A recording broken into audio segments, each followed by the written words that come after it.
All right. So here we are.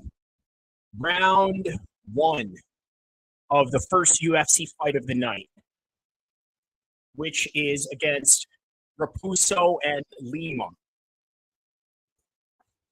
We go 427, 426.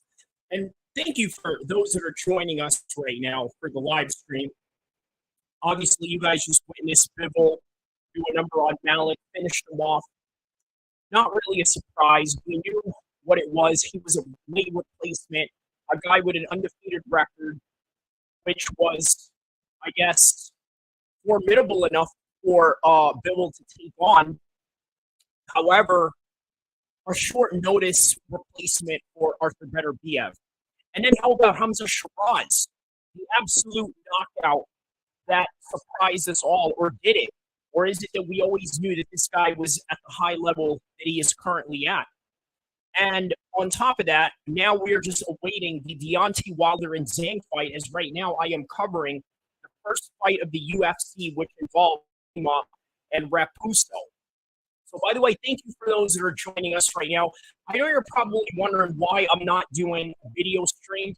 Most people who follow this channel know what I look like. You can watch my past videos if you want to know what I look like and if this is your first time. But my thought process behind it is, what do I need to be on camera for a live stream fight when the majority of you are not going to be paying attention to my face or what's going on in my background, but rather what's going on in the fight? So that's sort of my thought process behind that. And I thought to myself, hey, you know what? You got all week to see me with the different videos that I drop, the different live streams that I do, all the car rides that I do in the live streams to talk about MMA and a whole bunch of different subjects. Well, now here we are, doing a little fight companion. You could just hear my voice while you're watching the fights, and you're going to get a live, authentic reaction in terms of how I'm seeing the fight, what types of technicalities I'm noticing, while also bringing up some world events that are going on in the current time right now. So how about this? Donald Trump is set to attend tonight's UFC 302 event in Newark, New Jersey. Obviously, within the same place as where the conviction happened in the New York State court systems, in which he has been accounted for 34 counts of felonies. Not looking good, right? But in the midst of that, hey, Trump is going out and he is having a time of his life, going to UFC fights as he should, and here we are.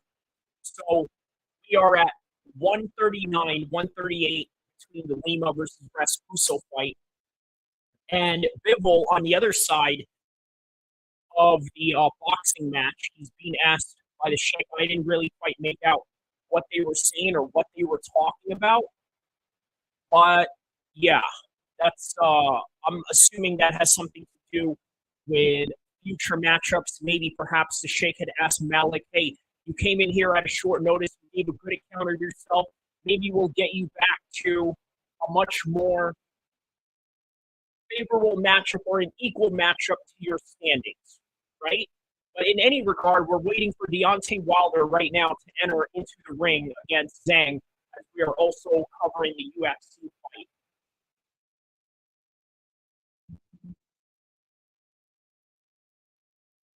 And how about this? Dubois versus Herkovich is coming up next, actually. So, okay, the co-main event and the main event I'm going to be covering for the boxing side, while we are also covering the UFC side. So far, there's a low kick right there by Lima. The 1-2 shot, high kick in this flyweight bout that we are witnessing right now. A little low kick. 15 seconds left into the first round.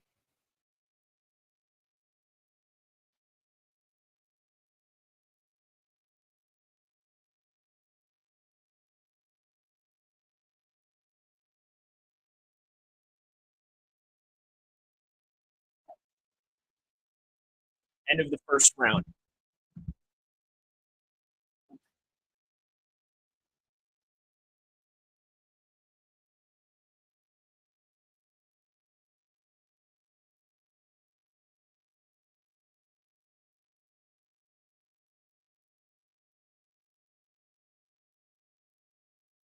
All right, just sharing the links to my live stream right now. Hopefully, we can get some people to join us.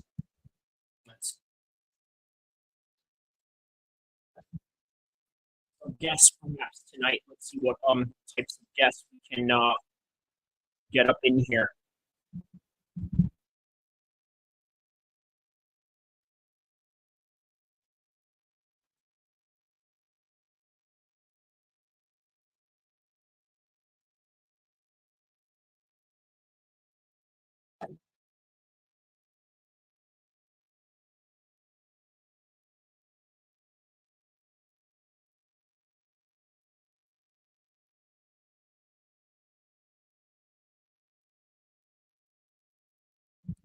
All right, round two between Lima and Raspuso. Here we go, 443, 442, 441. And we are on the second round as we are also going to witness the co-main event between Hrgovic and Daniel Dubois. By the way, a real 50-50 matchup. If you guys want to take a look at my breakdown that I did for that fight, I don't know how relevant that is after the fact while it's going on. But if you're not willing to take a look at that, let me give you a little synopsis on what I said about that particular fight with Hrgovic and Daniel Dubois. So it's quite deceptive. A lot of people have it that Hrgovic is going to have an easy work on this one. Now, yo, what is this? What did my man here say? My man here said, yo, Boya Kasha, the king of Israel, is here. Okay, awesome. Thank you for tapping in. Don't forget to like and subscribe as we are covering the fights for tonight. So let me break down to you what I had said as we are watching the Lima and Raspuso fight right now, right? With Hrgovic and Daniel Dubois. It's a very deceptive fight, being that the performance that Daniel Dubois had against Usyk really told us what type of level he's at. Now, obviously, the results came as it did with him ultimately getting finished, but if you watch that fight and you know exactly what to look for, you realize that Daniel Dubois made a good account of himself, and Usyk is the best fighter in the world, best boxer in the world right now. It's Abraham. Oh, okay. Is that Abraham? Okay. Abraham as in Michael Kelly's buddy. Okay, this is interesting. Yeah, I've seen the little interaction that you guys had going on that I had to sort of mediate in the middle of Facebook. So if this is the Abraham from London, shout out to him. Shout out to all my audience that's from London, that's from Australia, that's from the United States first and foremost, but also around the world, Middle East. Yes. He said yes. Okay, so this is you. Okay, awesome. So I know to be looking for you in the chat next time around. So let me know also if you're watching the UFC or if you're just watching the boxing card. I'm watching both right now. Right now it is 210, 209 of the second round between Lima and Raspuso in the UFC's first fight of the night for UFC 302. And we are awaiting Hrgovic and Daniel Dubois in the current moment of time right now. So, again, very deceptive fight. Yes, it is all in the favor of Hrgovic, but let's not underestimate the reality of Daniel Dubois. What is this? Okay, a little foul there that they had to stop for a little bit. And then here comes Herb Dean warning him. Okay, now the action is, wait, what is this? Okay, it's a little eye poke.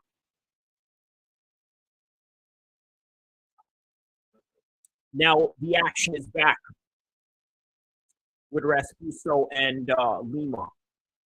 So boxing. Okay, so there are people like that tonight that are only watching one thing or the other. Obviously, with the MMA fans, they probably only want to watch the MMA. But man, let me tell you, as an MMA fan, you cannot deny the amount of great fights that boxing is putting on right now. You can't deny that. And the main contributors of that, obviously, is His Excellency Turki El-Sheikh and everybody else that is involved in the Saudi authoritative system in their sports and entertainment department. Now, obviously, Saudi Arabia has a plan and a vision for 2030. And sports and entertainment is part of it. It's a small part of it. I mean, we're looking at boxing and thinking, man, this is a great achievement that the Saudis are doing right now with this. Well, this is only the cherry on top because obviously they're trying to build smart cities. They're trying, oh, okay, there's a nice takedown by Raspusso right there with just about 30 seconds left into the second round. And by the way, guys, don't forget to like and subscribe because there is nobody out there on YouTube that has this type of energy that will cover both fights at the same time while also dropping some geopolitical news in your hands. And speaking of geopolitical news, guess who's going to be in the UFC tonight? It's going to be none other than Donald Trump after his 34 counts of conviction as he attends UFC 302. So going back to the Saudis and what their plan is for the visions of 2030, right? So sports and entertainment is one of them. However, they are in the process of nation building. They are also in the process of building different cities with that of Saudi Arabia. And by the way, growing cultivation and not only different types of plants that normally would not be inhabited within the deserts. And a lot of that element has elements that you can find in a hadith that has meant that, hey, the end times won't come until the big-footed Bedouin Arabs are going to compete with each other to have the highest building. And guess what? What is going on right now in Saudi Arabia is going on right now in the Arab Emirates. Well, it's for the highest buildings, not only that, to have best entertainment possible because they are the Saudis part of the combat sports game. Obviously, the Emiratis have been very heavy with mixed martial arts. Relationship with the UFC that goes back as 2009, 2010. With the up that they had headlined by Anderson Silva and Damian Maia, if you guys remember, back in 2010. And it was the start of a beautiful relationship that the Emiratis and the UFC has. Well, now the Saudis sort of put their stake in the claim of the UFC sponsoring cards. Get this.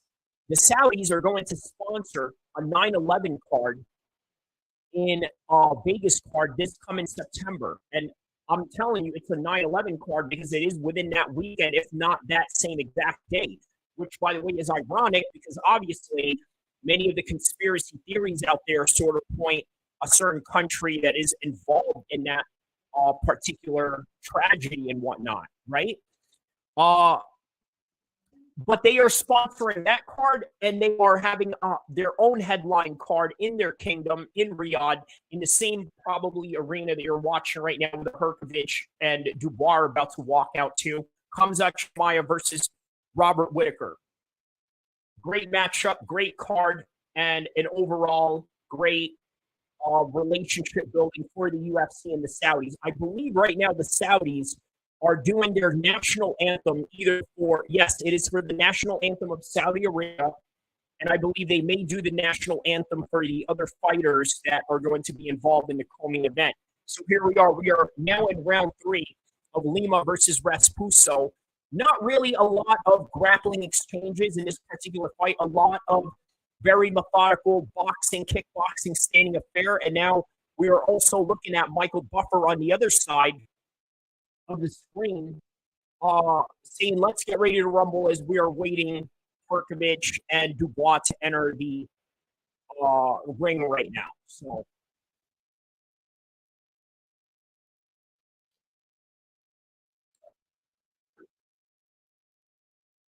all right, what sort of music is coming out to right now? Can't really make out what music he's coming out to.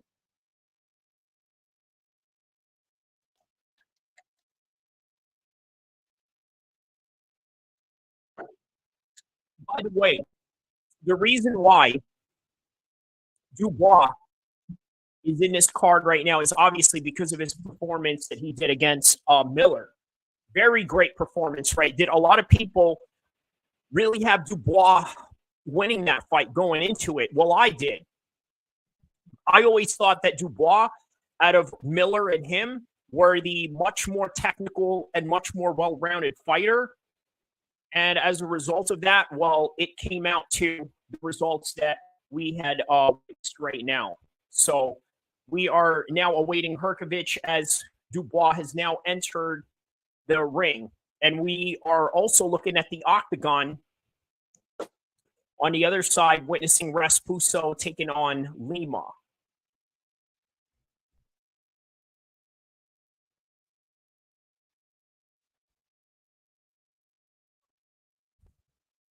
El Animal is his nickname. Quite an interesting nickname here. So now he walks out right now. And we got about 1 minute left. Just a little over a minute left into the Raspusso versus Lima fight in the UFC side.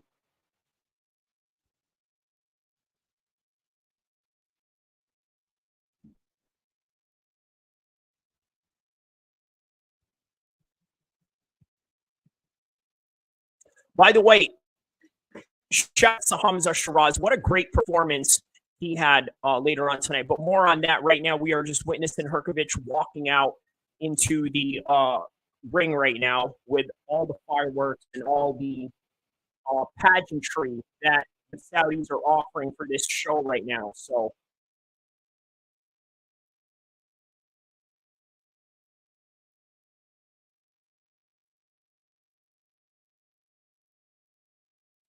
.25 seconds left into the third round. Raspusso attempts a takedown. They get stuck in a clinch position. Lima has him in a wizard, pushes him up against the fence. And we got about 13 seconds left into the third round.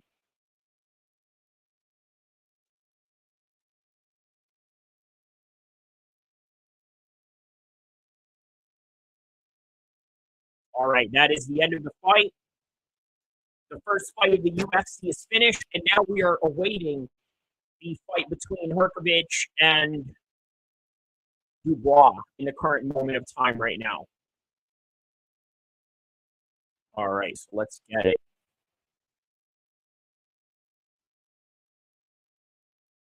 All right, so just some calf kicks right there by Lima. Real good calf jabs. Some good counters right there by Lima. All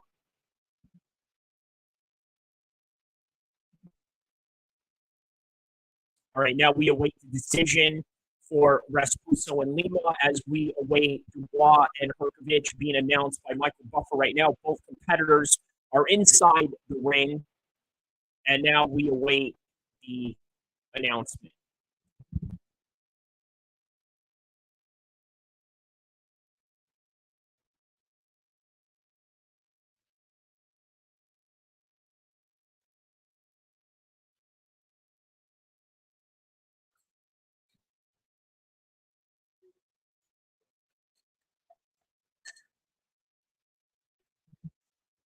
Looks like they're giving Lima a black belt, or is it that he was always a black belt?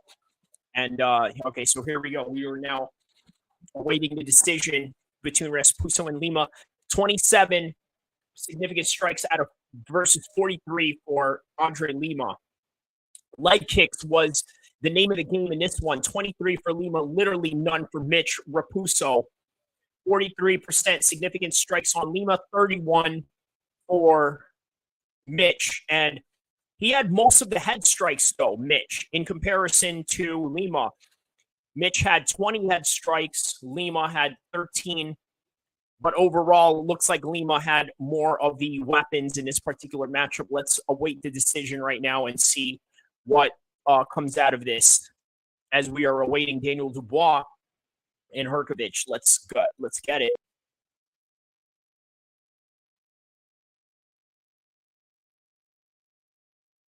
By the way, the Daniel Dubois-Hrgović fight, I'm quite excited for. Let me tell you why, right? See, a lot of people have been saying that Hrgović is this dark horse in the world of heavyweight boxing. It's interesting. He's Croatian, so he kind of gives me those Mirko Krokop vibes, right? Because if he was to do great, obviously it would be big for Croatia, not since they had world heavyweight champion in the MMA world in Mirko Cro Cop. But a lot of people are really saying that he's got a lot of these dudes' numbers, right? From just some of the performances that he's had in the gyms, that he's had sparring sessions with, all the way to just his overall skills that is quite underrated that we may not know about until it is time to really find out. And this is the first step of that finding out is against Daniel Dubois. So here we go. So now Lima won the decision on that one. No surprise there. We now await Lima. I'm sorry, Lima is now leaving the cage, and Dubois and Hrgović are about to commence round one as Lima is leaving the cage. And that is my side-by-side coverage that I'm doing for you guys right now, right? Fast, quick, letting you know what is happening up to the point. And here we go, round one, Hrgović versus Daniel Dubois. Hrgović getting backed up by Dubois. Dubois sort of moving forward on him, 247, 246, 245 of the first round. And it's good that that UFC fight just ended right now, so now we can concentrate on the Daniel Dubois and the Hrgović fight at the same time right now. So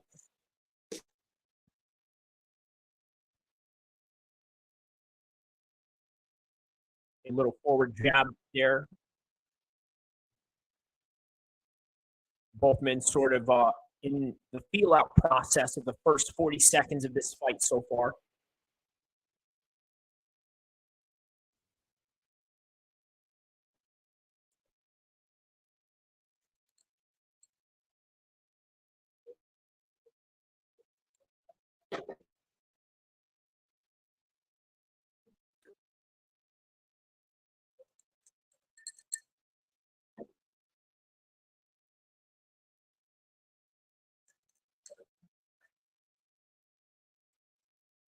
Oh, did Hrgović hit him with a shot? Okay, looks like they're exchanging hard right here. Oh, Dubois gets hit really hard with that one. See, this is the thing with heavyweight boxing. You never know when these shots are going to hurt one guy over the other. Now there's just, oh, there's an uppercut by Hrgović right there. It's very aggressive early on right now.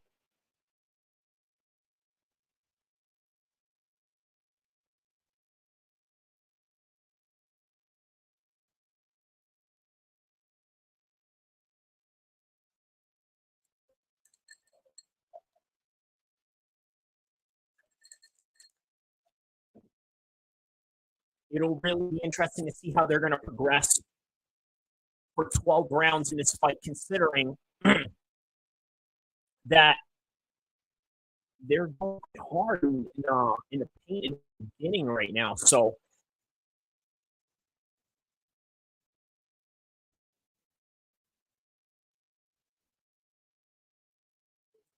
okay, so this next matchup in the UFC, there's a bit of bad blood between these two. Jocelyn Edwards.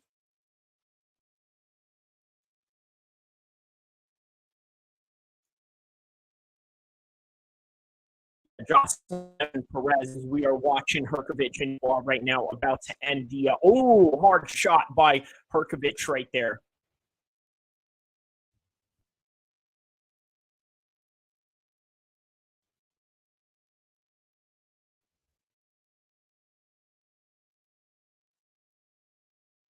All right, so Edwards is on the way out to the cage right now, and that is literally the first round that has just ended right now with Dubois. And thank you for all of those that are tapping right now. Do not forget to like and subscribe, as we are not only covering the boxing show for you, but also covering UFC 302 at its best. And I'm going to be here all night for both fights. Obviously, UFC is going to surpass boxing all throughout the night tonight. But by the way, shout outs to Hamza Shiraz and his win tonight. Let's see if we can.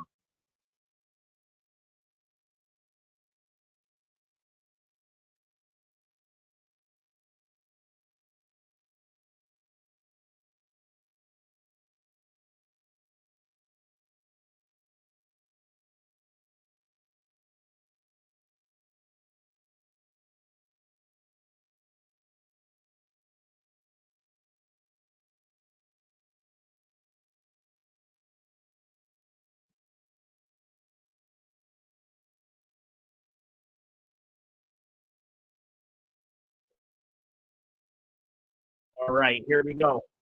Round 2 between Dubois and Herkovich. All right. What's up, hey, Zane? You want me to send you a link? I know you're happy. And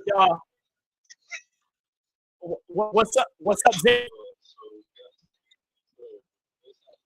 Oh no, just you're with me right now. I'm just reacting to the Dubois fight, but also the UFC at the same time. So I'm just putting my phone real close to the mic so the world can hear you. No, not yet. We are literally just in the second fight of the whole 12 fight card for the UFC, my brother. Hey, you want to hop on? You want to hop on? You want me to send you a link? All right, I'm gonna go right now. This is gonna be great. We're gonna have Zane Musa boxing, and you know what? He's in a great positive mode because his boy Hamza Shiraz just had the best knockout in his whole entire card tonight. So we're gonna get him in his very positive mode. And I told you, bro, save this conversation for when it on. What was that? So I had it. No, let's get you in the link first. That's gold. That's too much gold to be given away. You know what I mean? Let's put it on wax real quick. Okay, I sent you the link right now. Hop on in. It's on your messenger. All right, brother. All right, see you in the live stream, brother.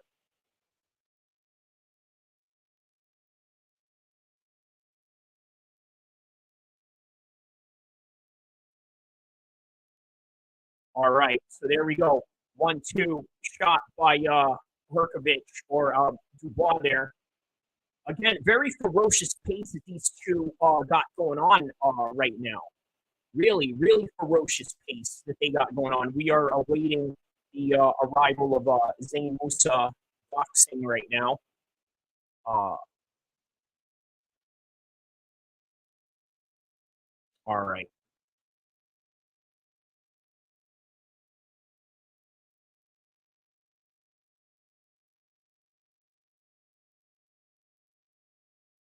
All right. Add to the stage. There he is.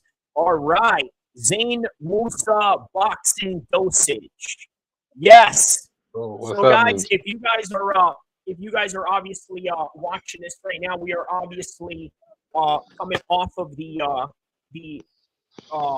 Hamza Shiraz win over Amal Williams, and as we are watching Herkovich right now, as we are watching Herkovich and Dubois, while also I'm covering the UFC at the same time, I wanted to talk to Zane about the nerve-wracking week that he had going into his boys' fight with Hamza Shiraz, taking on probably the toughest fight of his career, wouldn't you say? Emma Williams, the toughest fight of his career, or not? 100%, bro, man. Amar Williams was a tough competitor.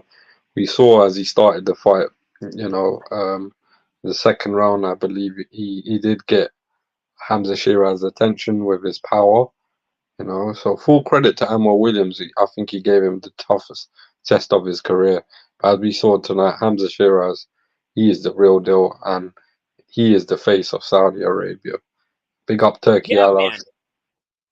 And Turkey Al-Sheikh was saying at the same time, like, man, you know what? Those are our brothers. Pakistan has always been our brothers, and we will continue to support them. 100%. Obviously, just like with the Chechens, they're obviously a great allies of the Saudis, and you've seen how they're being treated not only in Saudi Arabia, but in the Emiratis as well. So I think that Hamza Shiraz really set himself up for a legendary night tonight, right? And you know what's crazy about that is he wasn't even the main event, right? So this is why this particular fight sort of reminds me of like a UFC style card. Because on any given night and any given era of boxing, Hamza Shiraz would have been the main event tonight, right or wrong. 100%, bro. It's only a matter of time before he gets a main event out in Saudi. Do you understand? You know, the thing is, no one was there from the start of his journey where he started out at the Copper Box Arena, which was a small hall show in London, and now he's in Saudi Arabia, and he's like on the undercard of a huge 5 versus 5 Queensberry versus Matchroom card. It's so inspiring to see, you know, where he's come from and where he's come to so far in his career. And tonight, he's just made a big statement to the whole world. And for them people that have slept on him and said Amo was gonna do this and that, boy, where are they now? He shut them up. Do you understand? Well, hey Big, man, I'm definitely not one of those people, because let's talk about our private conversation we had on this matter, right? I told you that everything that you said that was on paper that Ammo Williams is capable of, guess what? All of that is just null and voided if you have a guy with the right size and the mm, right skills to match those attributes. And that is literally what we saw out of Hamza Shiraz. I'll tell you what, the yeah, straight shots, the crosses that he kept hitting Ammo Williams with, I think was really accumulating at a certain point, right? You know what? It reminded me, believe it or not, of a lot of the straight punches that Conor McGregor throws, right? A lot of these knockout straight shots that Conor's knocked out people with. He's knocked out one of my teammates out here, Chad Mendez, with a punch like that. He's knocked out Eddie Alvarez with straight punches like that. I sort of saw that same style. Well, not exactly the same style, but mm, within that same punching range that Hamza Shiraz was working with. And I just knew that if you have a tall guy whose straight yeah, shots are knockout worthy, it's going to be very difficult to deal with somebody like that. And that is what Ammo Williams dealt with tonight. And I think it's safe to say that Ammo Williams got his whole entire ammo emptied out. Right, his gun got jammed, and in the middle of it, suffered the consequences. And all the credit to Hamza Shiraz for the big victory. And as we are talking about that right now on the UFC side, we are now witnessing Perez just got a takedown off of Jocelyn Edwards. It is the first round, as you guys are following this right now. She is up to 3 out of 3 takedowns on Edwards. Now she is in a mount position, probably the same position you're going to see Islam put on Dustin Poirier tonight. So if you're wondering what kind of grappling exchanges you might see out of Islam tonight, watch the fight that is going on right now with Edwards and Perez. Is now she is stuck on her half guard position.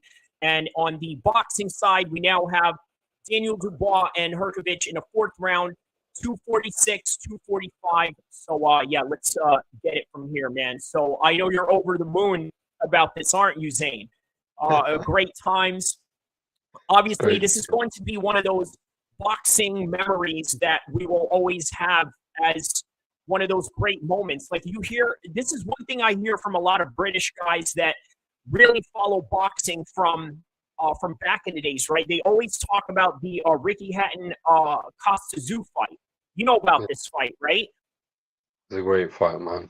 That was a Great heck fight, of. right? So this is equivalent, sort of in that same realm, right? Because obviously, it's one of those things that is embedded in the memory of classic British boxing, and and Hamza Shiraz definitely solidified himself to that. Not only that, whenever a Brit beats a top level American or foreigner like that, it's always a big deal for the Union Jack and for the boys in London and that side of the boxing world.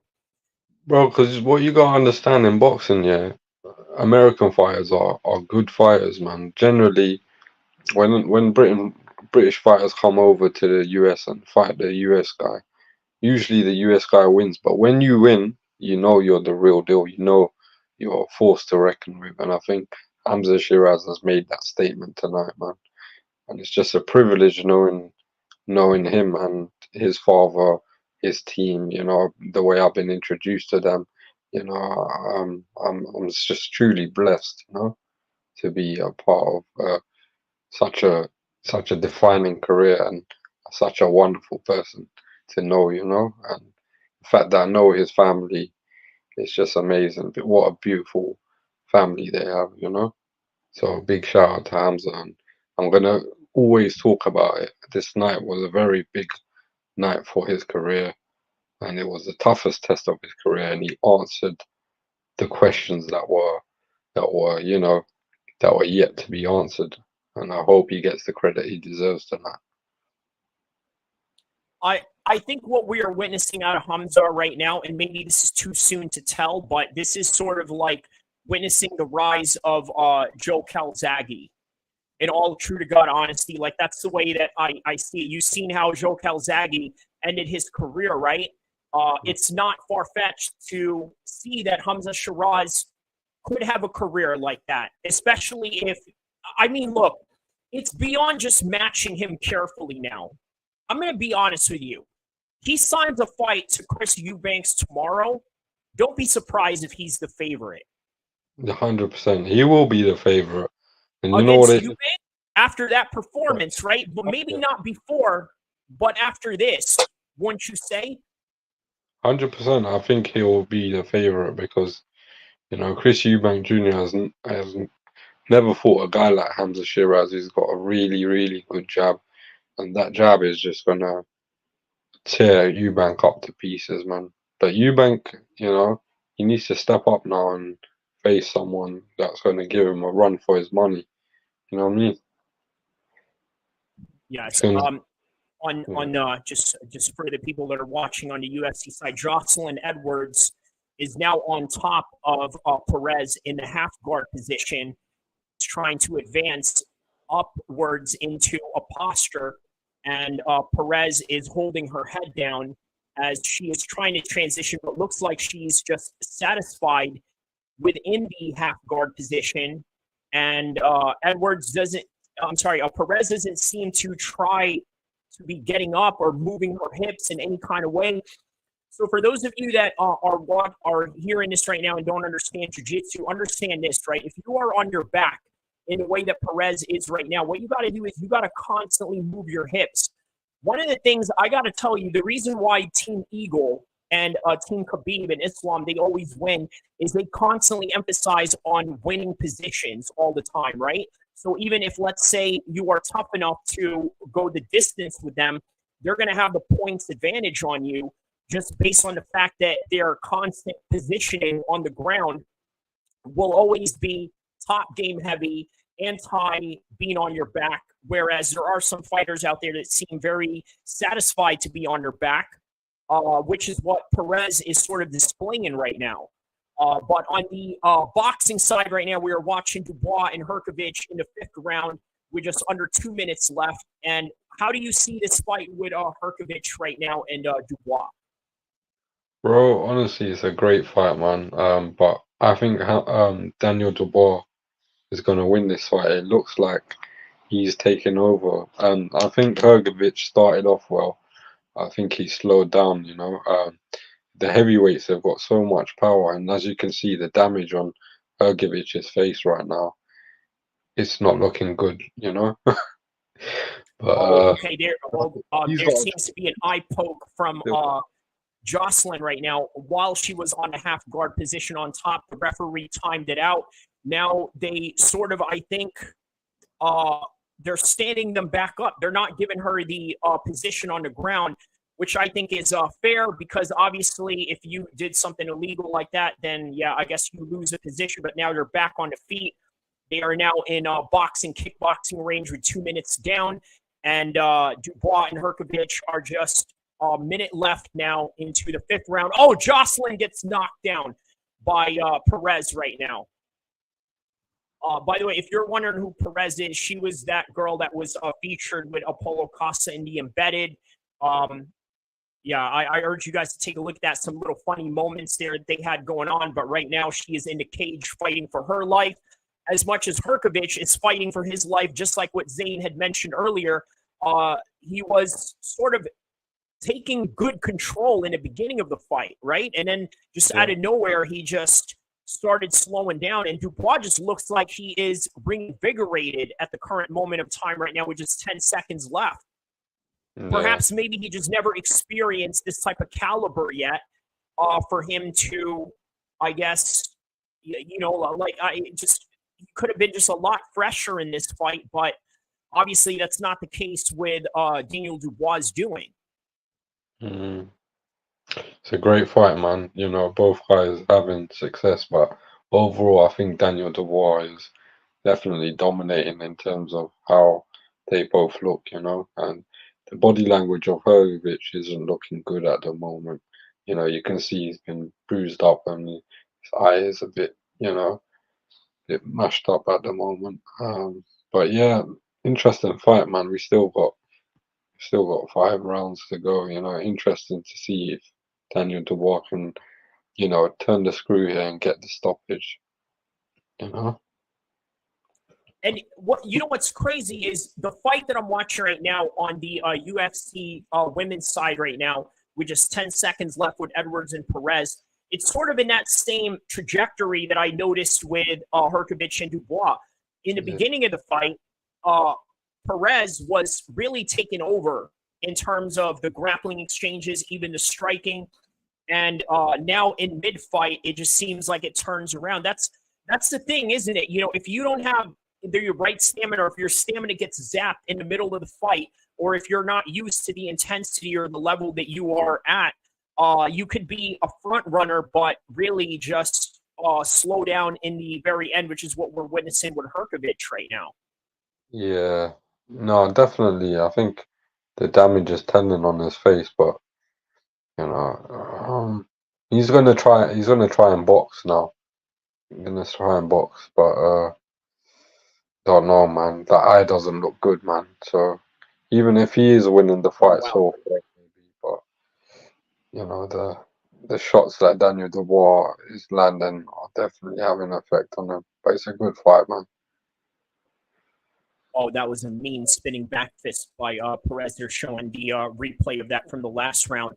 So what I said on my prediction video for the separate video that I did for the 2 fights of today for the 5-on-5, I said that in Dubois' case, he looked really good against what is to be considered the greatest boxer right now in the current heavyweight landscape in Usyk. Obviously, the results came out the way that it did, but the fight really showed where Dubois is at, and I think that is what we are witnessing out of Dubois and Hrgovic right now. And how about Dubois, a real dark horse in the heavyweight Yeah, division, if you really think about it?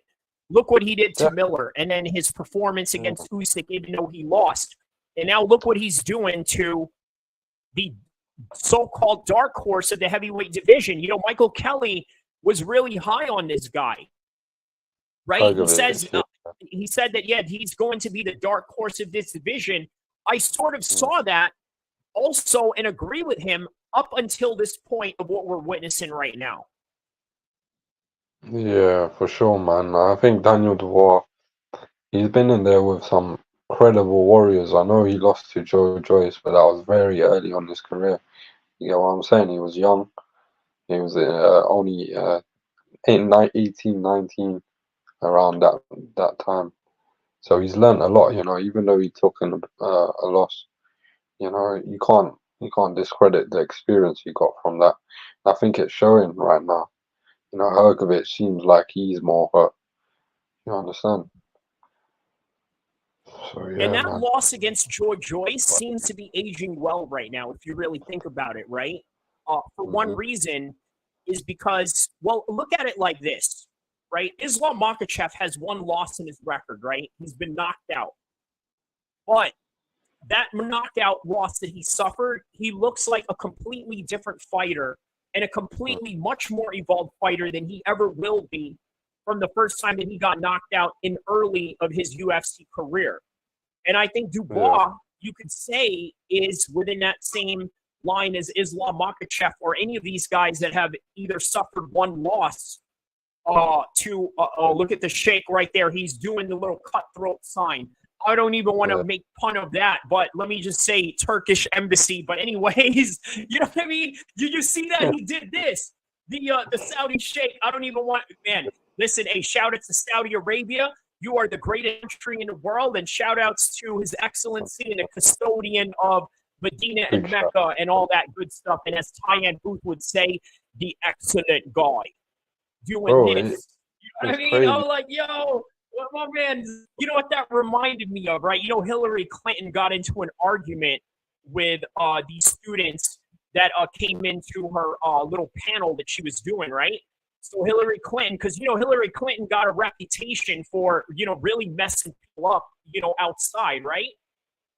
She says to him, hey, I will be seeing you outside. I'm like, oh man, Hillary Clinton talking to you like that, you know that only means one thing. And then the Sheikh was right there, sitting next to Anthony Joshua doing this.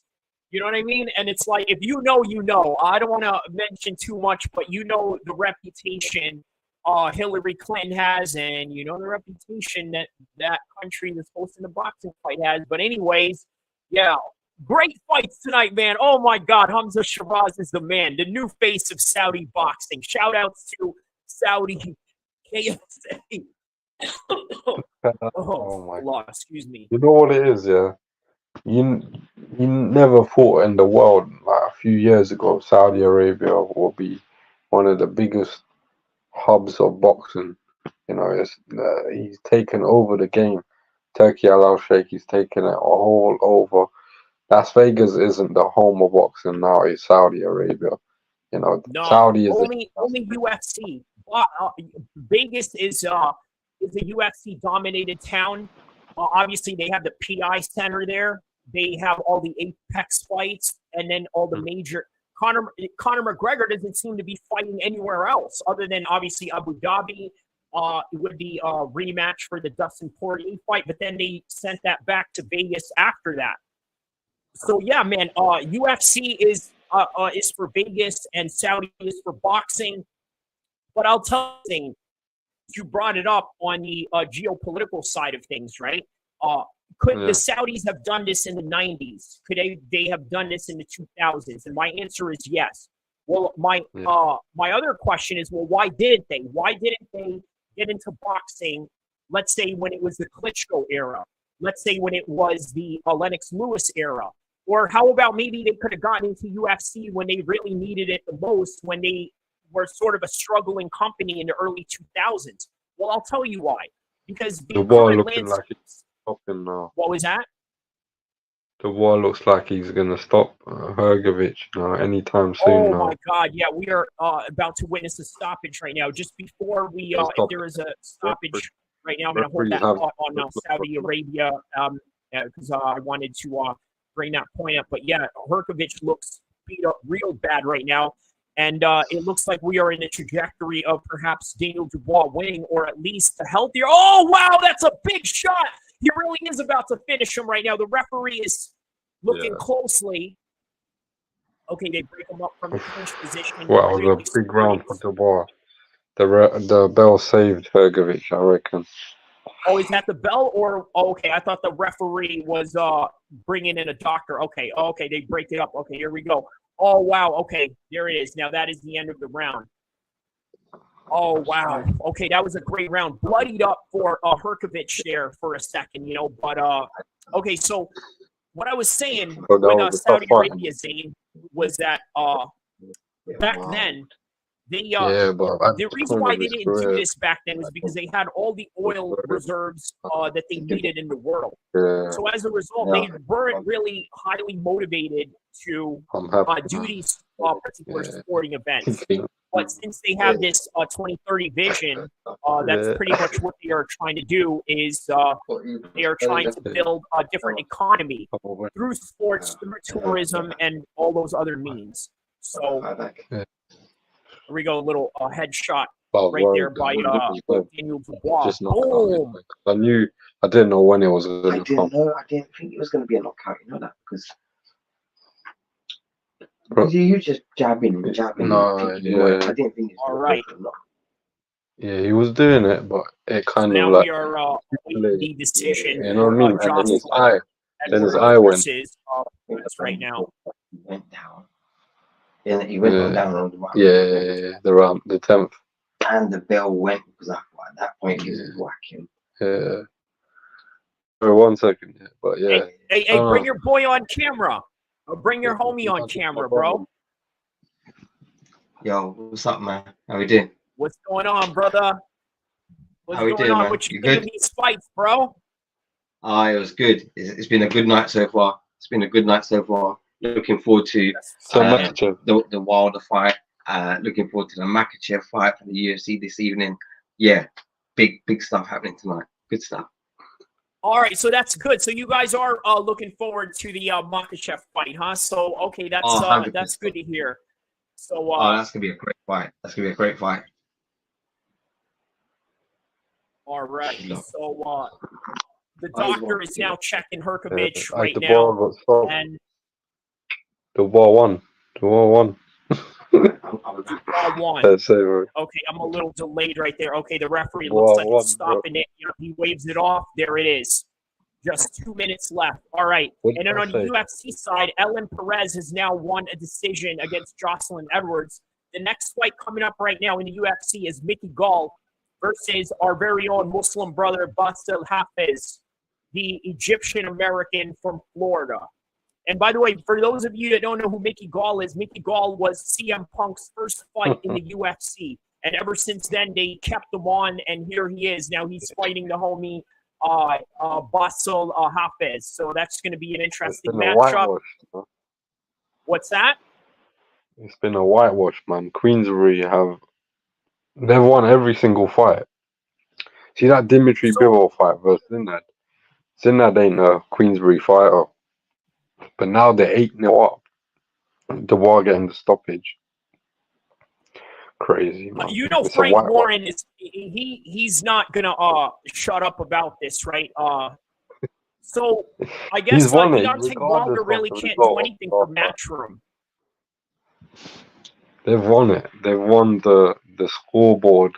It's 8-0 right now because Daniel Dubois just got the stoppage, and that's an extra 2 points for a KO. They can't win at all now. Can And you Frank imagine, Warren, Zane? he's gonna go on for the rest of his life about this night tonight. It's a whitewash. Now, if Man, what's the last fight? yeah, If he will not shut up about this. Definitely, he will definitely stick this to the face of Eddie Hearn because did you see the DAZN documentary with Eddie Hearn and obviously Frank Warren, right? Like these guys, yeah, they've been the big going rivalry, at it man. for years. Calling one guy, look at Frank's reaction right now. Look at him. Yeah, I won. Yeah. You know, he's as happy as when that guy who shot him got shot back. You know what I mean? Like he's like he's so happy right now. Like one of his ops got shot up right now. You know what I mean? Like. And by the way, for But we those of you hope that are watching Makachev this does it right for now, the UFC. Kyrie Abu El-Kheer MMA does not endorse gang violence in any kind of way. But yeah, anyway. Frank Warren. Man. So what does this Deontay Wilder fight even mean, right? It just means for his own win pretty much, right?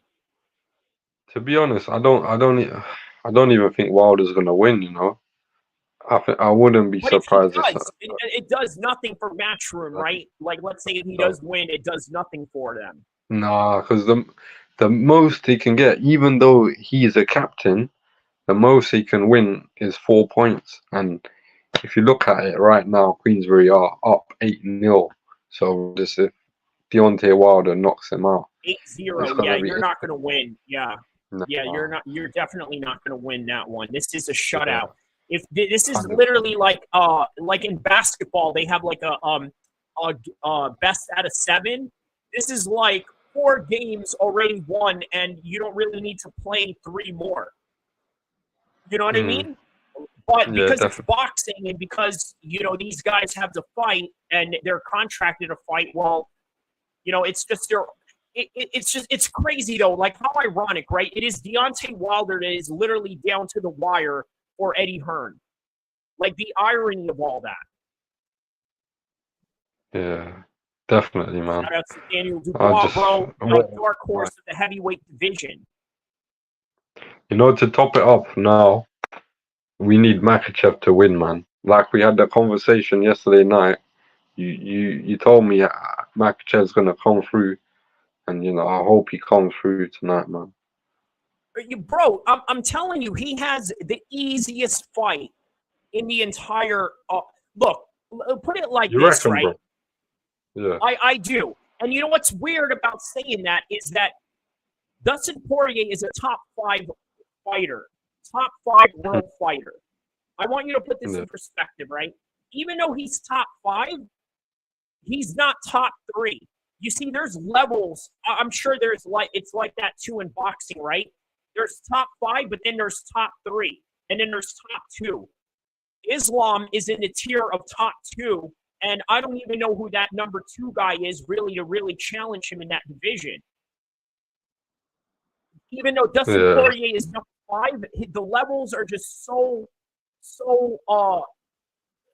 separate and just far from each other that I don't think Dustin Poirier has any catch up whatsoever for him to win at any capacity. But in any regard, right now, Hafiz Oslo is now in the cage and win on my Gall. bet slip. What was that? I need Makachev to win on my bet slip, bro. Did you add any of the fights in this boxing card, or just Makhachev and Hamza? To be honest, I added Hamza Shiraz and Makachev. That's it. Obviously, I did a few Hamza Shiraz just by knockout, but I also have a few bets on with just Makachev just to win outright. So, however he wins, even if it's on points, whatever way he wins, I just need a Makachev win, man. And do obviously, you get I more spoke if to you you about. ask for a finish? No, it doesn't matter. As long as he wins, that's all Okay, that so matters. just win. Okay. Oh, Just yeah, to you're win. good, I man. have to be You're on good. the side. This is probably the easiest money night for you, even though you didn't think it was going into it. You know, because obviously, rightfully so, you have a lot to be nervous about with Emma Williams. 100%, bro, and man. during I'm the just. fight, Hmm? oh, I was going to say, during the fight, I started seeing exactly what you were afraid of. I was like, Yeah. oh, okay, this right here, this is what Zayn is talking about right here. Like, oh, no, please. But good on Hamza Shiraz. Remember what we spoke he about looked like a yesterday? vet. What was that? 100%. I remember when we spoke yesterday, I said the ammo is dangerous. You know what I'm saying? And you know he's And it's dangerous when he true. wasn't about to give up. But I think the punishment was too much he was taking.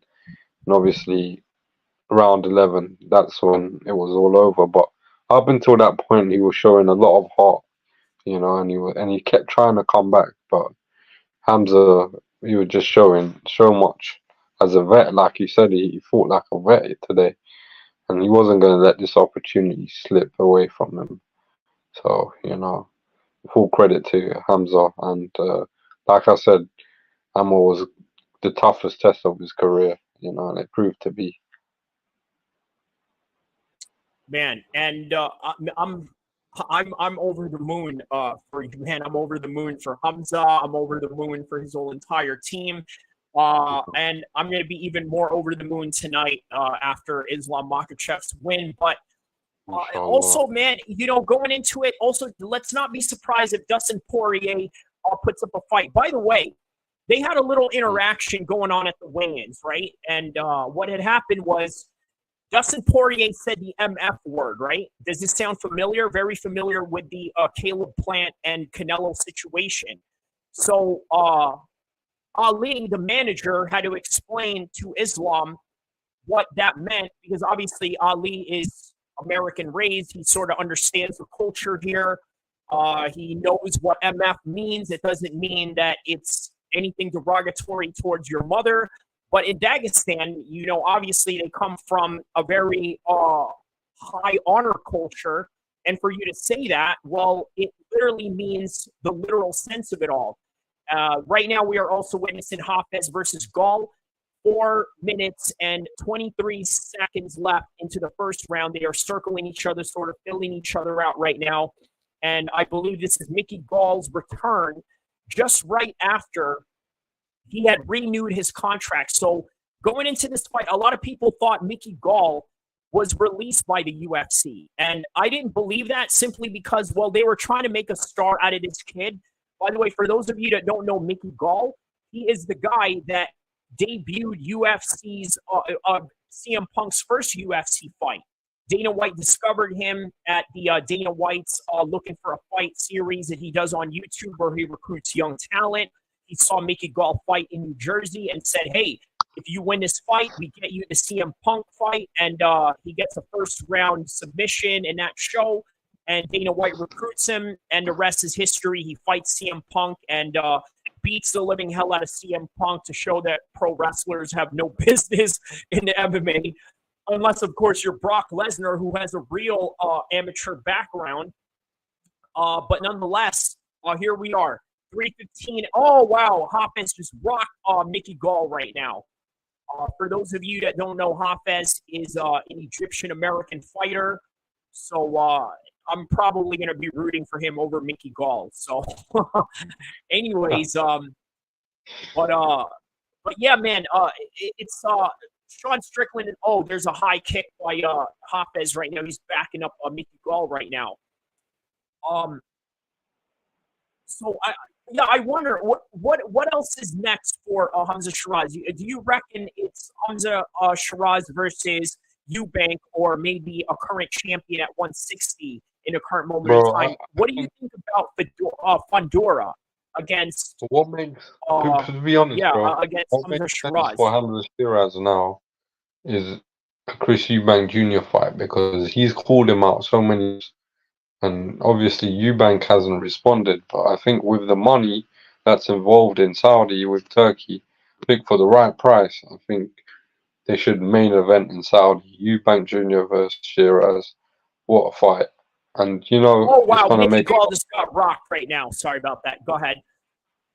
they're gonna make 2 a lot of minutes money. left in the first round. Yeah, so that is a good matchup and a great location considering Chris Eubank has boxed in Saudi Arabia before. I believe he boxed some journeyman Scottish fighter.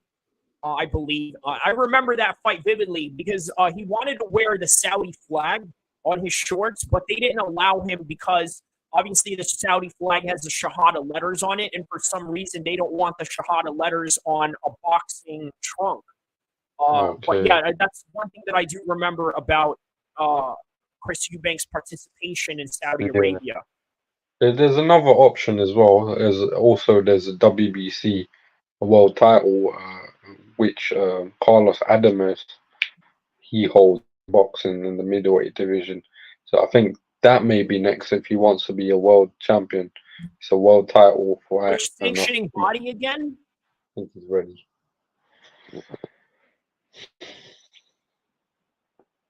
Oh, I'm sorry. What sanctioning body did you say that guy was a champion in again? WBC. Oh, WBC. Okay. Middleweight yeah, champion. and I reckon that's easy to. Oh wow, Hafez just got rocked by Mickey Gall right now with 38 seconds left in the first round. And on the boxing side, we are seeing, I believe, Teddy Atlas talking to Chris Mannix while we are watching Mickey Gall and Hafez fight in the early prelims of UFC 302 New Jersey. Mm-hmm. All right, a little brawling action right here. Man, Hafez has a chin on him.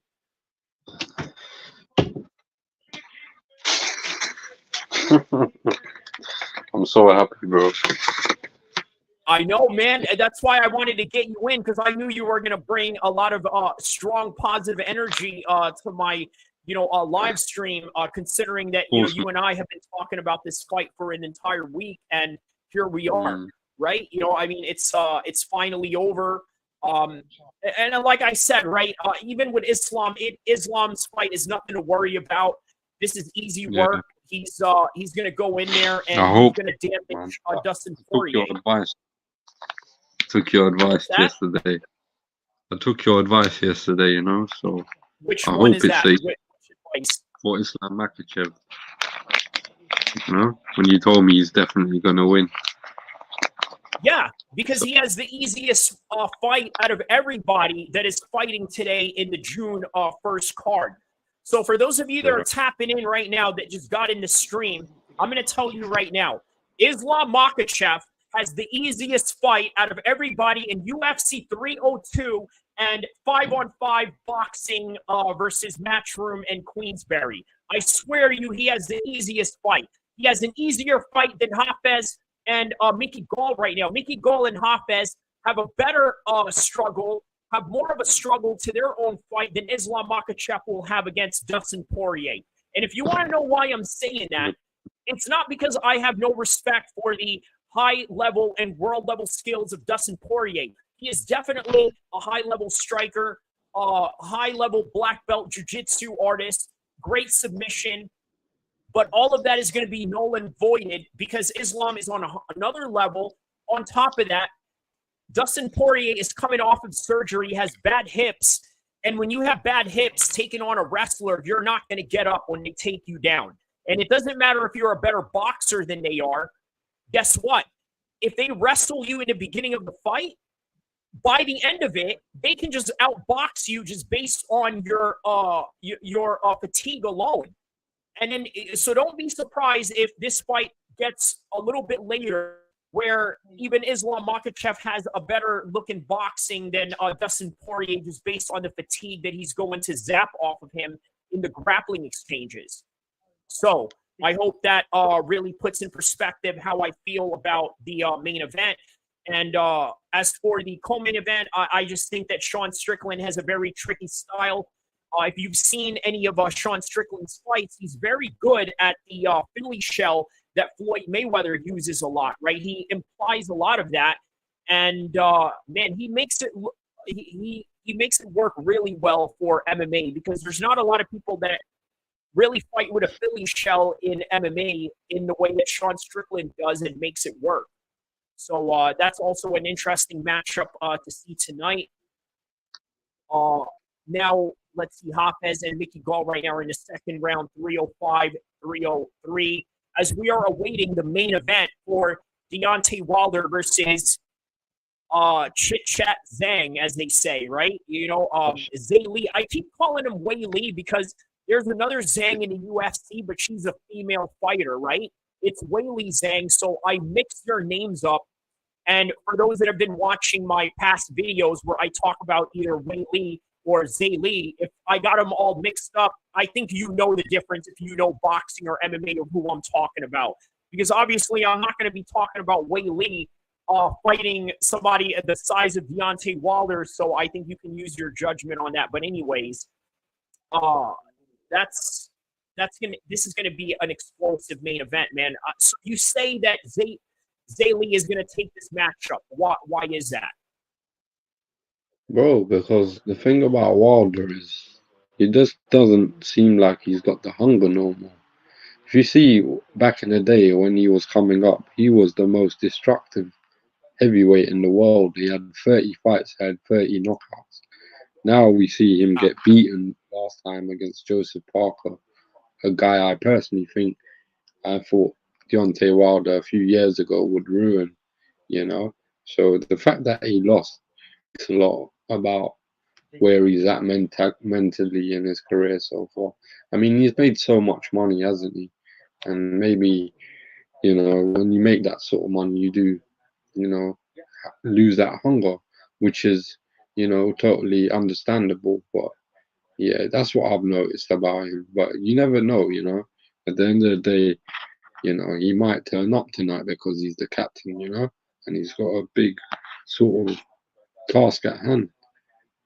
But, you know, I wouldn't be surprised now. With momentum, Queensberry are 4-0 up, you know, 4 fights down, you know, Matchroom and the last fight, I think.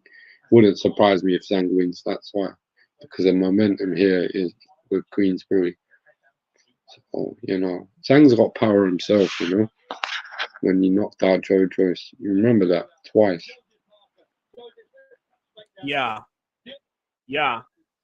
I think, you know, when they say that, man, anger does not work if you fight like that, right? Man, I got to be honest with you. I agree with that for the most part. Unless you're Deontay Wilder, I think Deontay Wilder has lost a certain level of anger in his psyche. And I think mean, man, I got to be honest with you. I look think at a his legs. lot of his knockouts. What was that? His legs are so. His frame has gone so skinny. You know. I mean, in this fight, Zhang's got a massive size advantage as well. So, be interesting to see if that will play a part in what happens. You know. What are we looking at? 284, right? Versus what? Yeah. What did Wilder weigh in? 214, 220. 214. Yeah. So not in the high 200s, whereas Zhang is about 280, huh? So that 270. means Wilder is not even a bridger weight for this fight. Yeah. That's insane, right? Because they obviously put a different category in a different weight class above cruiserweight, and couldn't even make that. That's insane. And he's taking on a guy that's 284. And Yeah. for those of you, let me put this in perspective. Weili Zhang could not fight in the UFC with his weight because you got to be 265 and under. You got to make even heavyweights in MMA, or at least in UFC MMA, have to make 265. Zhang can't even make that if he was to fight in the UFC today. Mm. You know what I mean? Like, so we're talking about like a 3-4 weight class difference between these two men. 100%, bro. So this is gonna be interesting. There's Ben Davison and Joseph Parker right there in the commentary booth as we are witnessing now the third and final round of Hafez versus Gall. At the end of the round, Hafez was on the up-down position from Mickey Gall kicking his leg while he was in the up-down position. For those of you that don't know what an up-down position is, it's when a guy is laying down and the guy is on top of you and he's kicking your legs as he's on top of you, and he blew a kiss at him at the end of the round. So here we are in the third round as we are going to finish off this fight with the last 4 minutes left, or at least until the finish of UFC 302 New Jersey. Oh, little hook by Mickey Gall right there. So these dudes are swinging right now. If for those of you that are watching the UFC side, Hafez and Mickey Gall are swinging right now. Two Northeast Coast guys from the U.S. Throwing bombs. And here's the tail of the tape for Deontay Wilder. 41 years old for Weili Zhang, 38 for Deontay Wilder.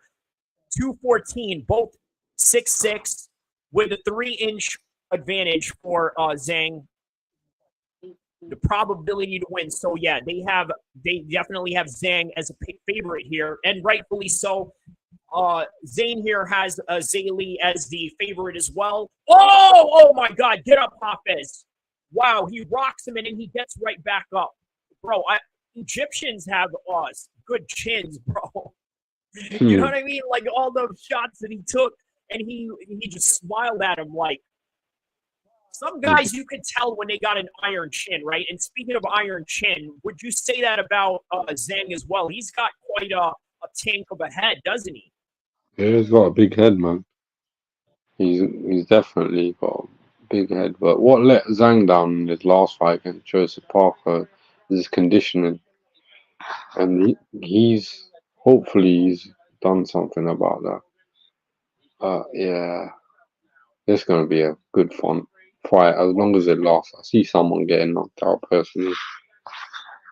So now Zhang is walking out into the ring as Hafez just took down Mickey Gall. Now he is in his half guard position, which is great. It's always great if you get a takedown at the end of the round because obviously it does look good for the judges. And now they're back on their feet. Now they're back in kickboxing, boxing range as Weili Zhang. Sorry, there it is. Weili Zhang again. Zaylee Zhang walking out to some fireworks. I'll tell you what this stage reminds me of, Zane. If you've ever watched old school MMA in Japan called Pride Fighting FC, they set up the, I guess, the entrance in this same similar fashion. They got a big ramp. They got like fireworks coming out as you're walking into the cage or the ring. Well, okay, Pride FC was MMA, but fought in a boxing ring, which, by the way, makes it a very much different fight. I think like, how many MMA shows have you seen with just the boxing ring? Or do you mostly see MMA fights in just cages? I just see them in stages, to be honest. I only follow the Dagestani fighters, to be fair, because I Okay. think they're a different sort of breed, you know. Yeah, no, But because some of them do fight in Asia, and there are some promotions in Asia where the Dagestanis fight in a boxing ring. I'll tell you what, Khabib's first couple of three pro fights was in a boxing ring, MMA rules. And I got to tell you, it looks like it's not a different sport. The same things are going to happen. Guys are going to throw punches. Guys are going to throw kicks. Guys are going to throw knees. Guys are going to take each other down. But that is where the difference comes in is the cage control. If you notice, Khabib is so good at cage control, right? He knows how to really push you up against the fence and grind you from there or set up and line you up for a takedown in that position. With a rope, it's a little bit different to push somebody up against the ropes because there's not a lot of cage support the way that the cage does. yeah, So definitely. it becomes a different grappling exchange Bro, as a result of it. I was gonna ask you, bro, yeah? What Yeah. did you say about Dustin Poirier, his legs yesterday? He had surgery or something. He had surgery yesterday, you said? Yeah, remember you told me he had surgery or something. Oh, His yeah, leg. yeah, yeah, yeah. His hip. Yes, his Yeah, hip. what He had a hip surgery, and this is dating back from the time of when he was supposed to fight Nate Diaz in 2018, which happened? obviously never happened because I believe that he had an injury and he had to pull out against Nate Diaz, and it still affects him. So what I noticed since that injury, he doesn't kick very high.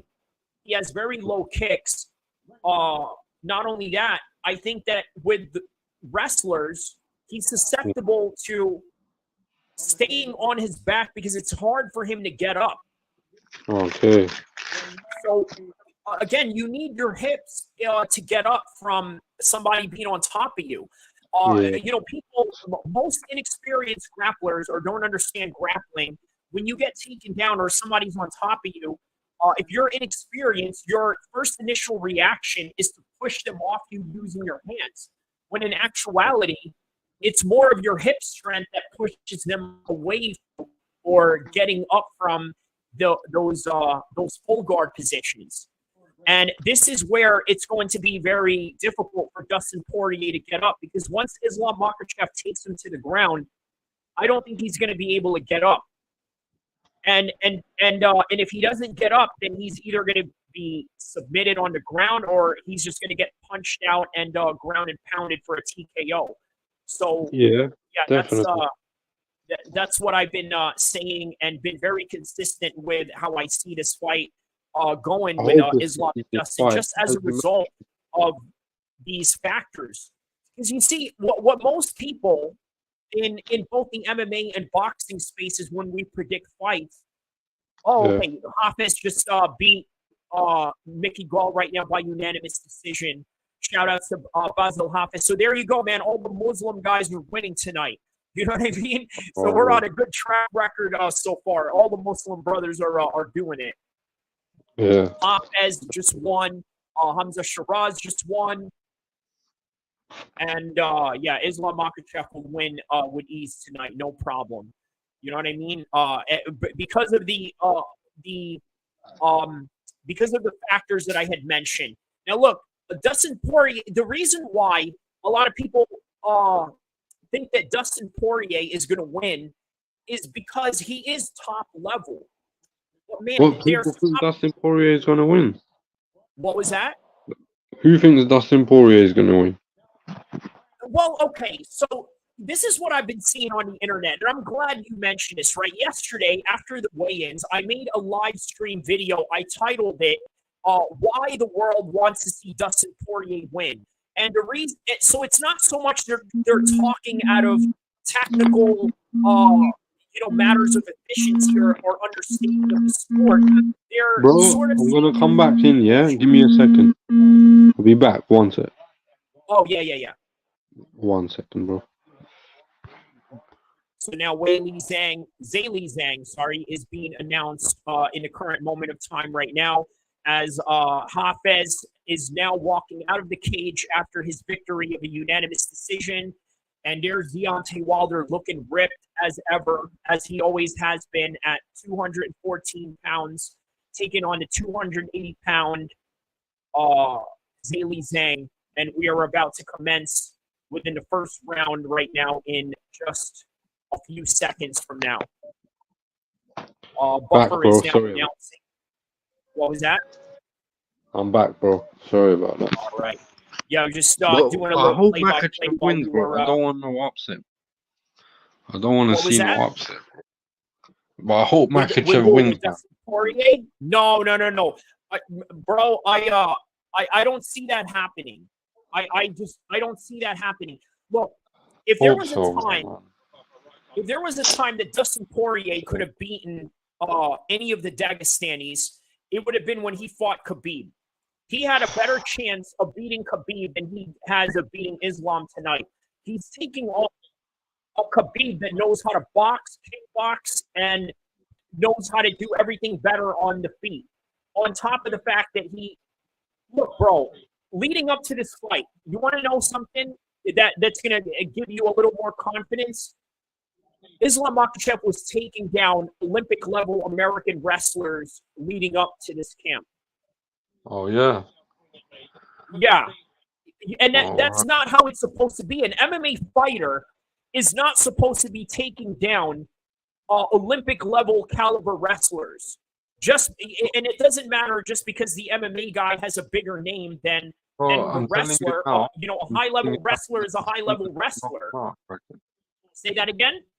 Zhang's going to knock out Wilder. Watch. Okay, so now we are in the first round, 233, 232, and Zhang looks like he is cornering Deontay Wilder into the ropes, and Deontay Wilder looks like he's throwing back with a straight cross right now. And we are now heading into the prelim portion of the UFC card.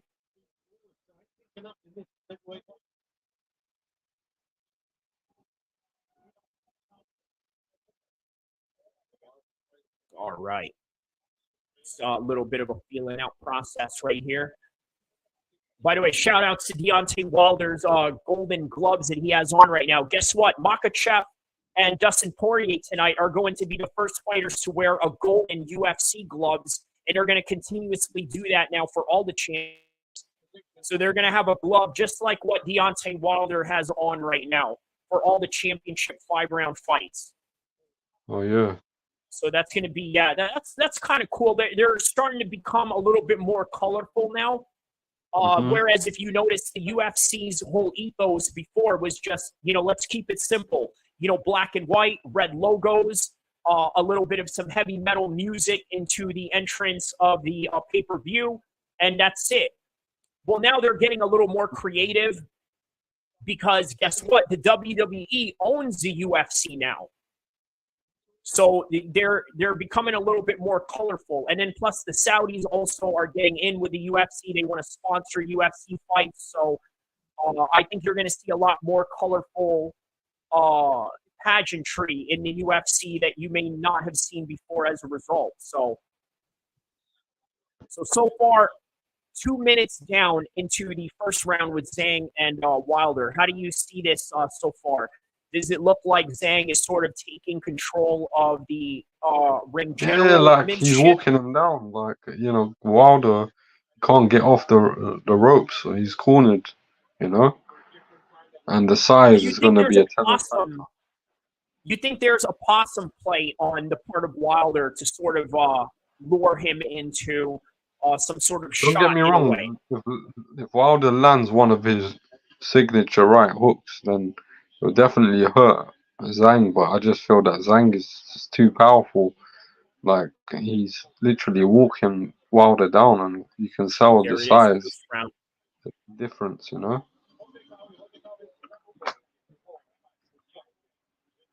Yeah, definitely a much more careful approach for Deontay Wilder as opposed to, let's say, if he was in there with Robert Helenius or Dominic Brazil. obviously you can't just walk down somebody like Zhang in the way that you could for Hellenius. I mean, first off, the guy's head looks like a Chinese tank, right? You ever seen those Chinese protesters? Remember this famous video where they have this Chinese protester sort of standing in front of a tank? Well, that Chinese protester is Deontay Wilder. You know what I mean? Like, like that is Deontay Wilder right now. You know, like he is in front of a Chinese tank and he's trying to protest against the communist regime, and the communist regime is backing him up into the corner. Yeah, this is good, man. Wow, All right, so Wilder's while we gonna are get witnessing Wilder and Zhang in the second round, it is now the Fresh Prince, Philip Rowe, versus our newly converted Muslim brother, Jake Matthews from Wilder's Australia. getting knocked out. Look, oh shit.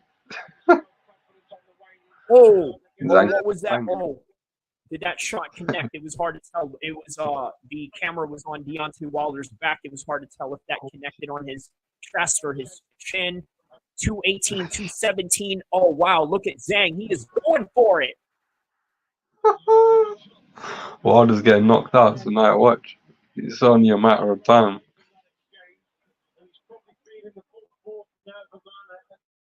Yeah, this is definitely a different Wilder, isn't it? This. Oh my Yeah. God! Oh, whoa! That was a bad shot. Looked like a bad shot. Okay, Deontay Wilder's backing away. But he's too on the ropes. That's what I'm saying. He needs to get And off then the you gotta ropes. think, man, how did Parker beat this guy? Well, he beat both of them, didn't he?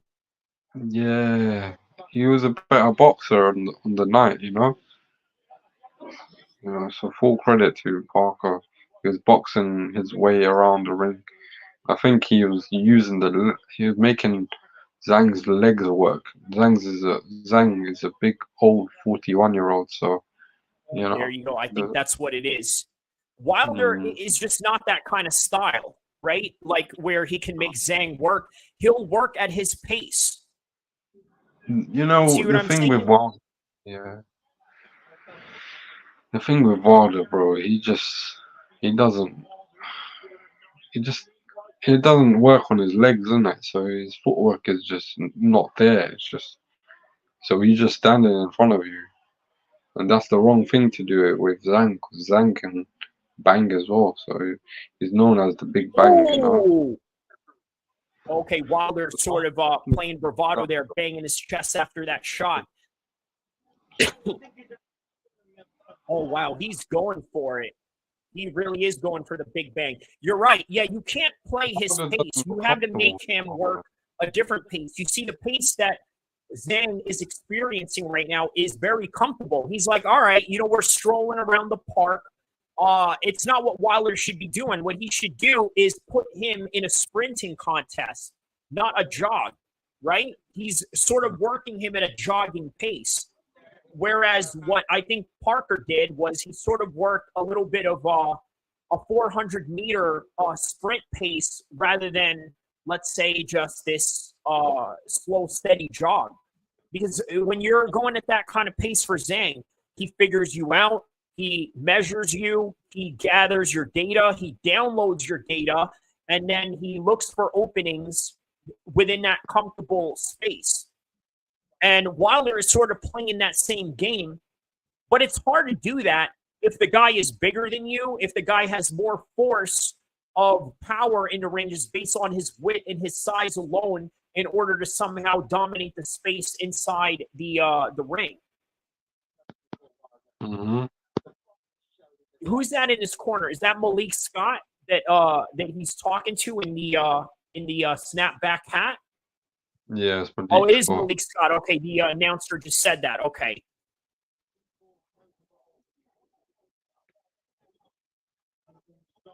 Did Eddie leave his seat? Did he leave? I don't see Eddie in the. Okay, wait, no, there he is. I wouldn't be surprised if he left. I'm like, I'm out of here, bro.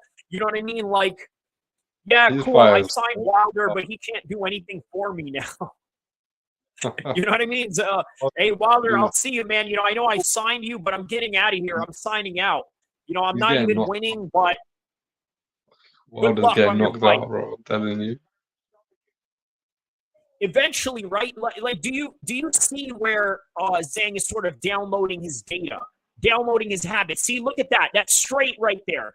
He was waiting for Wilder to have his hands down in the right spot, and he's measuring it. Now he's pawing away Wilder's leading hand while he's throwing the hook, the cross. Oh no, Wilder! Wilder just wow! He took that hook right there. That's what I mean, bro. He's downloading his data. And the thing that he's downloading right now, look, he's pawing that leading hand away. Watch for that leading hand. He's pawing it away because Wilder is, I guess, not really holding it high enough, right? Where he can be a threat to his head with a jab or at least within the center of his nose or his face. I guess what you would call like a bit of a lazy jab that Zhang could easily just parry down. Okay, he's not doing that anymore. Now he's just trying to look for a close range shot as he's backing Wilder up into the blue corner. In the meanwhile, while we are witnessing Zhang pushing Wilder into the corner, we are witnessing Jake Matthews now being announced by Bruce Buffer, and he's up next to fight Philip Rowe. How about this, right? What do you think about an MMA fighter that emulates Fresh Prince's persona, right? He's like the Will Smith of MMA. That's like his thing, Philip Rowe. What do you think of a guy that emulates Will Smith's character and puts it into an MMA promotion? Who's that? Who's emulating Will Smith? Philip Rowe. He's fighting our fellow Muslim Australian convert brother Jake Matthews right now. Oh, okay. He's an American Florida fighter. I'm not too sure about. I don't really know too much about these guys. Would you make of it? It's kind of weird for me. One of my homies actually trains with him. By the way, the BKFC fighter. Shout out to Idris Wasi. I've trained with him for several amounts of years in Team Alpha Male and around here in Sacramento. Now he also trains here in Sacramento, but also in Florida. When he's in Florida, he goes and trains with Philip Rowe. And Philip Rowe is now in the first round with Jake Matthews, 454, 453, as Wilder is now sitting in the corner in between rounds against Zhang. And it looks like Zhang is winning this fight. For now, our attention is on the first round of the UFC's Jake Matthews versus Philip Rowe. Jake Matthews is looking to Uncle Phil, the Fresh Prince right now. So Here we go. Low kick missed by Philip Rowe. So what do you think, man? Wilder got hit hard in that last round, bro. Wilder's getting knocked out, bro. I'm telling you, it's just a matter of time. The size is just ridiculous. The size advantage is too much. You can't do nothing about it. And he's not changing his pace. He's not doing anything different. Yeah, and that's the thing with Wilder, right? He's not really explosive until he throws a power shot. He sort of waits for that bomb that he wants to unload rather than, like, I guess, it's kind of like this, right? With using guns as an example, right? Sometimes it's better to use the piece rather than use the machine gun or use the RPG or the grenade launcher.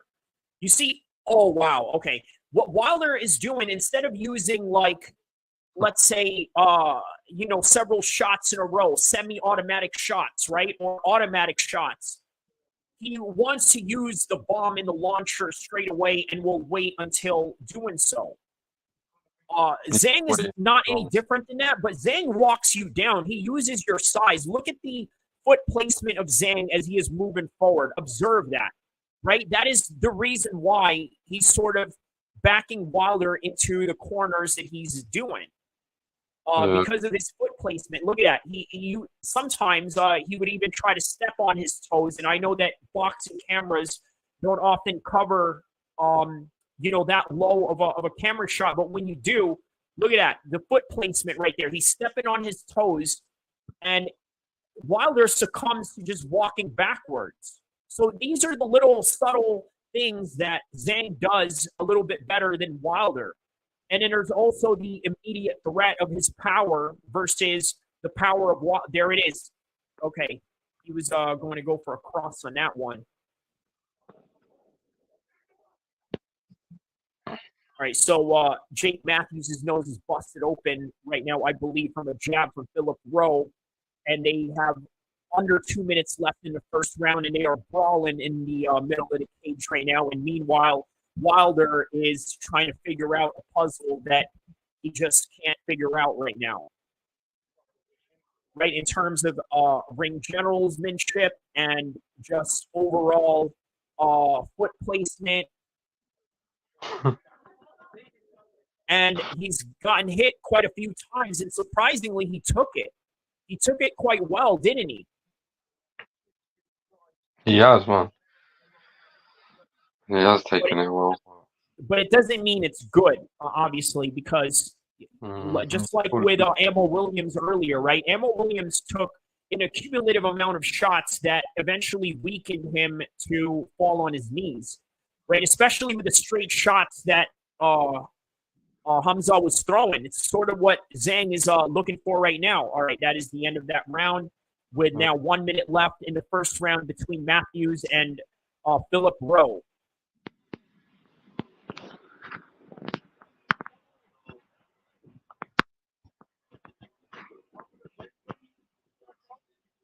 .46 seconds left in the first round between Matthews and Rowe in his welterweight bout.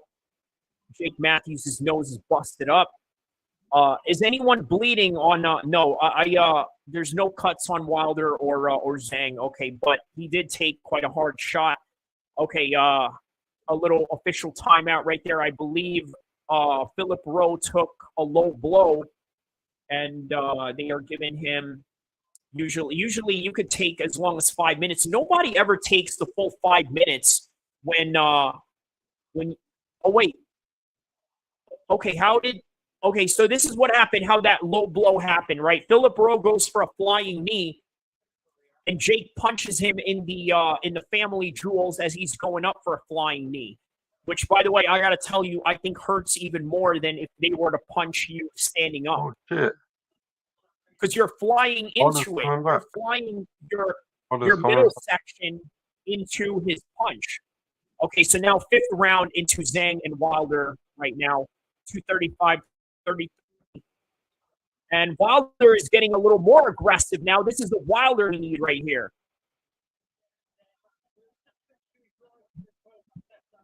All right, 24 seconds left in the Matthews and Rowe fight in the first round. Knee clinches by Philip Rowe. Meanwhile, Zhang is backing up Wilder again after Wilder had a bit of a successful flurry there. Oh, wow. Jake Matthews knocks down Philip Rowe. And now he is on top of Philip Rowe in the side control position.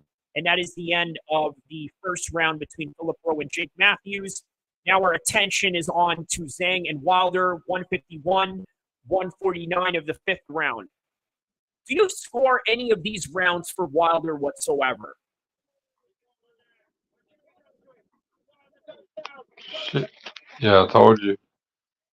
He's done, man. Any round? Do you have any rounds for? I don't. He's honestly, over. I don't have any rounds for Wilder. It's over.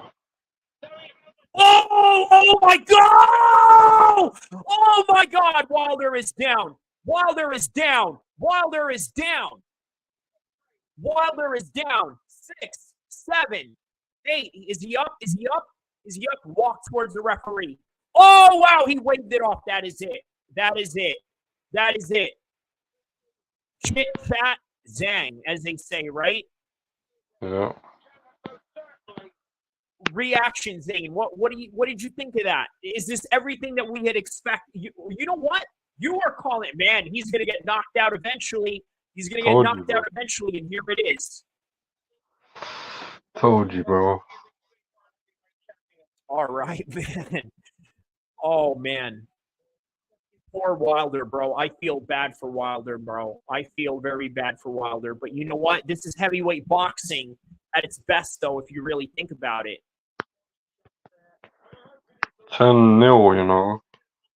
Queensberry won 10-0. Alright. 10-0. Oh, man. I tell you what, I can't wait for the Sunday morning Coogan Cassius IFL interview. So, Eddie, what you think of the result? Oh, fucking hell, mate. I can't freaking believe this. But you know what? All my lads, they give it a good account of themselves, and we're going to be back. We're going to be back, and we're going to come back strong. But big credit to Frank Warren. You freaking wanker. He's probably so mad at Frank Warren right now. He is so mad. But you know what? Eddie has taken losses before, bro. You know what? He's a very experienced promoter. This is what it is. And by the way, shout outs to the promo leading up to the fight, bro. They had like a little Guy Ritchie style film going on leading up to this fight.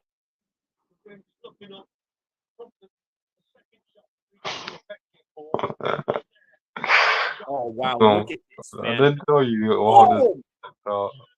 He hooked them as he was going down.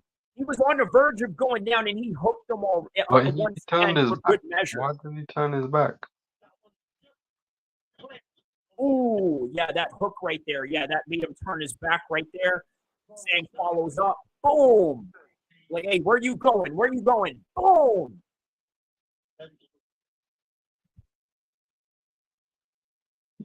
Oh, man. Wilder, bro, I feel bad for you, bro. I really do, man. You know, I really like Wilder, bro. You know, it's heartbreaking to see this out of Wilder, right?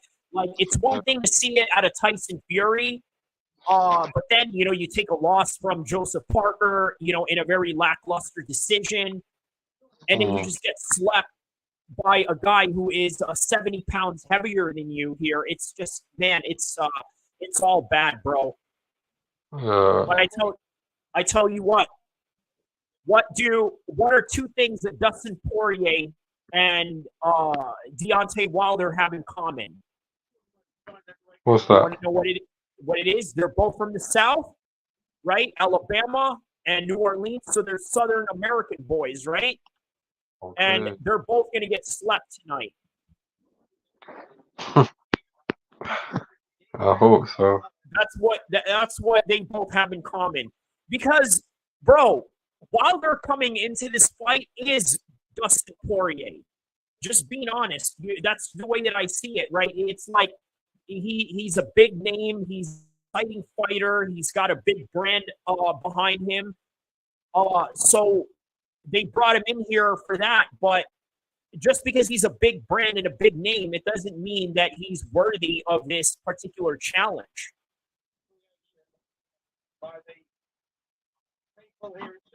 So maybe I stood corrected. Maybe Zhang had the easiest fight out of everybody. All right, so like this, right? I think this is the official way to really put it. What I don't get is why did he hold hands with? Why did he shake hands with who? Say that again, Zane. Zane, you there? I think what Zane was asking me was, why are they holding hands or this and that? I think I could answer. Yeah. Zane, what was your question? Did you ask why they were holding hands, or what was that question you were asking? Like, why is he holding their hands? It's a bit gay. Okay. You're talking about the what looks like probably Zhang's Chinese agent, right? Yeah. Or his manager or promoter, whoever that guy was. Yeah. Bro, I'll tell you, in the Middle East and in Arab countries, it's sort of normal. But I'll tell you this, right? So that's why if you ever go overseas or or that part of the world, don't get freaked out, right? It's not, they're not doing anything haram, male on male haram, if you know what I mean, right? It's just, I guess, Middle it's, Eastern, that's what it is. yeah.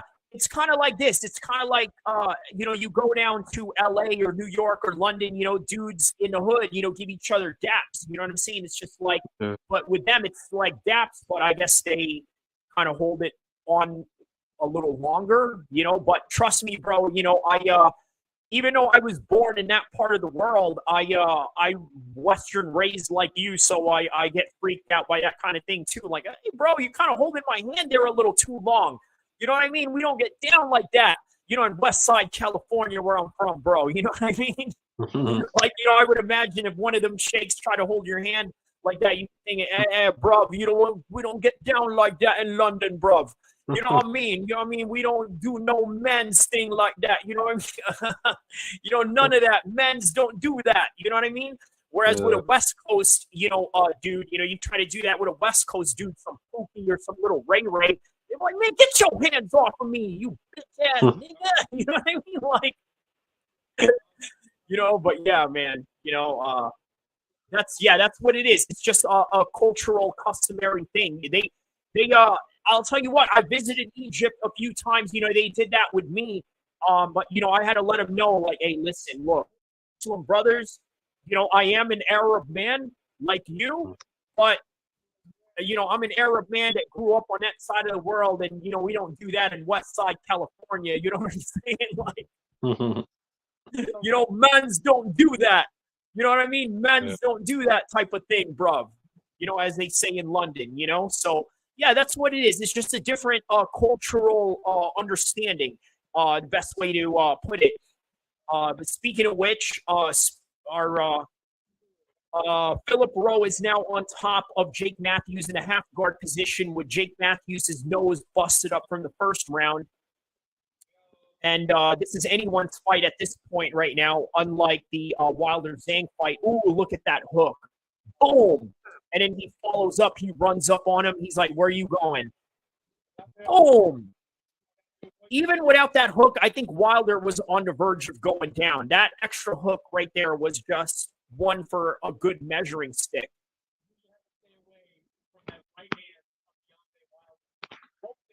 Crazy, bro.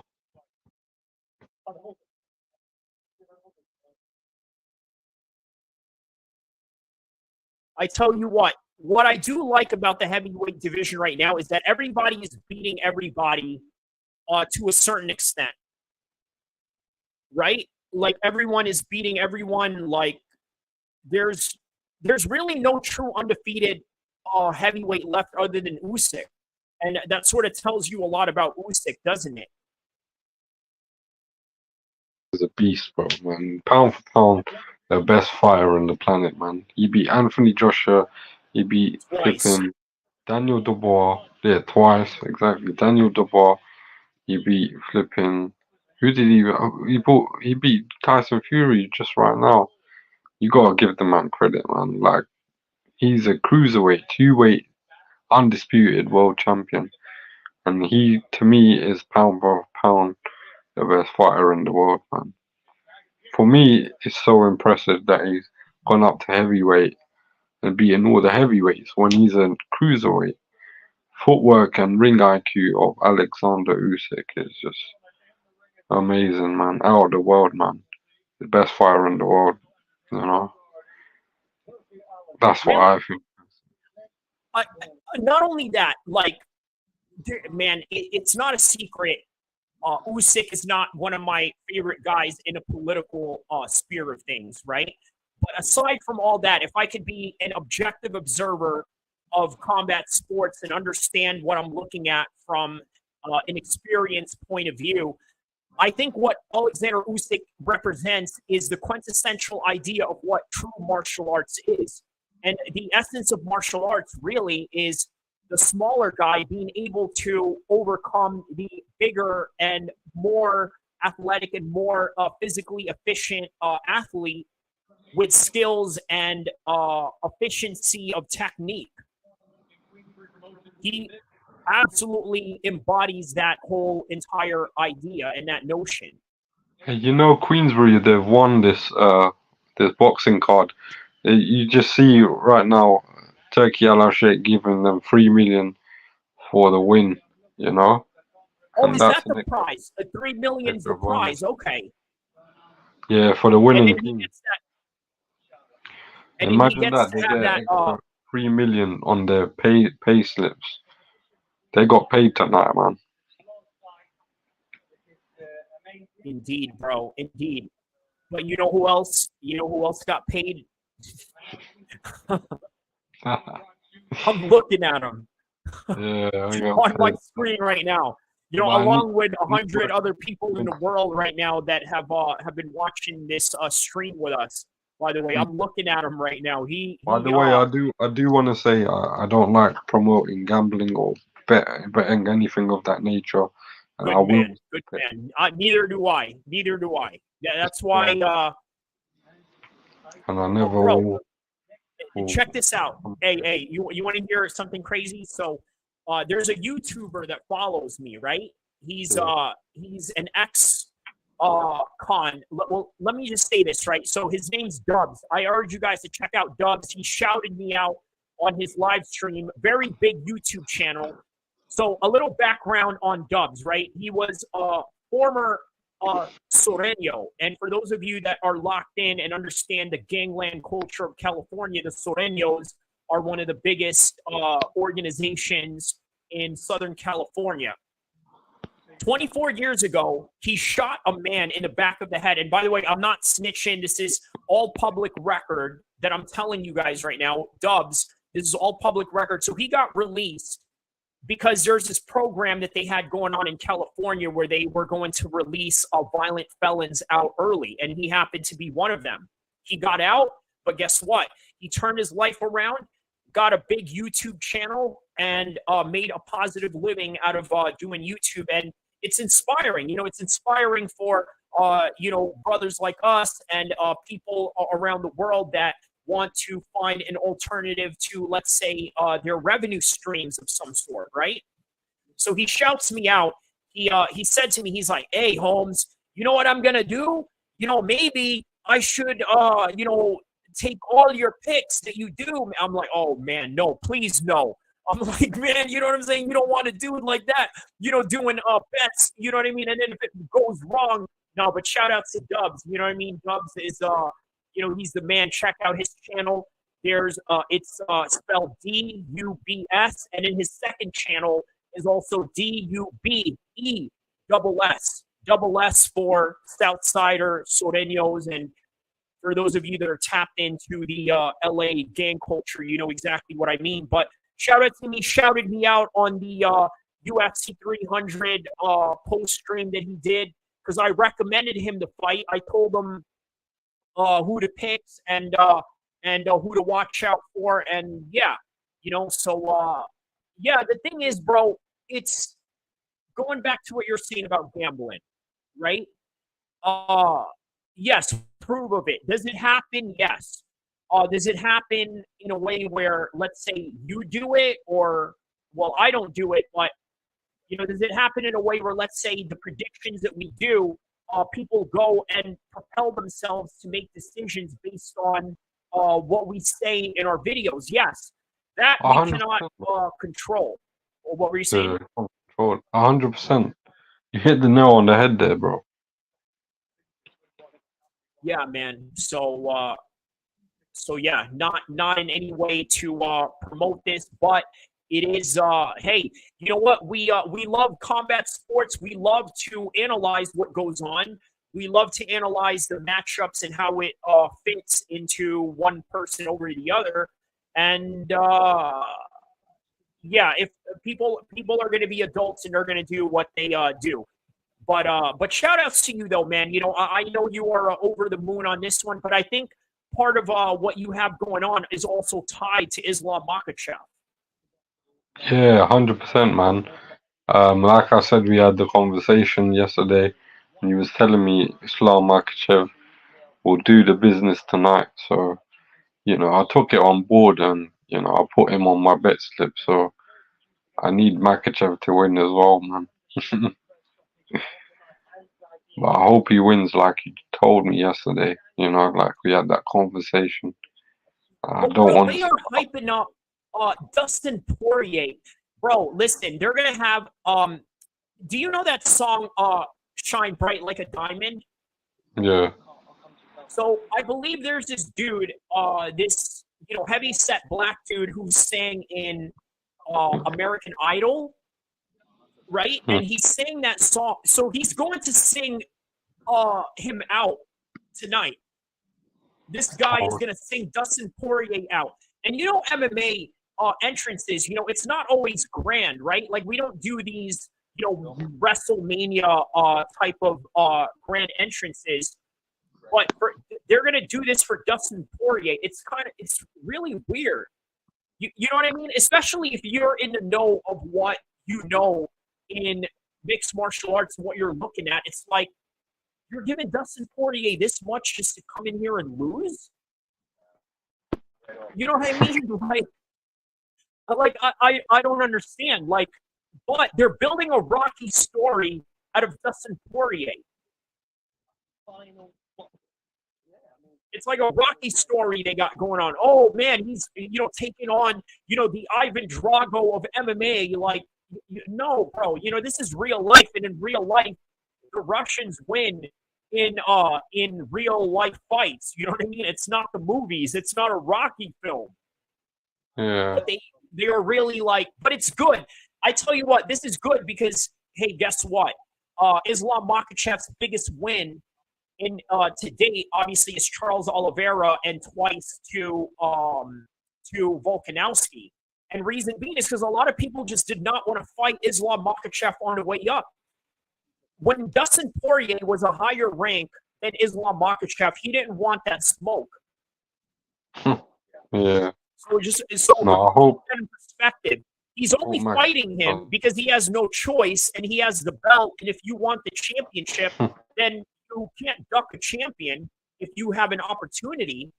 But on the way up, bro, Dustin did not want that smoke. He's like, well, if he builds his name up, well, guess what, Dustin? He's going to build his name off of you tonight. And not only is he going to build his name off of you tonight, he's going to build it off of your back of having some American Idol singing you out to the cage.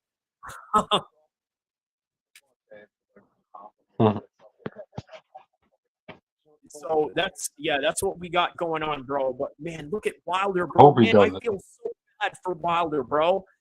I feel so bad for him, man. Such a good guy, bro. But sorry, this is the name of the game. You know what I mean? Like, it's unfortunate, but that's the name of the game.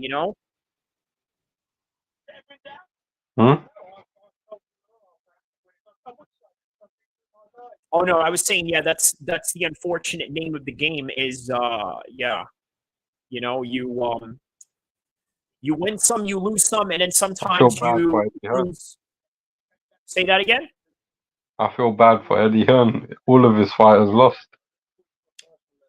Yeah, even worse for Eddie Hearn. Bro, I'm telling you, Coogan is going to be all up on it. Oh, we got to have an interview, you know what I mean? And then, next thing you know, Eddie is going to be there. He's going to be sorrow. He's going to, spit some life lesson games out of this. He's going to say, well, you know what? You dust yourself off and you try again and, this and that. And, we're going to be back. And, man, and then he's going to get a whooping from Barry Hearn back home. You know what I mean? Like an honor beating of some sort. You know what I mean? Like, like he'll probably pull out, one of those cricket paddles, right? Eddie, come here. Barry's gonna tell him, come here. You gotta come in the office. And he's gonna spank Eddie, with his pants down and everything with the, cricket paddle. You lost this for me. You know what I mean? And I let you take over the company. I sit on the side, and then you go and you lose to that wanker Frank Warren. And now Frank Warren got that big, boxing glove trophy that he's gonna put in his trophy case right next to the bullet that, that they pulled out of his chest. Because I'll bet you he's got a bullet. Every dude, bro, I'm going to tell you this, okay? It's some exclusive stuff, okay? Every dude I know that's been shot, they take the bullet and they put it in a trophy case of some sort. Every dude that I know that's been shot up, whether it was military related or whether it was street related, they keep the bullet as a trophy. And whatever bullet that that shot Frank Warren, I'm sure he kept it. Well, no, I don't know. I don't think he did. They don't Frank let Warren you do did that. keep I don't think they would let you do that in England. I would assume that the Metropolitan Police is going to confiscate that and never let you have it. But if Frank Warren did his own self-surgery, because there's some dudes out there that in the streets that know how to do that. They know how to take bullets out of their bodies and stuff. He probably kept it in a trophy case, and now that same bullet that's in that trophy case is going to have that 5-on-5 challenge, which really accumulates from all the years of beef that him and Matchroom have had going on. Yeah, 100%, bro. This was a big victory for Frank Warren, bro. You don't know how massive it is in boxing, bro. Today was a big night for boxing, bro. And in the way that they did it, too. 100%, bro. So, shout out to Jake Matthews. He won the decision on that one. Very hard fought fight against Philip Rowe. Now we are witnessing Grant Dawson versus Joe Zaleski. New Jersey's own Joe Zaleski, and round one is about to commence as we are continuing on. Oh, Grant Dawson opens with a flying knee and then goes for a guillotine attempt.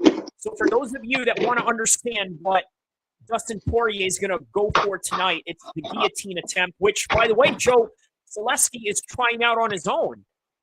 All these dudes are going for guillotines right now. Maybe a lot of them were inspired by Dustin Poirier, because this is what Dustin Poirier likes to do. Whenever you shoot in on him, you shoot in his legs, he goes for your neck. And he even caught Khabib almost in their fight by that submission, but Khabib managed to skate out of it and escape, and eventually choked Dustin Poirier out himself. So now Grant Dawson is on top of Joe Zaleski with a guillotine attempt, but not tight enough, because I believe. Oh wait, he's in a butterfly guard position now. Now in a half guard position, it's not. So the guillotines are not really strong once you put them in a half guard position, right? It kind of alleviates it. The most pressure that you get out of a guillotine is when you have the whole guard position on them, or if you're on top of them, which is kind of a good scramble they got going on right now. Okay, but now Zaleski is back on the half guard position and still has that neck. All right, bro, you know what time? When is the match? What was that? When is the match fight? It is right now 10 minutes to 6 p.m. out here in the west coast of California. So it's going to be 6 p.m. in 5 minutes, in 10 to 5 minutes. And the main card, the pay-per-view portion of this, is going to be in 7 p.m., which is an hour from now. And then, you'll have 4 or 5 matches leading up to the Islam Makhachev fight. I'll tell you, 4 or 5 matches in MMA is not like 4 or 5 matches in boxing. Because if you look at all the boxing fights tonight, every single one of them was a 12-rounder. See, so with a 12-rounder, each fight is at least an hour, right? 36 minutes, but an hour, because obviously there's breaks in between, and then there's the post-press, the post so it's an hour altogether in each fight. In MMA, each fight is worth at least 30 minutes. That's the best way to make the fans that don't understand, let's say, the television timing of boxing and MMA. Obviously, this is something that I've just noticed over the years, covering both sports, that this is the type of the type of like time frame that they go by when it comes to Yeah. their Well, that's division, fine, bro. passing. What'd you say? But I'm gonna stay on the live, yeah. I'm just eating, but Yeah, that's no problem, bro. Not a problem at all, man. I got this, bro. You can do what you want on the stream, bro, because man, I can talk for days, you know what I mean? So it's like no, it's no bro. problem, Wait, you know what I mean? Like I can always fill in the gaps that you're good, brother. You know what I mean? yeah, but what I it know is, you're in a time when I was frame than watching the fight, I didn't eat What was dinner, that? man. When I was watching the fights, because there was so much on the line, I didn't eat dinner at all. So I was so nervous. Now that the boxing has finished, I can eat. You know what I mean? You feel relieved now, Yeah. right? Yeah. Feel relieved. Yeah. I know the feeling, bro. You know what I mean? It's like one of those post-fight feelings. You know what I mean? Like every time I'm in a competition or after a fight, we go to like a restaurant or something like that. It's a great feeling. It's a buzz, bro. And I know that this fight made you feel like you were in that fight because of your relationship to Hamza and then what you put on the line on it. I think there was a lot of risk for you for this. So it 100%, was bro. it was a fight in and of itself for yourself, and as much as it was for Hamza, but man, Hamza came through with flying colors, man. You know what I mean? One of the best 160 pounders in the world right now. One of the best. The face of Saudi. The face of Saudi. That's right. That's right. I could definitely see them putting their whole entire market behind him. And you know what? Guess who's going to be the face of UFC Saudi? It's going to be another Hamza, but he spells it a little bit differently with a K. Yeah, inshallah, man. For the Hamza, because basically that's the same name. Yeah, when is he fighting? This month. This Okay. month, in between. So obviously June is was kicked off by Islam and Dustin. Yeah. In the 22nd, it's going to be Robert Whittaker and Hamzat. And then it's going to be ended up with McGregor and Chandler on the 29th of June. So, Hey, yeah, man, I'm looking forward to that. What was that? You're looking forward to the Hamzat fight? Yeah. Hope he wins. Well, I tell you what, it's a tough matchup, but I can't see him losing on this one. It wasn't too long ago where Robert Whittaker got knocked out. As a matter of fact, Robert Whittaker got knocked out by the current champion of the 185 division right now. So he's still good, but depending on how bad Hamza beats him, will be very indicative of the reality of how he can do in the top three in the 185 division. And then on top of that, you also got to take into consideration Hamza is still an active 170-pound ranked fighter. So he's ranked on both divisions. He's fighting two divisions at once, but never really got a title shot for either of them, maybe up until now, obviously. So we'll see what comes about after the Hamzat Robert Whittaker fight. And then after that, on the 22nd, then you got McGregor on the 29th. By the way, bro, what do you think of Conor McGregor pulling a Ryan Garcia right now? You never know. He could be on something. He's partying, or maybe he's playing possum, making Michael Chandler think that I think that's really what it is. I mentioned this, right, in one of my videos, the truth behind Conor McGregor's party habits. McGregor, even though a lot of people have a lot of criticism on his particular lifestyle, first and foremost, the man is a fighter. A man is somebody that never backed down when he had a short notice fight. He never pulled out when he had an injury.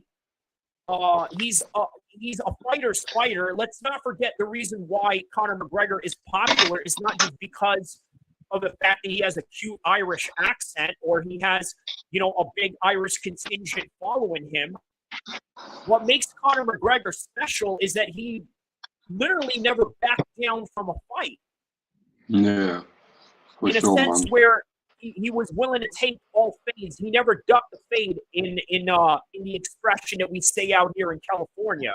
He never ducked any fade whatsoever in a world where people get the phone call from Dana White and Sean Shelby. Hey, you want to fight Khamzat? Oh no. Hey, I said, do you want to fight Khamzat? Hey, my connection is breaking up. I can't hear you. Hey, the coach is like, hey, who was that? Oh, nobody. They asked me if I wanted to fight Khamzat. And then the coach is like, you hung up, right? That's literally the call that most UFC fighters react to when they get that phone call. All right. But McGregor, in his day, he never did any of that.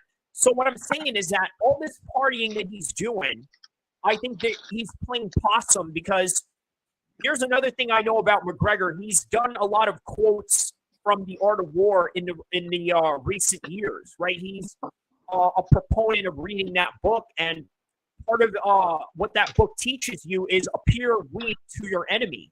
So if you're Michael Chandler and you see Conor McGregor hanging out in Dublin pubs and all that, what are you thinking in your head? Are you thinking this is going to be easy work? If you fall for the bait, yeah, it'll be easy for you to think, yeah, this is easy work. But everybody's saying that's what Ryan did to Devin Haney, so you never know. And then Conor McGregor admires Ryan Garcia. You remember in the Tank Davis fight, he went to his dressing room. He said, yeah, you lads, you did a good account of yourselves. You know what? But I want to see you come back. I want to see you go at it again. Like what I did with Nate. Good old crackhead Nate. I got into it with him twice. But you could go twice again with Tank Davis, and you could go again. You know what I mean? Like he loves Ryan Garcia, so he's seen that Ryan Garcia did something positive out of making it look like he was partying. But you never know. We'll only know when the strategy works on fight night. 100%, bro, man. I'm so happy, man. I am so happy tonight, though. Are you going to give us a London tour right now, live on the Kyrie El-Kheer MMA page? London tour. I wish I could, man. But to be honest, I just want to chill and have a joint, man. Okay, that's cool. Do that, bro. And then I'll run play-by-play by you right now. Right now, Dawson is on top of Zaleski. That is the end of the round, and after this fight, who is next in this fight card right here? Let's take a look. So it is Dawson and Zaleski right now.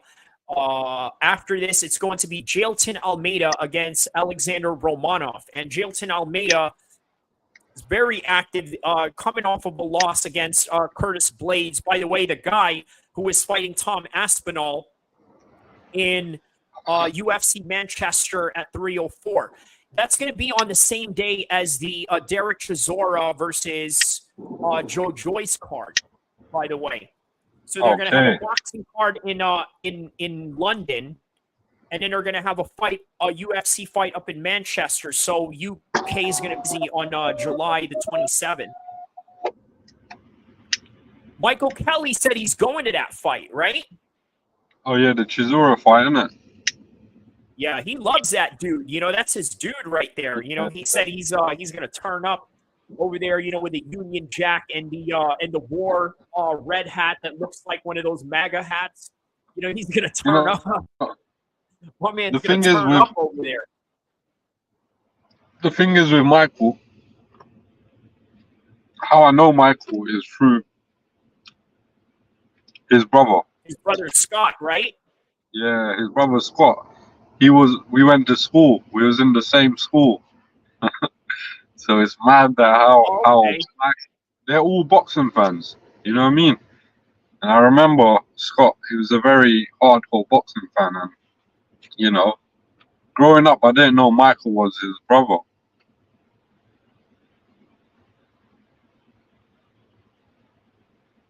All right, so Grant Dawson gets Joe Selesky down again, and we are in the third and final round of that fight before we go on to the Jailton Almeida versus Alexander Romanov fight.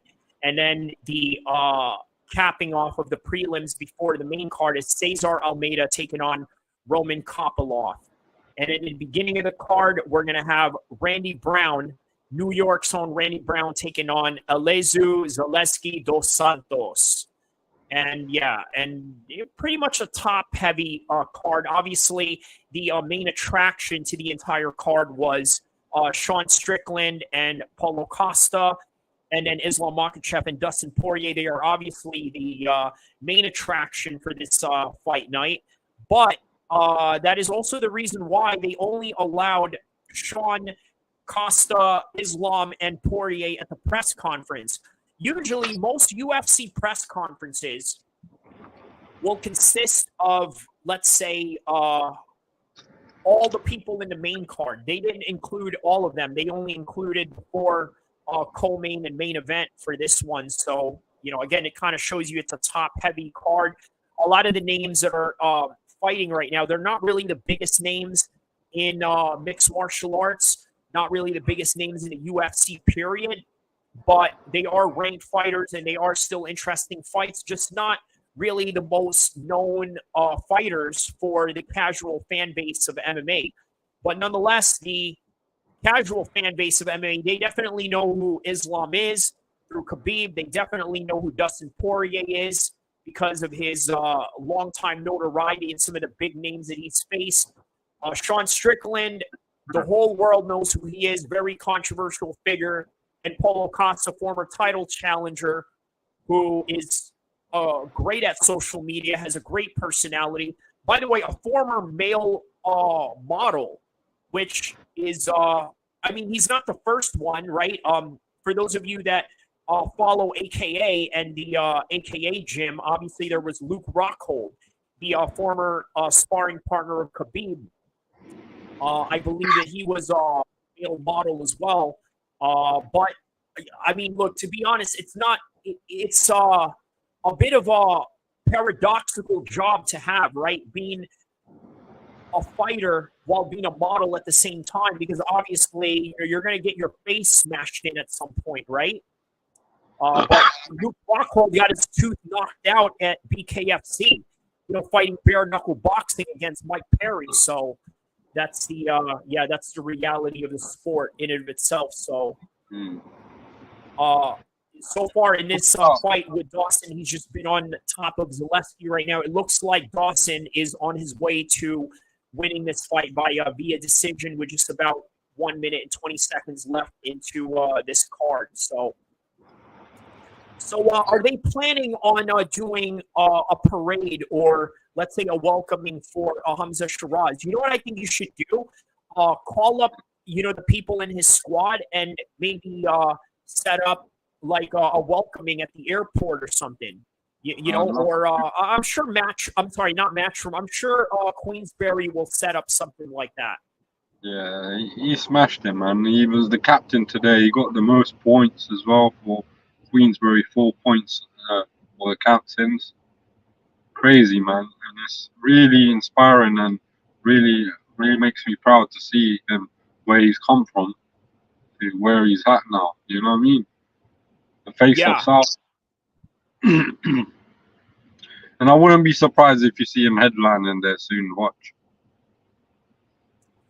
You know what I heard on the commentary booth, right? I thought it was really interesting, right? They said that nobody wanted to give Hamza a chance in terms of the promotions that were out there, and it was only Frank Warren that was willing to give him a chance. Man, I got to tell you, I like what Frank Warren does, right? Simply because we've talked about this in previous streams that you and I did together. Yeah. Frank Warren likes to recruit out of, let's say, non-Olympic caliber type of guys. Basically, guys that came up from the streets and had to go into the pros. Never really went into the amateur ranking systems. Just went straight into the They just went straight in. As well, though, for giving Hamza the opportunity when no one else wanted to give him the opportunity. And now you can see why he gave him that opportunity tonight. Everyone, the world saw that. And, what a statement Hamza made. You know what I mean? What do you think Frank Warren saw that nobody else saw? The thing with Hamza is, in boxing, you need that X factor as well. The thing with Hamza, he's a no homo. He's a very good looking guy, And I think Frank Warren also saw that aspect in him where he can be marketable. Do you understand? So he's also got that side to him where he's almost got the full package, And he's a Muslim fighter on top of being British, which I'll tell you, I mean, that may not mean much in your part of the world because everybody is British. But for me, being, a fellow, Middle Eastern man, Muslim man from this side of the world, seeing another Muslim man who speaks the Queen's or the King's English, sort of say, is quite intriguing. You know what I mean? And then on top of the fact that, he has the worldwide Muslim population that will back him, with the right amount of, let's say, promotion. So, big ups to Frank Warren, bro. He's he's a G, bro. You know what I mean? He's a G in every sense of the word. Yeah. 100%, man. At the end of the day, Frank Warren, he gave Hamza that opportunity when no one else did. So you've got to big him up for that, And every time Hamza wins, it makes my channel look better as well because a lot of doubters were doubting him, and obviously I was the one that was rooting for him, And by the way, for all of you that are watching this right now, do not forget to like and subscribe to Zain Musa Boxing Dosage on YouTube for all your coverage of boxing, and not only all your coverage of boxing, but also your coverage of the up-and-coming superstar in the boxing world, Hamza Shiraz. Yeah, probably the best 160-pound fighter that we have seen in this generation so far, and I'm going out of my limb to say that the brother is going to retire undefeated. I'm going to say it right now. So you can clip this part on 2:23 of this live stream, 2 hours and 23 minutes of the live stream of the UFC 302 live stream. Hamza Shiraz will retire undefeated. And if you want to see the rise of that, watch Zain Musa Boxing Dosage channel. Yeah, because that is where you're going to capture all the top moments. And don't forget to like and subscribe to his channel, and also like and subscribe to my channel, because we're going to do more of these collaborations for years to come. And we're here for the ride, baby. You know what I mean? Oh boy, we are over the moon for this. And by the way, on the UFC side, shout out to Grant Dawson. He just won a decision over Joe Zaleski right now. Obviously, the ground control time was a factor in this particular fight. The striking percentage of this entire fight was really high. You're talking about two guys that scored an 84 and 80% strike percentage in this fight, but a big part of that was the ground control that had been happening in this fight with Grant Dawson, who, by the way, is also the training partner of Dustin Poirier. So Grant Dawson has great wrestling. You would imagine that he gave a lot of good looks for Dustin Poirier to sort of understand the grind that Islam is going to put him through. So, but shout out to Grant Dawson and the American top team, along with Dustin Poirier, who's going to be in the main event tonight. And the next matchup that we are going to react to right now is Jailton Almeida versus Alexander Romanov. And two big heavyweights. Obviously, Jailton Almeida had a bit of his struggles. I thought Jailton Almeida was going to be the Usyk of the UFC's heavyweight division at one point because he was very technical, just like Usyk. Just like Usyk, they're both the same size, 6'4", 6'3", but in the 220s, not really the biggest heavyweight. But he fell short against Curtis Blades, and Curtis Blades is on to fight Tom Aspinall in UFC 304 in Manchester. But while we react to his fights, we got Zain Musa Boxing with us, Zain Musa Boxing Dosage from YouTube on this particular space in YouTube as we chat away and celebrate the victory of Hamza Shiraz and reminisce on his training camp. Not only that, we're going to talk about future projections of where his fight is going to be. But also, how about this? Let's add this to the content because I did have this on the description. Donald Trump is going to be attending UFC 302 tonight, right after he just got convicted with 34 counts of a felony from the New York State. And now he's going to attend UFC. What a gangster. You get found guilty of 34 counts, and then he goes and attends the UFC like nothing happened. I think Trump is trying to maybe play a little bit of a public relations role, right? Like, he shows up, the whole crowd is going to cheer because, he's a former president watching a UFC fight, and maybe he'll gain sympathy from the jurors but I'm going to be honest with you, bro. I think we're witnessing the first time a U.S. president could potentially face jail time, prison time. No way. It's insane, bro. Crazy, bro. I'll bet you a lot of people in the UK right now wish they could see that out of Rishi Sunak or Boris Johnson. You know what I mean? I'll bet you there's a portion of the UK population. It's like, man, why don't we do that to Boris? But I don't know, man. Boris, these guys, they're lifetime politicians, unlike Trump, right? Trump just goes into office, thinks he can do what he wants, and gets in trouble in the process. But unlike people like Richie or Boris, they're veterans of that game. They know how to not get arrested. They know how to not do the illegal things. And here's Trump, taking, CIA secrets, bringing it to his house, and this is the reason why they convicted him. But nonetheless, he's he's going to be attending UFC tonight, and that's going to be very exciting. But we're always going to remember this as the day Trump attended a UFC after he got convicted. Hamza Shiraz got the biggest win of his career. So we're going to put that on the timestamp of the historical almanacs. What do you think? Yes, bro. I'm just so happy, man. You don't understand. I was so nervous. So what about Islam? Are you nervous for Islam or no? You feel pretty good about everything that I told you, regarding this matchup, right? I kind of trust your predictions, innit? And I think you're right with Islam. I'm not too worried about him, but obviously, there is a slight worry. But obviously, we won't know until the fight's over who wins. Yeah.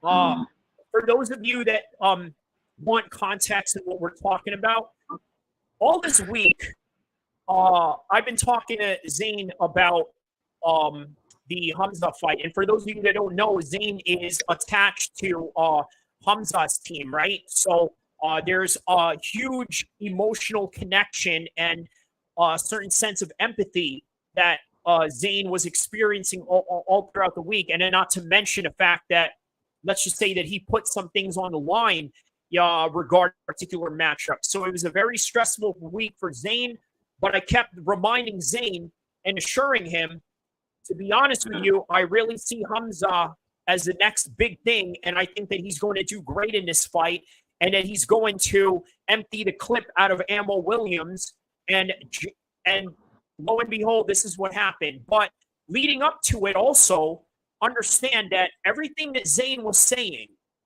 I started seeing in the fight. Like, oh, snap, he rocked Hamza. I'm like, oh, okay, this is exactly what he's talking about. And now we are witnessing also the first round of Almeida versus Romanov, 451, 450, 449. And Almeida straight away shoots a single leg takedown. And yeah, now he's got Romanov down, just as standard as what we would expect out of the grappling prowess of Almeida. So yeah, man, tell everybody the nervousness and how over the moon you are after that Hamza Shiraz win today. Yeah. Well, it all started though when Ammo Williams was doing his antics, before the fight. He started, questioning Hamza Shiraz, you know, almost trying to scare him, as if like Hamza Shiraz would be scared of him. As an American fighter, they talk a lot. And Ammo was talking on the next level about what he was going to do to Hamza Shiraz and how he was going to brutally knock him out. You know what I'm saying? So it's just, I was in the point where I'm cool with Hamza, I'm cool with his team, I'm cool with his family as well. So I always root for Hamza every single fight. But I knew at this stage, Ammo was definitely going to try to back up his words in the ring. By saying that, he also had a bit of success early on. But Hamza is a professional fighter, is a special fighter, is dedicated to the sport of boxing. And he's given me like a few opportunities which, I'm very grateful for, like being able to attend his fights, seeing him come up the way he has. And, he's so close, like, to being a world champion now. He's not like one of them fighters that you see come often. You know what I mean? He's got everything about him. And the sacrifices he makes, like going to train in America, is just, what differentiates him from others. Which you don't see many people doing that, going out of their comfort zone. Because he's there is a tap. Sorry. I just wanted to add that in. Gelton Almeida has now officially tapped out Alexander Romanov in the first round. After that takedown sequence that we were talking about just before we were talking about Hamza Shiraz, he kept him on the ground the whole entire time, took his back, and submitted him in the first round. And also, don't be surprised if you see that same sequence from Islam Makhachev on Dustin Poirier tonight. All right, but go ahead, continue. Just wanted to add that in because obviously that's part of the stream that we are covering. But go ahead, continue. Shout out to Gelton Almeida. Congratulations on your first round submission. Go ahead. Yeah, so another thing about Hamza, the most important thing is he believes in God and he's a very devout Muslim. Do you understand? And, I think that's what separates him. And interestingly enough, who he looks up to? Do you know who he looks up to?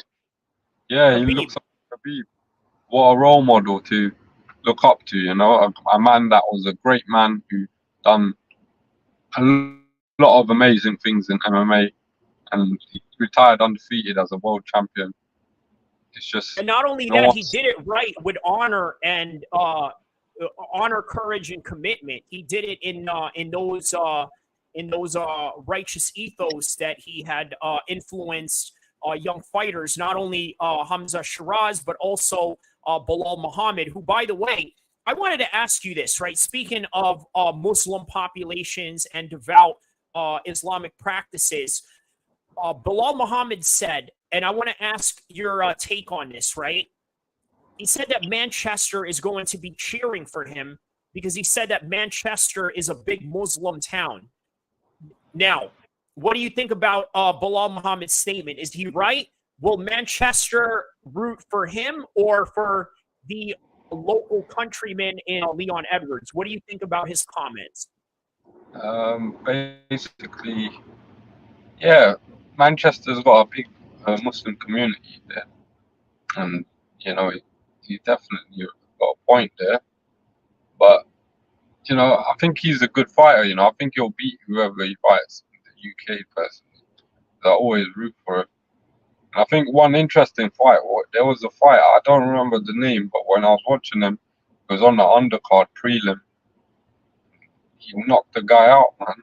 So that was the first time I saw him, and I felt he was a really good fighter. Oh, you're talking about Bilal Muhammad or Leon Edwards? Bilal Muhammad.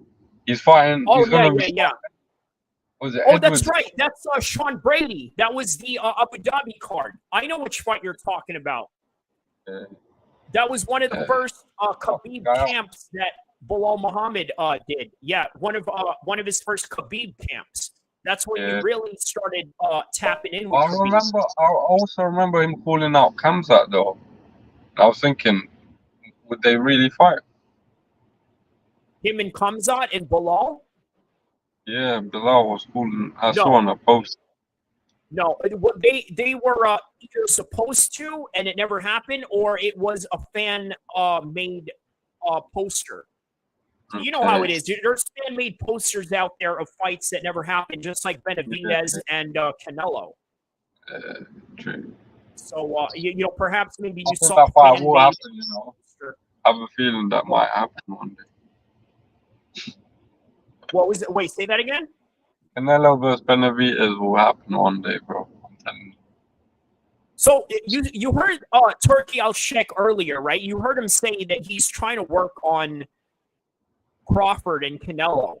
But I also saw reports where they said that Canelo is refusing. And you know what? That doesn't surprise me in two different ways, right?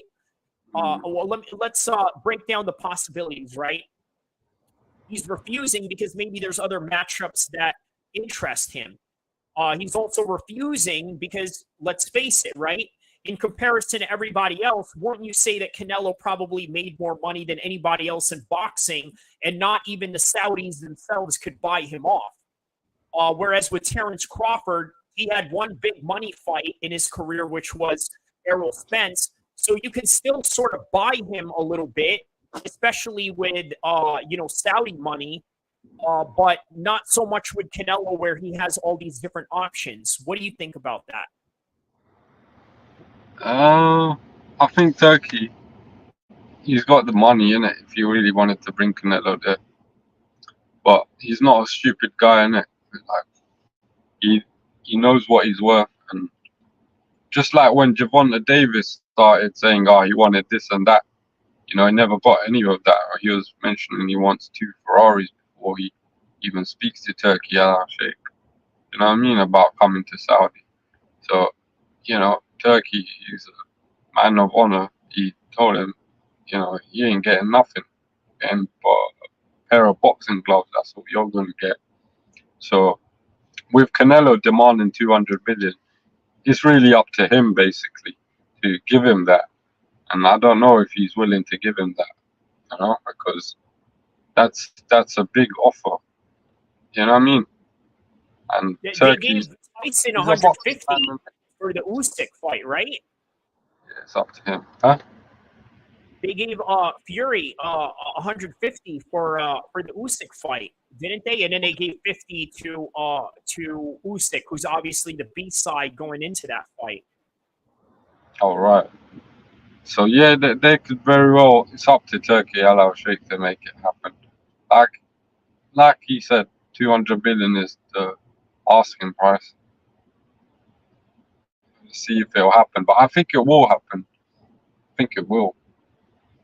But or the you know what? He could be pricing himself out a little bit, don't you think? Like there's there's a level of pricing out that he might be doing, as a result of it, perhaps. Yeah. You know,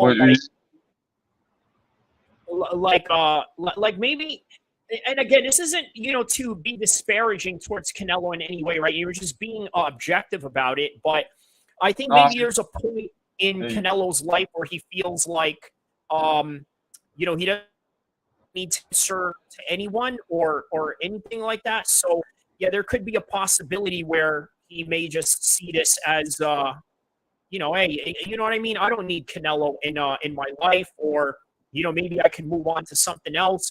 But after that May 4th fight, he did say that he wanted to kind of lay back and chill for a little bit. So, we may not see Canelo for a while. Maybe he's serious about, taking a break, because obviously you look at the track record and the activity level that he did. It's quite staggering, really. Canelo, the thing with Canelo is, bro, what people need to realize, especially the people that don't like Canelo, they need to realize the guy started his professional career at the age of 15. Do you understand? And like, he's gone through the prime years of his career, and this is like his later part of his career. And you're not always gonna be as good as you were when you were younger. Do you understand? Naturally, wear and tear on the body, the fights that he's taken, Golovkin fights, all of that takes its toll as he gets older. And bear in mind, he was a 15-year-old when he turned professional. He's had over 60 fights, over 50, 60 fights. You know what I mean? So it's crazy, and that's what people fail to realize.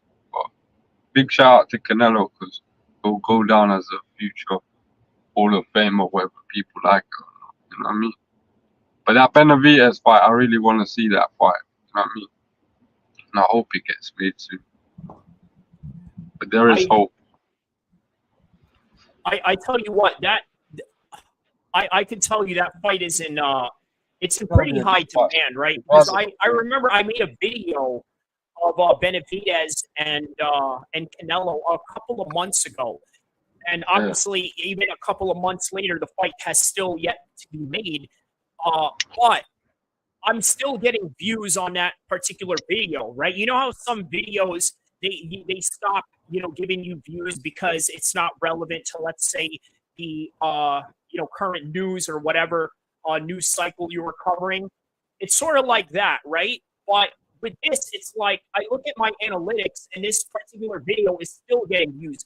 By the way, for those of you that are watching, don't forget to check out that video, the breakdown that I did with Canelo versus Benavidez, where not only do I break down the technical aspects of that fight, but I also break down the psychological aspects of that fight. For example, the upbringing of Canelo, him being a redhead, right? Growing up in Mexico, what is that like for him and his motivation and perhaps maybe the source of his anger? And speaking of the source of anger among things, what about David Benavidez? Growing up as somebody that was a former fat kid to becoming a world-class athlete and a top-level, world-level boxer at that. How does that affect his mental mind state and his motivation? I talk about all those things. Check out that video on my video section. You could look it up in the search of the video section. Canelo versus David Benavidez, psych and technical breakdown. So, yeah, I think that fight is in high demand, but it seems that the Sheikh wants to fight Canelo and Crawford together. So, yeah, but Canelo don't want to take it. Canelo don't want to take it. Canelo doesn't want to take the Crawford fight. Is it because it's beneath him, or he feels that it is a bad matchup? Put it like this: if you're in his shoes, Crawford definitely got a chance to beat Canelo, innit? Because when it comes down to boxing IQ and things like that, Crawford is one of the best pound-for-pound boxers in the world. And I can say that as a Canelo fan, I'm a realistic person. I don't try to keep biasness in my opinions as well, but I do have my favorites, and I know when I see weaknesses in the fighter. You see how Floyd Mayweather did Canelo. It'll be sort of like that, but the question, will we go into that fight if Canelo would be able to land that shot to knock out Crawford? Because Crawford's a crafty boxer. That's what gives Canelo problems when you know how to box. Stay out of range. Crawford can do that. It's a dangerous fight for Canelo. And the thing is with Canelo, he's at a stage in his career now he knows he's not getting any younger. So when he fights, you know, it's got to be a fighter where he feels he's at a slight advantage. Maybe. Understand? Wait, That's why. speak into the mic a little bit. It was I wasn't able to make out the last few words you were saying. Sorry, bro. Can you hear me? Yeah. It's just you were a little further from the mic, so it was hard to make out what you were saying. So the last part you were saying. Yeah, like Canelo's at a stage in his career now. Like he can really pick and choose who he wants to fight, but everyone wants to know when he's gonna fight Benavidez, isn't it? Yeah.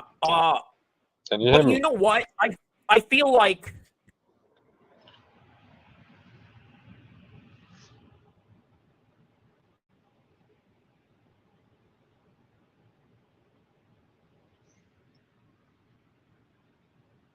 Bro, I can't hear you, man.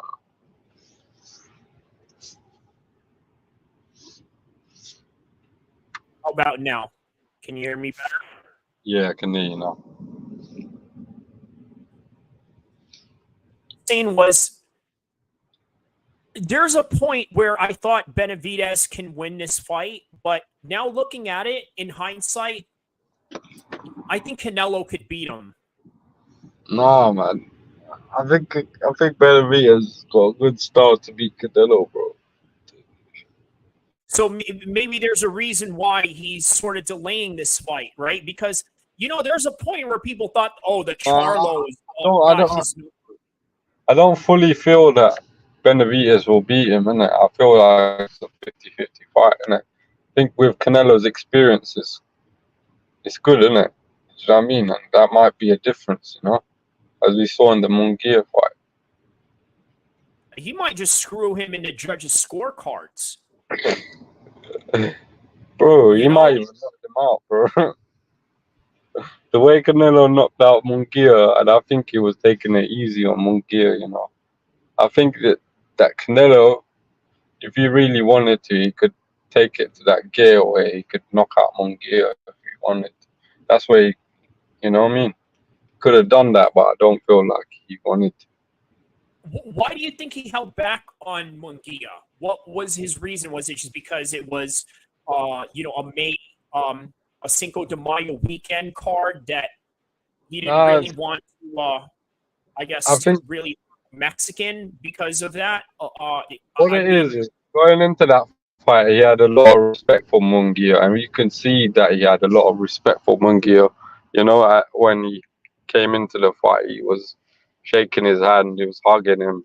He's a fellow Mexican, so to him, he wanted to see Munguia fight for another day, and I think he had mercy on him. To be fair, Terence Crawford also tweeted that as well. So he felt like he was, you know, helping holding Munguia. You know what I mean? He's not knocking him out when there was opportunities where he could follow up. He wasn't doing that way. Previous fights he would. You could see going into the fight he had a grudge against Oscar De La Hoya. He wasn't Jaime Munguia. So I think that he was more trying to prove a point to Oscar De La Hoya, not as seeing Munguia as a fellow Mexican. You know what I mean? Took mercy on him.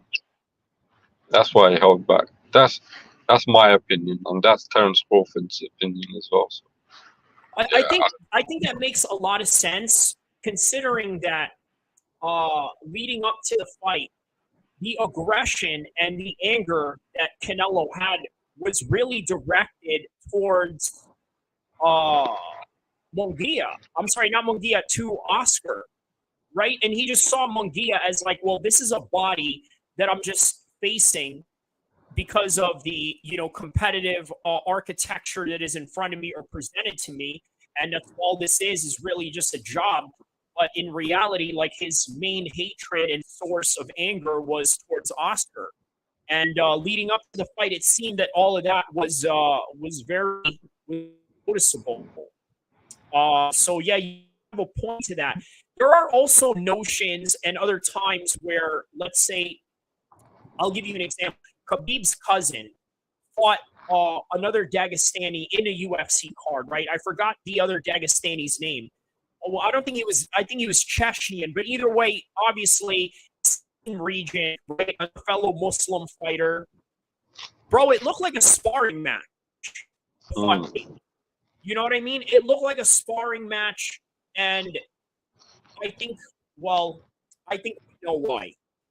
We know what we know, and we're discussing it right now, and we're making a point as to there are fighters that do this. And by the way, speaking of fights, one is about to commence with Almeida, another Almeida again, in the middleweight division, this time at 185, taking on Roman Kopylov. And round one is 454, 453 in the first round. Almeida with 6 blocks, and we're on for that one. So yeah, man, it's really fascinating where Canelo takes his next fight from here, because literally all eyes on Canelo now, right? And the world is his oysters. He could have David Benavidez. The Sheikh is pushing him to fight Crawford. There's still Demetrius Andrade somewhere out there. He's still undefeated, right? No, Demetrius? Benavidez beat him. Oh, that's right. Okay. Well, yeah, Canelo dodged that one. I know that. You know anything about the famous line that Canelo says, "Bad day? You want bad day?" I know that was geared towards Demetrius Andrade. See, all these famous quotes and lines that these fighters do. Okay, check this out. You know Conor McGregor's favorite line, right? And I'm gonna make a test right here to see if my theory is right on this. Who was the guy that Conor McGregor said? Who guy? He said that to. What was that? Do you know who Conor McGregor was hearing the phrase, "Who the F is that guy"? Remember that famous little sound bite that Conor has? Who the F is that guy? Remember when he said that? Yeah, I remember. Do you know who he geared that towards? And if you don't, it's okay, because that's the point of the test that I'm making.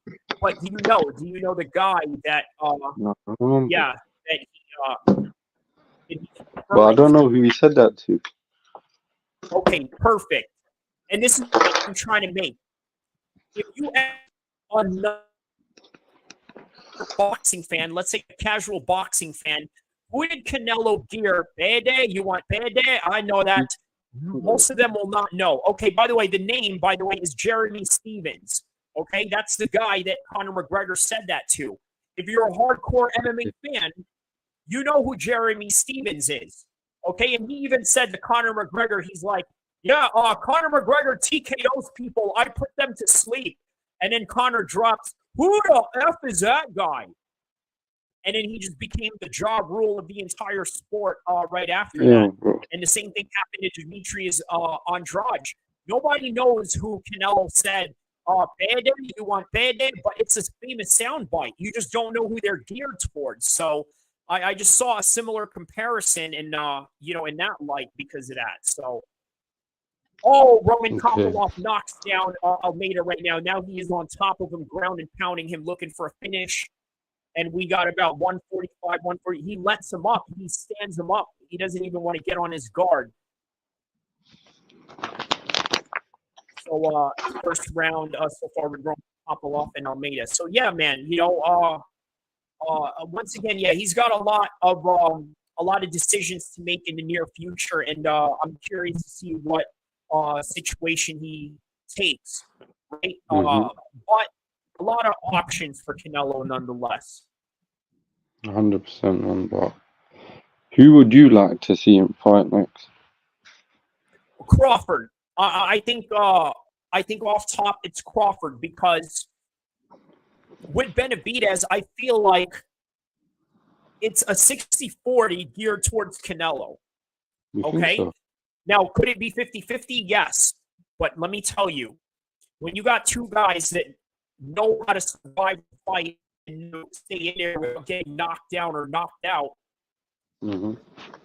you know, the judges' scorecards, you know what they say, you know, the Canelo, decision privilege, right?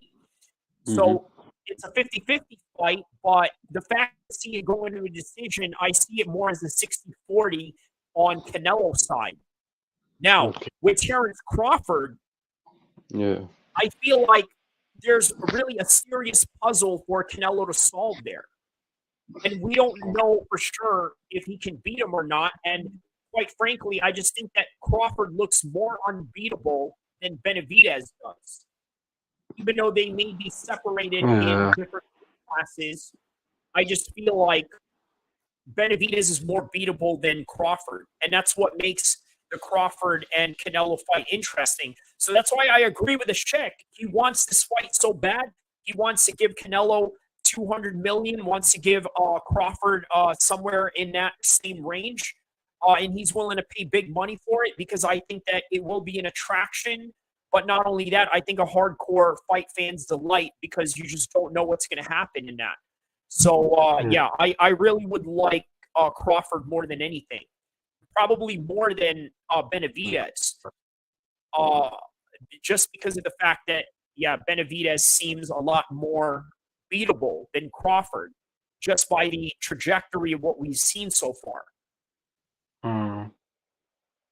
There'll be a good fight. Styles make fights as well. Mm-hmm. And we are 20 minutes away from the main card. And, yeah, we are going into round 2 right now with Roman Kopylov and Almeida. He drops him with a straight hand and then just starts ground and pounding on him. And, okay, now round 2 is about to commence with Kopylov and Almeida right now. Almeida opens up with a body kick, same way that he opened up in the first round, goes for the body kick again. A high kick return by Kopylov. And now they are in the middle of the octagon, right in the center of the Monster energy drink.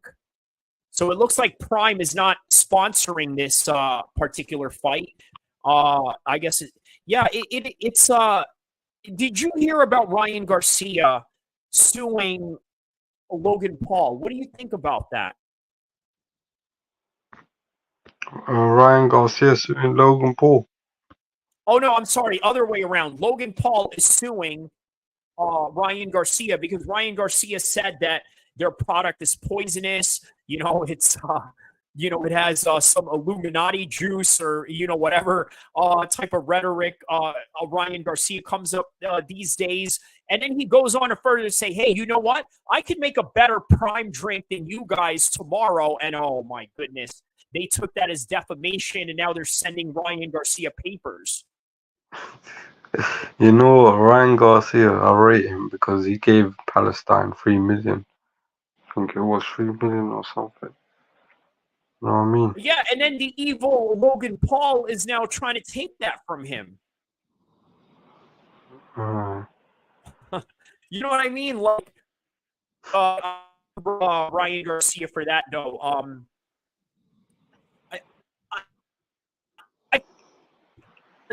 Logan Paul, he's a professional wrestler now, right? He's a WWE guy.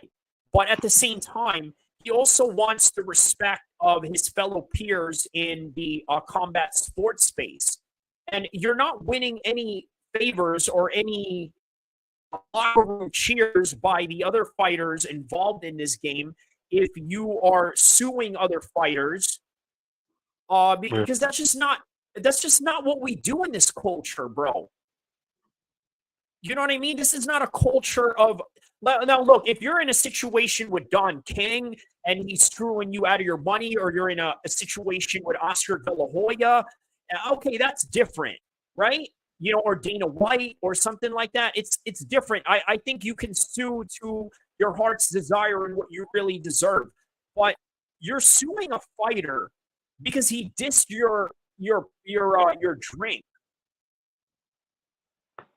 Yo, bro, You know what I mean? I'm gonna switch on the what I'm gonna switch on the UFC watch. I'm falling asleep right here, man. Let me get Drink a. some coffee, my man. You don't want to miss this. You know what I mean. You got something on the line here, so you got to drink some coffee, my boy. You know what I mean. You got to head out to Tesco. Hey, is Tesco open at this time right now? Bro, I am. Fuck. Welcome, hey Zane. Welcome to the life of a hardcore British MMA fan. Yeah, but You are now officially a British MMA hardcore. I'm gonna put it on. all Got every all channel. the UK UFC hardcores are are up right now. Let me find it. What channel is it on? TNT Sport. TNT, yeah? Yeah. Perfect. You Oh, got shit. it? You got it on? So I'm at the point where this guy's on top of him. Oh, shit. Oh, shit. This is actually fun, blood. This is actually exciting, you know? Almeida and Kopilov. Yep. And I'm sure the there's other enhancements that are making this even more man, look, I'll tell you the what you're feeling right now, like I see every little technique when I'm at that level right now. You get me, fam. By the way, how about your interaction with with Hamza Shiraz, where he was looking at you and he's like, "Yo, the brother is you all right, bro? Remember that? Remember that he's asking you all right? He's looking straight in your eyes, and he knew what was up." Oh, bro, Yeah. that's my favorite personal Hamza Shiraz story you got. You know what I mean? When he looked at you and he thought, like, man, what's going on with his brother, man? He's looking like he just came from Japan or something. You know what I mean? Like, or turning, or the old school, 1980s song called "Turning Japanese." They had an old school song like that back in the '80s called "Turning Japanese." But yeah, if you know, if you're from California or Amsterdam or places like this, you know exactly what we're talking about. And right now, what Zayn is experiencing is seeing the violent exchanges known as mixed martial arts action in its most highest HD form right now. Yeah. Maybe if I could turn, can you see it? Don't play. Well, yeah, don't play because it's copyrights. But yeah, but that's good. That shot is good enough. Okay, so you're a couple of seconds ahead of me, so I'll keep in mind of that. All right, so round now 3. they're enter in the center of the cage again. Almeida loves to open these rounds with body kicks. I think the reason why is because he wants to test his range out right away. He wants to know where this guy is willing to step in and step out, and then there's a high kick response by Kopilov, which is almost the same kind of sequence that they had in the first 2 rounds. Now we are in the 3rd round, and there's a body punch by Almeida. And Kopilov showing off a little bit of that Soviet Russian boxing style that is very similarly used by Bivol. How about Bivol tonight, right? I mean, obviously that was sort of expected that Bivol was going to come out on top like that, right? But shout outs to that Libyan fighter that, gave a good account of himself. I think the Sheikh, after the fight, he said, yeah, nice takedown there by Kopilov. Now they're on top right now. Yeah. What Almeida is doing right now is he was trying to go for a butterfly guard, but instead he is now back into the full guard position. So whenever a guy has their legs wrapped around you like this, or they have your head control like that, this is called a full guard position. And usually if you want to step over their knee and put your knee over them, that is a half guard position. But right now they're stuck in the full guard position as Almeida is trying to hold on into a wizard position. And Kopylov, what he should do in this position right now is posture back up. Because if you posture up, you give yourself a better range of punching down, right? It's sort of like, best way to sort of explain it in a metaphorical sense, if let's say you have a gunfight going on, right? Where the guy up the hill is shooting down on the people that are going up the hill. The people who are shooting from the top of the hill are usually going to have the higher advantage. And that's what you would get if you posture up from this full guard position. But what Almeida is doing right now is he's pulling his head down while also trying to advance his position from the ground right now. And you see what he's doing right now, moving his hips from side to side. That is the right way of trying to escape.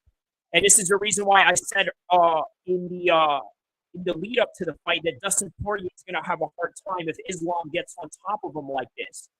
Because getting up from this position requires for you to use a lot of hip movement, in which Dustin Poirier is going to have a very hard time doing. So don't be surprised if tonight you see Islam Makhachev really hold down a good guard position with Dustin Poirier being stuck down there, if not Islam Makhachev transitioning to better positions, such as either half guard position going into, let's say, a side control and so on and so forth. What is this? They're standing them up. I think they're standing them up because of a stalemate. What is this? Oh, okay, he stood him up because of a stalemate. They can do that, by the way. If the referee feels you're not doing anything on the ground, they're going to stand you up. Here we go. Another takedown by Kopylov. Yeah, I think Kopylov won this one just based on the grappling and the ground control. Is it a 3-round fight? 3-round fight, yeah. Okay. Yeah, he's won it, man. Kopylov won this fight.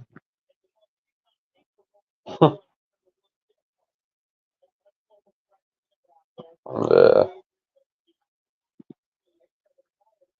Kopylov. Now, this right here is the up-down position that you're seeing right now with the guy on the bottom while the man on top is trying to advance position or kick his legs. Yeah, this is called the up-down position. And now he is now on his side control. He now has him on side control, and I believe he is looking for a crucifix. So for those that don't know what a crucifix is, it's usually where you have both your legs wrapped into one arm while you have the rest of your body in a side control or controlling their head and arm from the other side. But right now he's in a side control position, and you look, okay, that is the end of the fight. Yeah, Kopylov won this fight right here, hands down. So that is the end of the prelims fight. We are now heading into the pay-per-view portion of the fight, and it's going to be some interesting fights ahead after this. So you seen that picture that I posted with John Anik, where he was looking straight into the eyes of Dustin Poirier and Islam? Yeah. Remember, we were like, yeah, this is us right now, watching attentively to, the main event. I'm sure you were like that too. It's like looking straight into the screen as you were watching Hamza Shiraz, fight earlier. Bro, it was mad, bro. I just couldn't believe it. Crazy, man. Crazy, man. All right, we are now awaiting the decision of Roman Kopylov and Almeida, but I think it's pretty easy to see Kopylov won this one. And by the way, shout outs to the 300 people around the world that were tapping in, watching this with us. We've already had 300 people tap in and come in here. Shout out to you. Don't forget to like and subscribe. Also, do not forget to subscribe to Zain Musa Boxing Dosage. This guy is tapped in with Hamza Shiraz and his team. And right now, Hamza Shiraz is one of the top rising stars of boxing. Follow his journey because Zayn is going to be there throughout the whole entire process of the time that he was a prospect, now going into the championship realms of boxing. Yeah, So it was a now split the decision. It was a split decision. Kopilov split Kopilov decision. wins by decision, of course. All right. Shout out to Roman Kopilov. It was a close fight Won't be then. the first Russian to win tonight. Guarantee you that. Won't be the first Russian to win tonight, right there.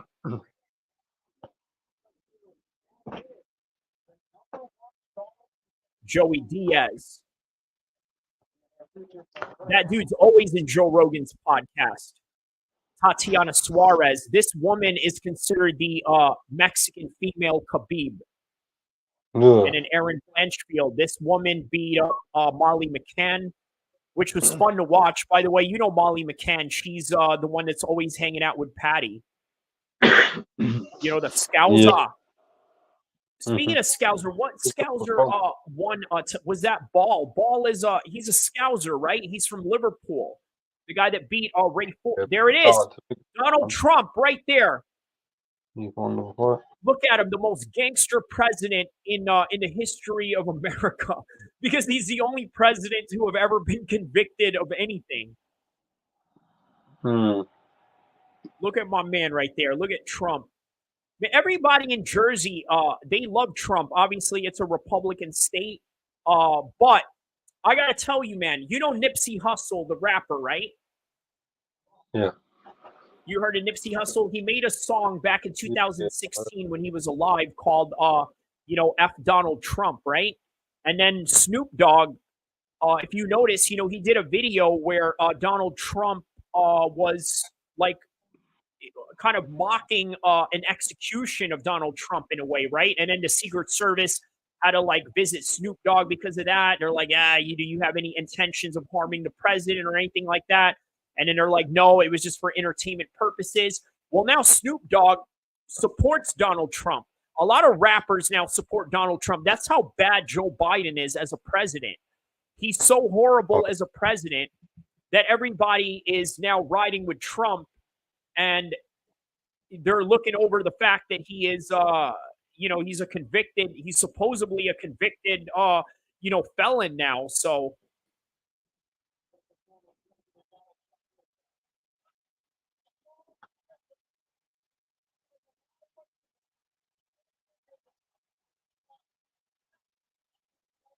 bro, if Donald Trump wins, do you know what he would do to Joe Biden after he wins? He's gonna have all types of cases on Joe Biden if he wins. You know what I mean? He's like, man, you did all this to me. You snitched on the FBI to me. You had the DOJ. You had all these law enforcement and the CIA come after me. Man, once Trump is in office, or if he even makes it to the office in the next election, he's definitely going to he's going to do some funny stuff to Joe Biden. He's going to bring up all these different cases, of Russia collusion and all that. And yeah, man, it's going to be interesting, though. You know what I mean? But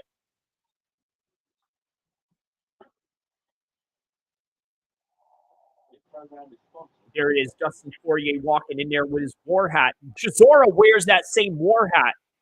Remember? Chisora stays wearing that hat. Oh. It looks like a MAGA hat, but I think Marvin Hagler wore that, right? Remember Marvin Hagler? He's sort of the guy that came up with that hat. So. Yeah, the war hat.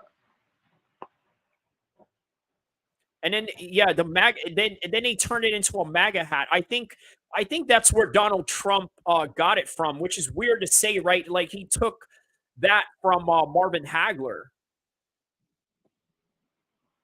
All right, on to the main card, my boy. You excited? You excited for the main event? Yeah, I'm nervous now. You're nervous. So are you more nervous for Islam or less nervous for Islam in comparison to Hamza Shiraz tonight. Less. But still, there is a slight nervousness as well. But hey, listen, that's the thing with MMA, right? It's way more unpredictable than boxing. You know, like, Yeah, keep it in is, man. mind, even though Dustin Poirier can't kick very high because of his bad hips, and even though he's not going to be able to escape any ground transitions if Islam gets on top of him, because of his bad hips, his hips can still throw low kicks. And you've seen what happened in the McGregor fight when he threw those low kicks. He literally busted up McGregor's leg and put him out of commission for a long time. So that's. But here's the thing: Islam is not McGregor. You throw a low kick at Islam, his mind, his wrestling mind, is automatically geared towards ankle picking you. So once he gets a hold of your ankle from that kick, boom, he takes you down, and that's the difference. Whereas with McGregor, I don't think he even had any recollection of even trying to check those kicks.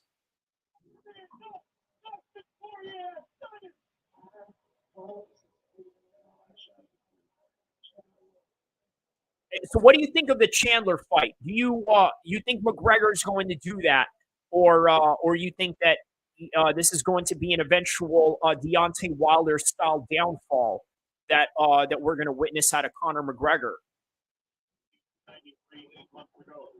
Mm-hmm.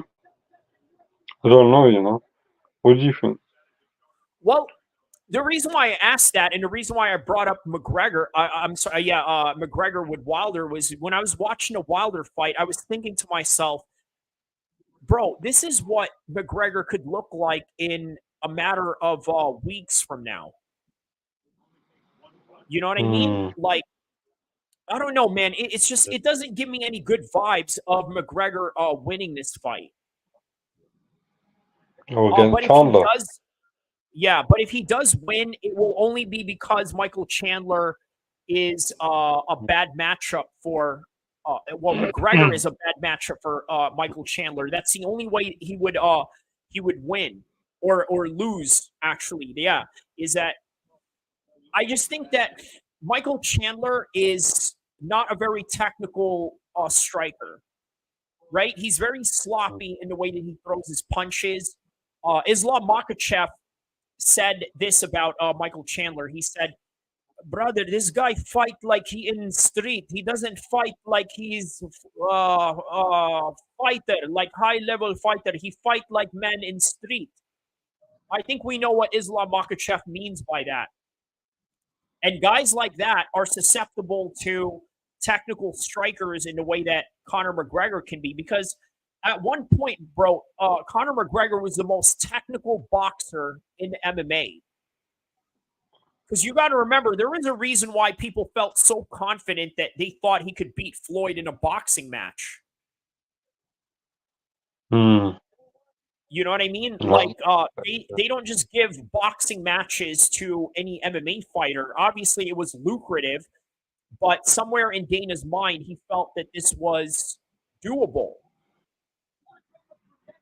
What, Khabib versus Mayweather? Oh, no.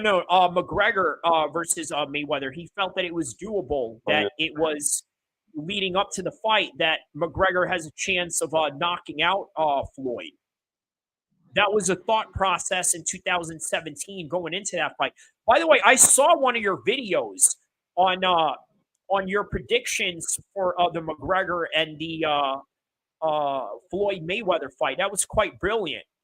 So for those of you that are tapping in, don't forget to tap in and like and subscribe to Zain Musa Boxing Dosage, as well as this channel as well, to check out that video that I'm talking about with Conor McGregor and the Floyd Mayweather fight leading up to it.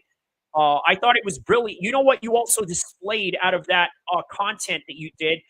You displayed some MMA knowledge into that video, if you remember. I was like, wow, okay, he knows his stuff. He brought up the Nate Diaz fight and, and the relationship to how he's only really been submitted in MMA, but never really been knocked out, right? Well, now that's a little bit different because Dustin Poirier was the real first guy to really legitimately knock out Conor McGregor. Yeah, that's mad. And that's what he's hoping to do against Islam. But man, Islam has taken Yeah, I've on all noticed he's types of very strikers heavy-handed, isn't already. it, Poirier? What was that? Poirier is quite heavy-handed, even though he ain't got the Oh, legs. He's got the punches. You know, he's so he's got heavy-handed, and then on top of that, he's got good low kicks. I mean, like it's really like a dangerous part of his game, and McGregor really took it for granted, which is why he got his legs busted. Oh shit, Makachev isn't a joke though. Look at the way he's Oh, submitting the guy. Crazy, man. I'm happy that Khabib's in the corner. It makes me less nervous. oh yeah, bro, because he's a cheat code, bro. You know what I mean? Like having Khabib as a coach, it's like this is the best way to really describe what having Khabib is like as a coach.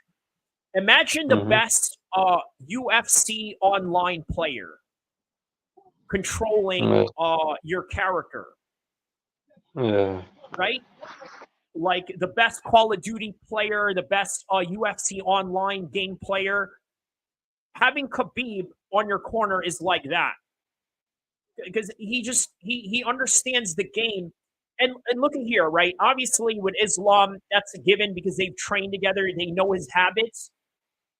Okay, put Bilal Muhammad in there. He started coaching Bilal Muhammad, and Bilal Muhammad looks like a completely different fighter after he started training with him.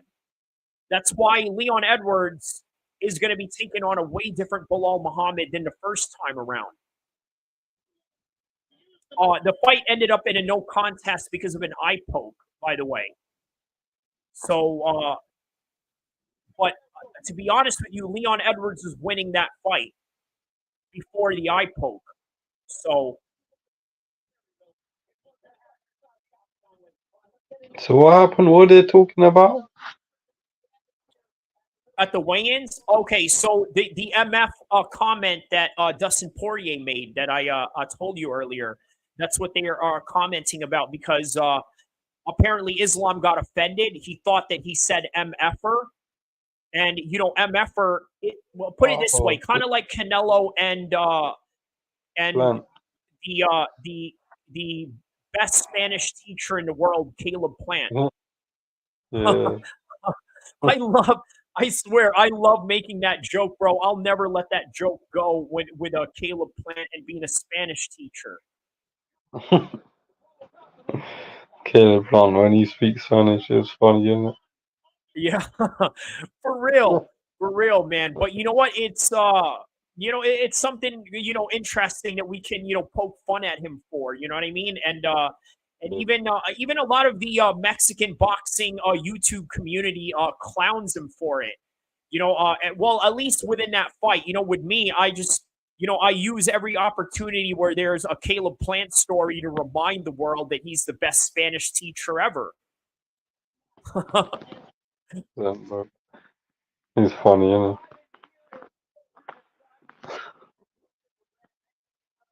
There's Paulo Costa and Sean Strickland. That's going to be a good fight too. Yeah, how do you rate? You've seen Sean Strickland fight, right? What do you think of his boxing?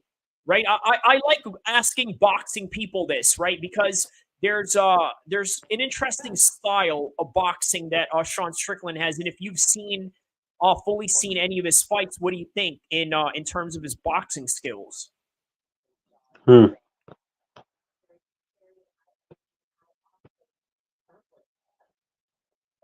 Who did you say? Who's boxing?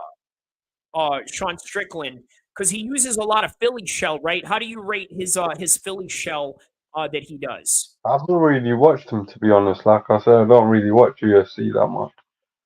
Okay. All right. Well, you'll Yeah. see it tonight. You'll see what I'm talking about. He Is he has fighting tonight? yeah, he's very boxing heavy in the way that he fights. I think you'll appreciate Sean Strickland's style. That's why I asked, only if you've seen any of his fights, because it's always interesting to see what boxing people think of when they see, someone like that use boxing in the octagon. Okay. So I always like to get their opinions and inputs on it. So Yeah, no, definitely, man. I enjoy seeing that. You know what I mean? Whenever a UFC fighter has boxing ability, because it makes me think like if they all got into a boxing ring, they could maybe perform. Like someone like Sean O'Malley, he's really good. You know, he got a good boxing skill. Can see it when he shoots his jab out. You know, so I think he'd be and a how good about boxer. Ryan Garcia talking about how he wants to get in the octagon? How do you rate that? Do you see a certain athletic attribute that Ryan Garcia possesses that can probably translate over to MMA, if any? Yeah, why not? I think Ryan Garcia's got the body type to do it. You know, he's a quite slim guy. You know, he's in shape.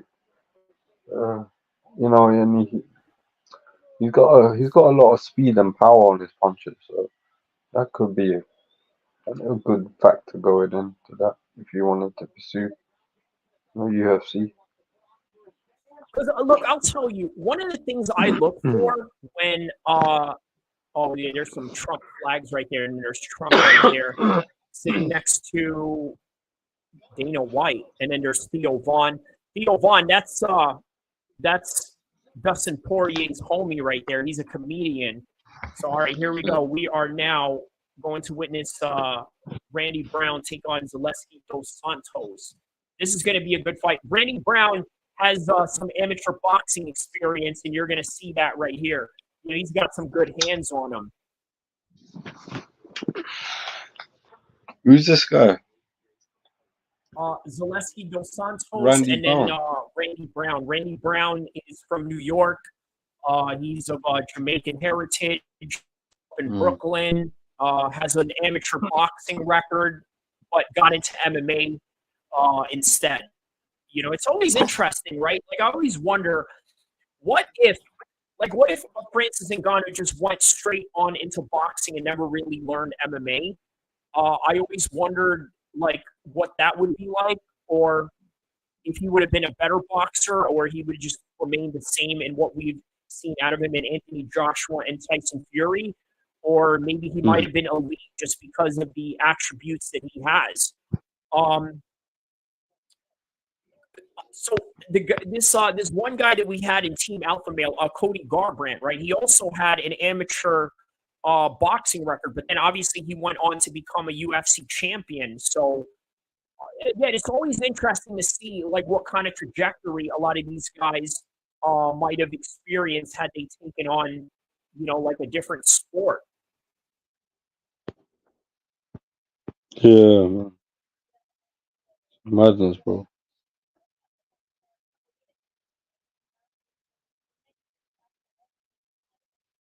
All right, the first fight of the pay-per-view. Here we go.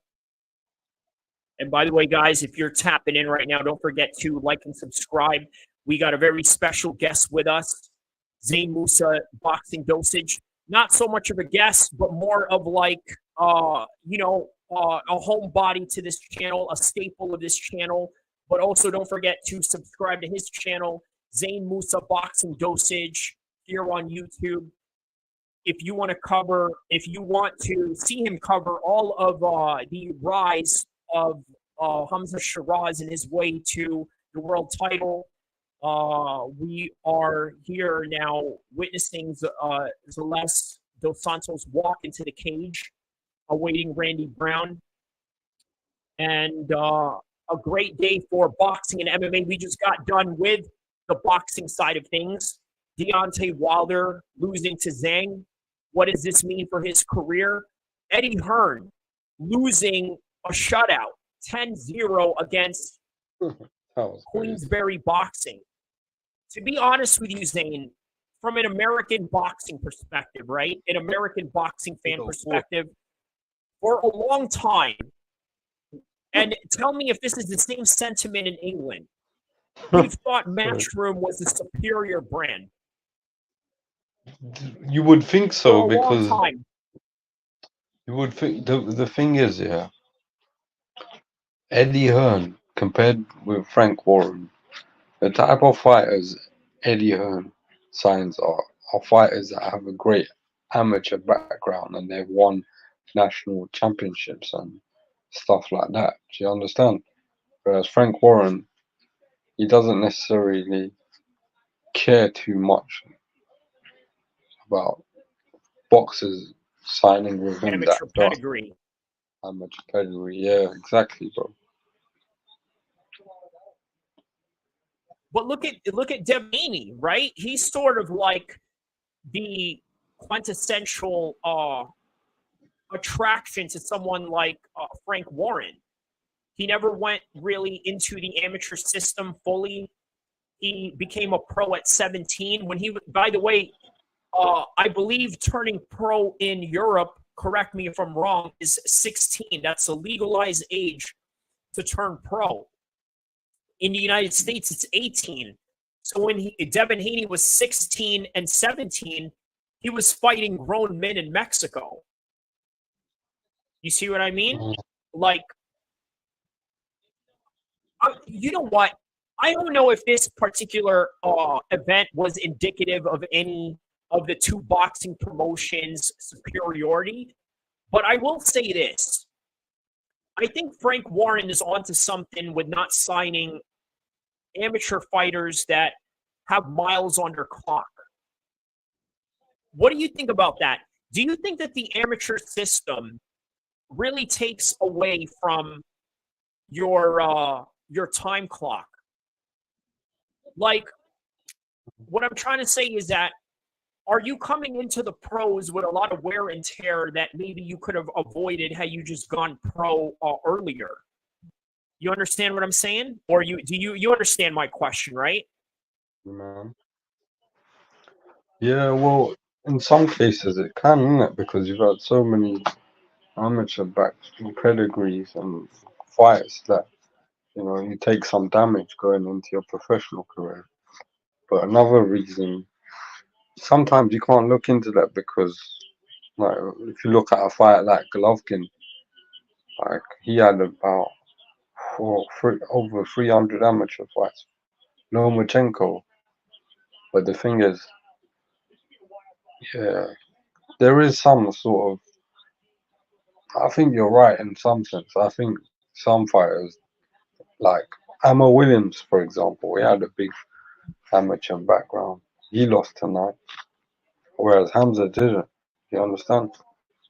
Yeah. But he beat Ammo tonight, and he didn't have a better amateur pedigree than Ammo. But it didn't matter tonight. You know what I mean? Hamza's a special fighter. Which kind of tells you the pros is a completely different game, really. If you really want to put in perspective, pro fighting is definitely a different game. Very different because of the aggression that is involved. Not only that, the firepower and the lack of headgear. Here's another thing I want to say though, right? I depending on what kind of headgear you wear, I feel like it interferes with your peripheral vision, like this side of your vision right here. Like sometimes, look, if you look at here, if you look at some headgear, it's literally covered like this, right? So you're missing like this part of your vision right here. Look at my hand right here, right? It's like you're missing this part of your vision. I don't know, man. Whereas with you're fighting with no headgear, it's like you see everything a whole lot clearer. Yeah. That could be a factor as well. But I don't know. That is something to look into, right? The miles on the clock. Could it be that the reason and the downfall of Ammo Williams tonight was just the miles on the clock that he had put in, as opposed to Hamza, who's very fresh, but also has a long, extended pro record and experience. So No, that it's was a really interesting. good win tonight, man. What's that? That was a really good win tonight for Hamza. That showed a lot of guts and it showed a lot of balls, you know. Because Ammo Williams is no joke. That guy is a real good middleweight. He can be a future world champion, you know, the way he fought tonight. But And he Hamza just showed that he had chin. He had a chin as well. He 100%. showed everything tonight. His footwork, his movement, his jab, his crosses, his hooks. He looked like a very complete fighter tonight, including the chin. Now, idealistically, you never want to test your chin out, but man, if you get hit and you see that you got it, it's good to know that you have it. And we saw Yeah, tonight that he got the chin to withstand the firepower of ammo. yeah, Here we go. 100%. Randy Brown versus Dos Santos, 455, 454 of the first round. And Randy Brown opens up with a jab. Keep in mind his boxing pedigree, that he has to use his range and his distance with his jabs that he is doing right now. There's a 1-2 by Randy Brown. But also keep in mind Randy Brown has some kicks as well. Look at that. He's lifting his knee up ready to check the kicks if there's any low kicks coming his way. But then he throws a low kick himself. And then Dos Santos exchanges back with a leg kick and jab connected by Randy Brown. There's another jab connected.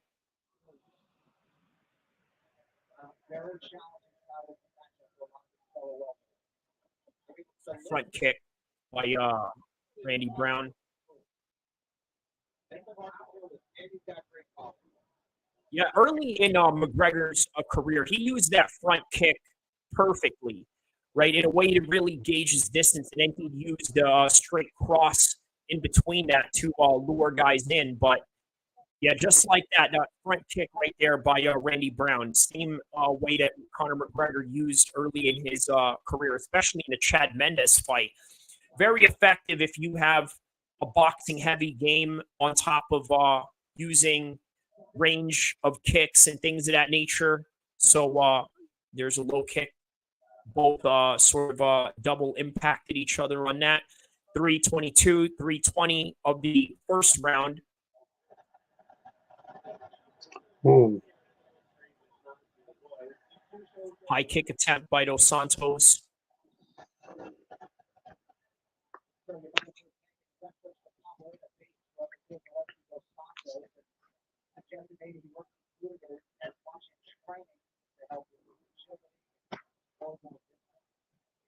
The crowd is yelling F Joe Biden, I believe. I think that's what Joe Rogan just said. They said that the crowd is yelling F Joe Biden. It's quite interesting. Let's see if UFC Manchester is going to have people scream out F Rishi Sunak. That's I don't know, but I don't think I don't know if UFC UK fans are that political. Shit, Although I did see Patty one time call out the Tories in his post-fight press conference. So he's like, lad, F the Tories, lad. Fuck all of them. Every single one of them. No little Scouser accent he's got going on.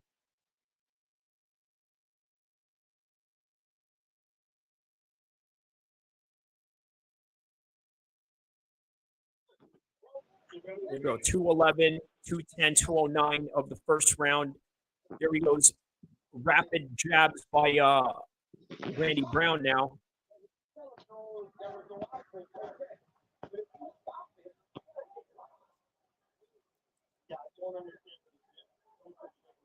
Oh shit.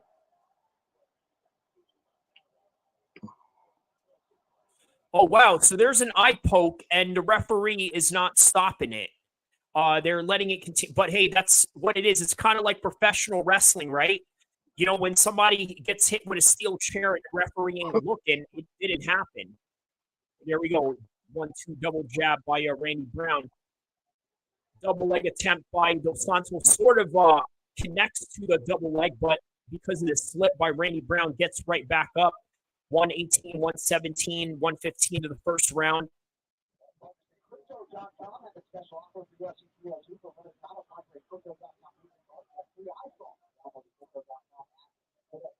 What do you think of Randy Brown's boxing? It's not bad, you know. He's throwing some good punches. You could see that he had an amateur pedigree, right? Like Yeah, you could tell he's really like, perfected his craft in that part of his martial arts. Some kicks there too.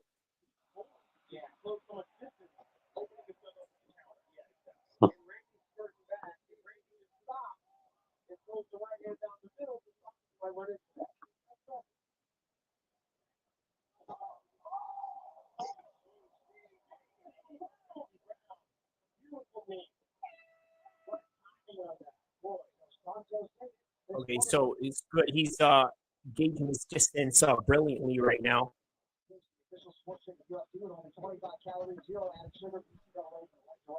Oh, a knee to the head. That was brilliant. Absolutely brilliant. He walked right into that. Great timing. Great timing. Good knee.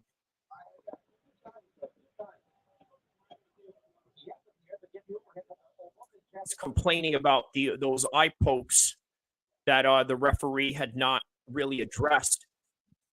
But yeah, he took a devastating knee on that one right there. That knee thing was dirty, bro.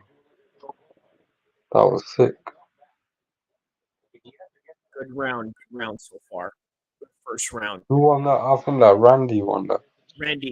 Randy won that. His gauge and distance, the knee at the end, right there. Boom! That was actually a flying knee. I thought he just was on the ground or was stationary with that, but it was actually a flying knee.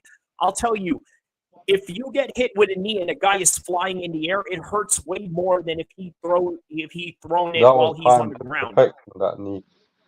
That was nice. Yeah.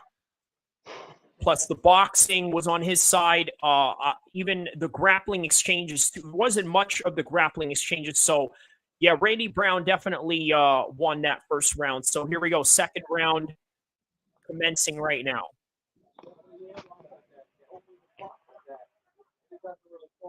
Here we go. Opens up with a jab.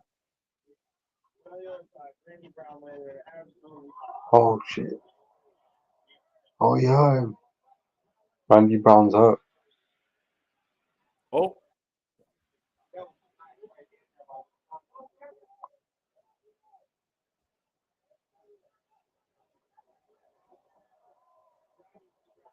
Oh, shit. Oh, okay. I just saw that right now. Okay, now he's down on the ground. Okay, good takedown defense on Randy Brown there. Okay, finally gets him down. Okay, that is a takedown. Undoubtedly. What is he looking for here? He's got to lock his legs right around his body, get his back. By the way, look out for these positions later on tonight with Dustin Poirier and Islam Makhachev. Where Dos Santos is at right now is where I believe Islam Makhachev is going to be for the majority of the fight if Dustin Poirier doesn't disengage the close distance from Islam. All right, so now he's got him on the ground in a wrestling referee's position with. Okay, so now they're back right up.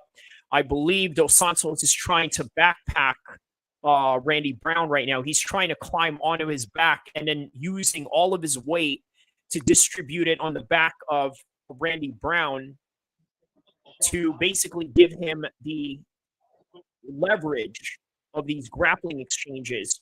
Yeah. While also trying to trip and isolate one side of his leg. Oh, okay. Dos Here we go. Santos Now he's got his back. This round. But he nearly tapped him out. He's gonna tap him out. Oh shit. Oh boy, here we go. Yeah, he has to control that wrist. He's choking him out. Okay, here we go. He's locked it in. Oh shit. Oh, this is terrible. What? This is bad. This is the same crank that Khabib put on Conor McGregor. Very similar. Actually, now it looks like the same rear naked choke that Khabib put on Dustin Poirier.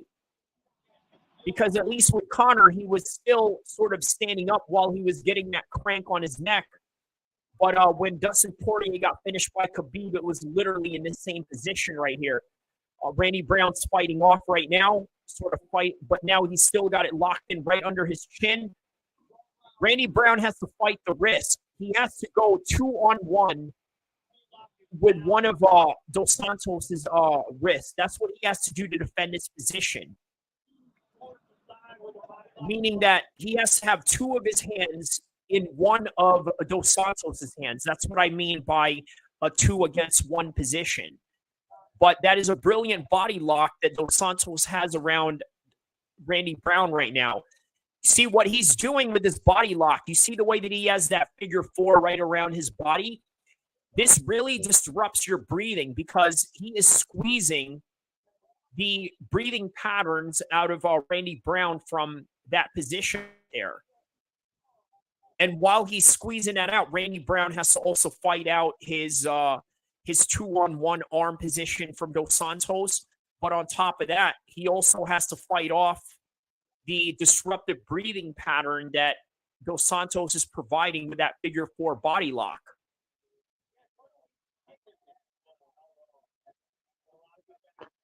Damn. I got out of it. 50 seconds left.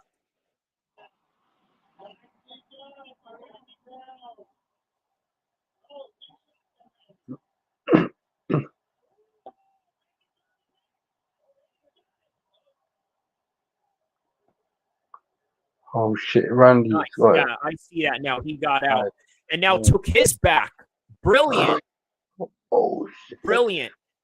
Yeah, he's I fucked tell him you up. what, man, when you have that body lock, oh, hold up. Oh, he let it go. Okay, he's getting a better position. Oh, now he's got the body lock. What he did to him, he does to him. Because here's another thing about those body locks, Zane. They will tire your legs out if you're not finishing the guy from that position or depending on how hard you squeeze. There we go. Good. Brilliant. Brilliant round. Brilliant round. Who do you give that to, though? I'd have to give that to man, I think that round is a draw. What do you think? I'd have to give it to Dos Santos, man. Dos Santos? Okay. Okay. Close round, though, right? They both got each other on the same position, but I think Randy Brown was also the better striker in this one. Yeah, it could be Dos Santos. Oh, but he rocked could Randy Brown in here, too, with some overhand Depends rights. how you're scoring it, but for the majority of the round, I think Dos Santos had it on the floor. Oh, yeah, he almost finished him in that neck crank right there. Yeah. Now, he's lucky that when you have the choke on the chin like this. Is there a free rounder? Yeah. It's a lot safer than if you had it underneath the neck like this. So,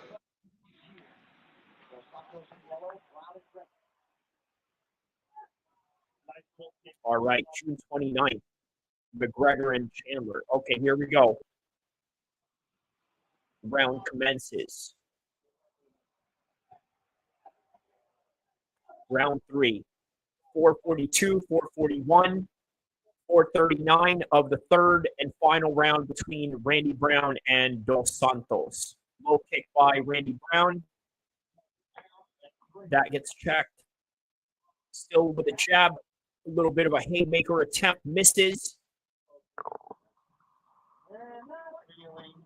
Time. Okay, there's a little bit of an eye poke there.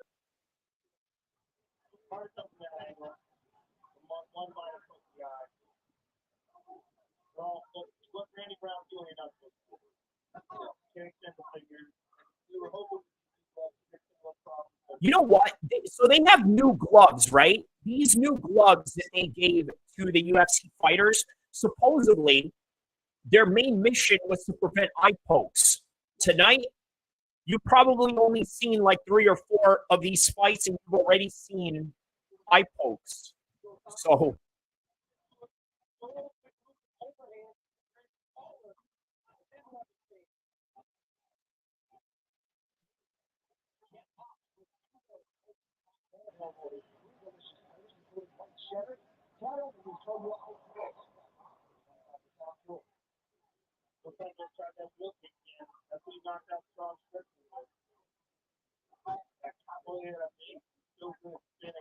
Good jab by Randy Brown.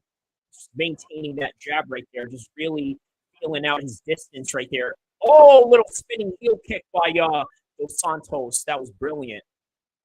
You're going to see some of that later on from Paulo Costa, guaranteed. He's going to throw some of those spinning Randy attacks. Brown is winning this round, though. You think Randy Brown's winning this one? Yeah. Yeah. Yeah, I think if this goes to the cards and Brown just jabs him up for the entire fight, he wins this fight. Can solidify this also with a takedown. See, that's the thing with Khabib's team, right? And the reason why they know how to win is because they really cover all aspects of MMA, right? If Randy Brown was in Khabib's team right now, he would tell him, yeah, great, you're winning the exchanges, but get a takedown to really solidify it in the eyes of the judges. You look at Dos Santos right there, he's attempting a single leg. Brown sort of swats him away from it. Great job, you know.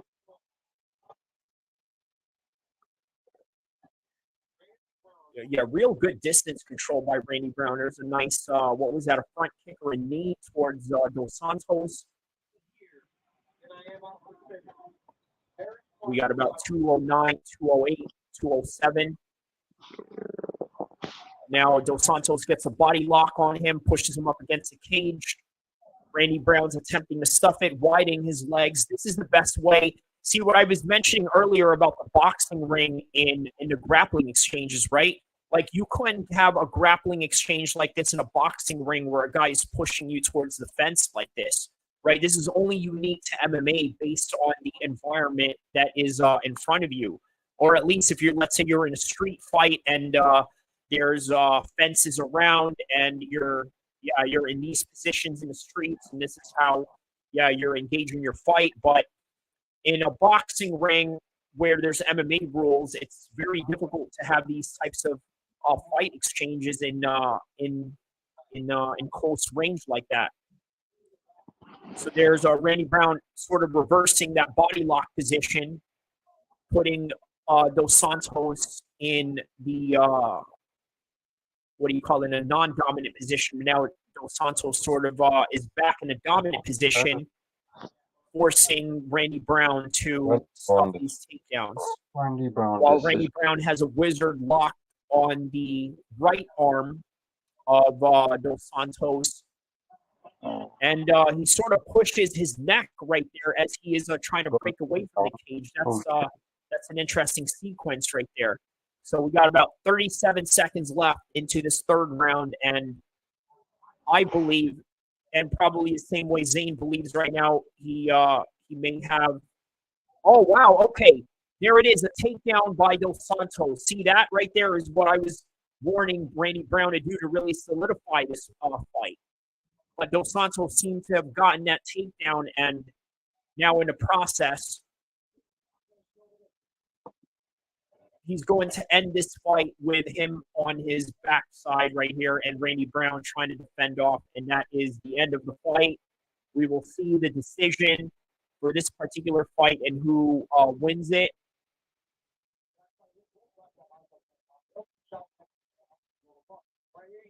Yeah, good fight. Great, because I'll tell you, the boxing exchanges in the range seem to have been favoring Randy Brown. That was until Dos Santos decides to make a change and really get on the grappling exchanges. But Randy Brown also reverses, gets some grappling exchanges, gets a nice knee as Dos Santos is walking in here. Some jabs, good jabs that were used in this fight. A lot of great takedowns used by Dos Santos, and again, it'll be really interesting to see how the judges are going to score this one. I'll be honest, I wouldn't be surprised if the judges give this fight to Dos Santos just based on the grappling exchanges alone, and being that he finished the fight on top, I think leaves a certain impression on the judges. We'll see. And then there's a nice spinning heel kick. He connected. but on the backside of the ear of Randy Brown, and then there's a knee again that Randy Brown connected towards in the middle of the cage. Randy, as soon as Randy turns his back, Dos Santos gets a body lock, and again, it was so easy for him to take the back of Randy Brown, and that's how they ended the fight. So let's see the judge's decision on this one. What do you think, Zane? You think Randy Brown did enough, or did the grappling exchanges of Santos really do this in? Yeah, Randy Brown won. Unanimous. He's won it. He's won it, mate. Unanimous. My stream a little bit fast. He's won. All right, let's see. Unanimous. Randy Brown.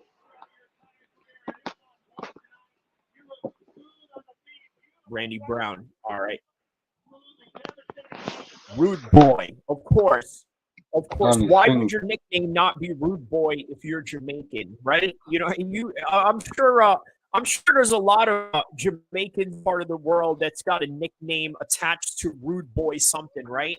You know, that's like a common thing, you know, that the Jamaicans nickname themselves about.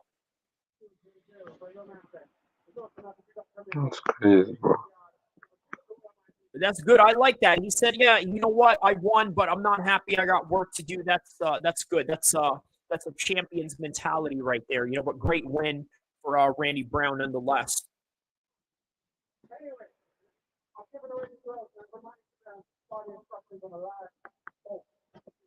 Oh man, he pulled out the Jamaican accent on Joe Rogan, bro.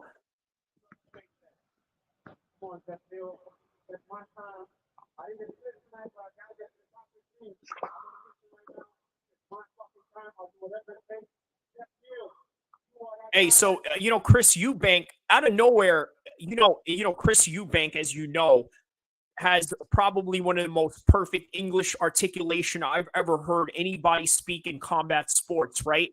Whether that's the fighter or whether it's the media guy, one of the best English articulations I've ever heard. But out of nowhere, sometimes Chris Eubank will pull out a Jamaican accent like what Randy Brown just did right now. You know, but then when Chris Eubank starts pulling that out, you know that there's some scary stuff going on there. You know, some CTE is sort of, rubbing in on him. You know what I mean? Like, what was that interview that he did with that dude? I forgot his name, but like, I think it's Rob Moore or something, where he just started pulling out his Jamaican accent out of nowhere. Yeah, I remember. It was with that when that fight got signed, Harlem Eubank versus Adam Azim. Oh yeah. Said something there. There's Justin Gaethje. He's a Rasta, innit? Yeah, Justin Gaethje was the one who knocked out Dustin Poirier.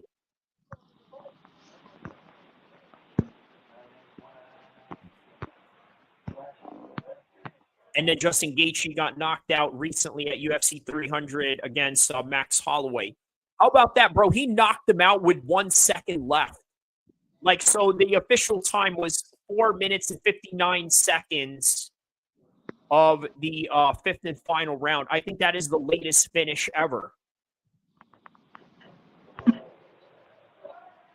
Oh, look at this. They got a little New Jersey tourist guide they got going on. Yeah, go to New Jersey. Yeah. I couldn't wait to leave that place. Now I'm out here in West Side, California. Yeah. You know what I mean? But shout outs to Jersey, though. You know what I mean? Great fight city. Obviously, great boxing. Ray Ford comes from Camden, New Jersey. Shakur Stevenson. Who else was a big boxer that came out of Jersey? Obviously, I could name a lot of UFC guys, but yeah, Stevenson comes to mind, Shakur Stevenson. Speaking of Stevenson, they have this Olympic wrestler, not that anybody from, any side of the world that doesn't follow American football, but this Olympic gold medal wrestler, Gable Stevenson, he came from the same college that Brock Lesnar came from, right? He recently got signed to an American football team, which is kind of weird at the same time because he doesn't have experience playing that sport. But because he's an Olympic level wrestler, they figured, hey, you know what? Maybe you can transition well to this sport. I don't know, but yeah, he recently got signed to the Buffalo Bills. So shout outs to the other Stevenson, Gable Stevenson. But I'd like to see Gable Stevenson in MMA though, because obviously, yeah, if you're an Olympic gold medal wrestler like that, it would be interesting to see how you do against the best fighters in the world. At one point, you know Kurt Angle from the WWE, right? Yeah, Kurt Angle. Yeah, they were going to sign him to fight in an Ultimate Fighter setting, right? You know, that was what the Ultimate Fighter that was with Kimbo, with Brendan Schaub, who was Ronda Rousey's former life partner or somebody that he was in a relationship with. Who else? Matt Mitrione was in that card, was in that Ultimate Fighter. But yeah, they were going to bring Kurt Angle into that. And Kurt Angle obviously never went to the Ultimate Fighter, but that Ultimate Fighter ended up becoming the biggest Ultimate Fighter show ever, highest rating in terms of Ultimate Fighter show of all time, right? And it would have probably been even bigger with Kurt Angle in it. But yeah, it never came to fruition. And this sort of correlates to what I was talking to you about, having this extensive amateur pedigree, right? So the reason why Kurt Angle never really transitioned to MMA was because all his years of doing amateur wrestling, it really damaged his body to where he could not really perform the way that he did in his prime days of being an Olympic gold medal wrestler that he could in MMA. So again, I think on the boxing side of things, Zane, I think there's going to be a new trend of guys coming in to the pros a whole lot earlier than what they should. There's always going to be guys that are going to compete in Olympic boxing and sort of hone their craft in that section. But at least on the Western side of the boxing world, England, America, France, Mexico, I think more people are just going to jump straight into the pros, considering that there's a high incentive when you have the Saudis involved in boxing. What do you think about that assessment? Mad still. Saudis for the place right now, bro. For everything, combat sports, everything, man. It's taking over. Even soccer and Formula One racing. Yeah, man. Like, it's just amazing how. But at the same time, I don't know, man. For us Muslims, like, Saudi is more like a religious place, but it's turning into like a place where it's a more entertainment, combat sports, and stuff like that. Yeah. What do you feel about that? Yeah, I think this is something that a lot of the conservatives of that particular part of the world have been concerned of over the years, and now it's come into fruition because the Saudis sort of have this dilemma going on, right?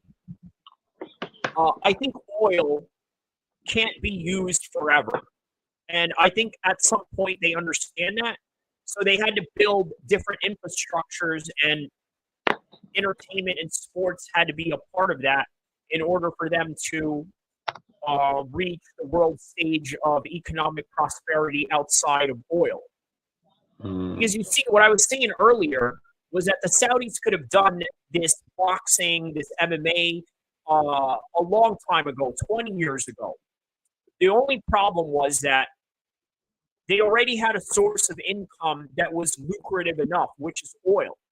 But now they're starting to sort of second guess themselves in that particular product. So because of that, this is the transition that they had to take as a result of their economic strategy that they had to, I guess, apply. So yeah, it is. It's going to have its negatives and positives. Is the best way to say it. especially on the religious aspects of things. Being that Saudi Arabia is, I mean, you hear it, right? The way that they announce King Salman and Turki El-Sheikh, they call them what? The custodians of the two holy mosques, which, by the way, is wild that they even bring that up in a boxing show, right? How do you feel about that when you hear that? You hear the Bruce Buffer up there, not Bruce Buffer, the brother, Michael Buffer. Oh, the shout outs to the custodians of the two holy mosques. Right? It's wild to hear that. What do you think? What comes to mind when you hear them say the two custodians of the holy mosque? I just get confused, don't I? I just think, what the hell? But at the same time, I don't really pay much attention to it. Yeah, I get what you're saying, dude. I understand what you mean. There's a political aspect to it that you want to ignore, but then there's a religious component that's attached to it, but more so it's attached to sport that realistically we're really tied to The thing is, in multiple ways. we don't know what they do, innit? They probably give like charity or whatever. They probably do more things than us. That's why they're regarded in that sense. They're probably making these things happen, innit? It's because of I'm their glad money. you mentioned that. Mm. That's very noble of you to mention that. I got to be honest, because look, there's a lot of harsh criticisms, rightfully or wrongly, about Saudi Arabia, right?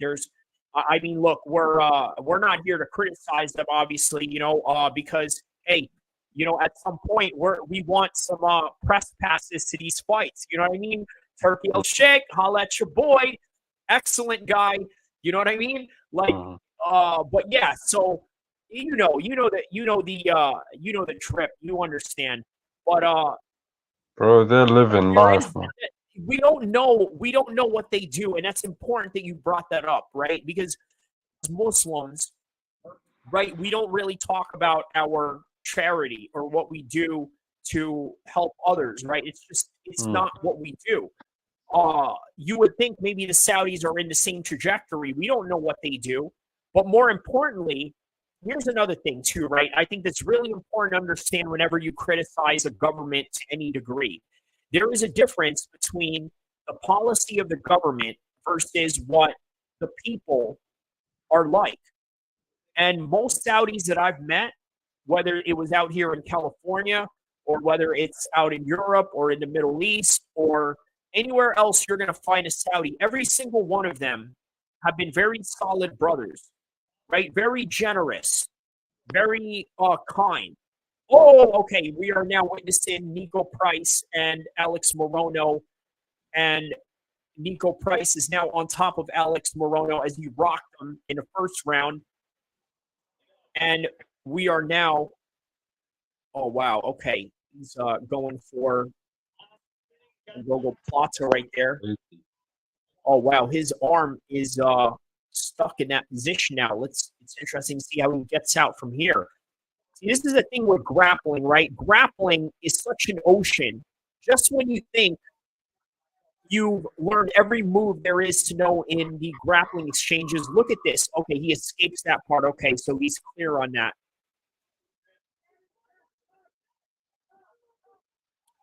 But yes, shout out to the Saudis, though. I mean, they obviously did a great job in boxing, and more so, we have to respect the fact that, you know what, they are the custodians of the two holy mosques. So we can't take that away from them, but certainly at least they are doing a good job in a certain part of our lives that we're very passionate about, which is combat sports. So shout out to them for that. Now, Nico Price is now on top of Alex Morono, full guard position from that reverse. 220, 219 of the first round.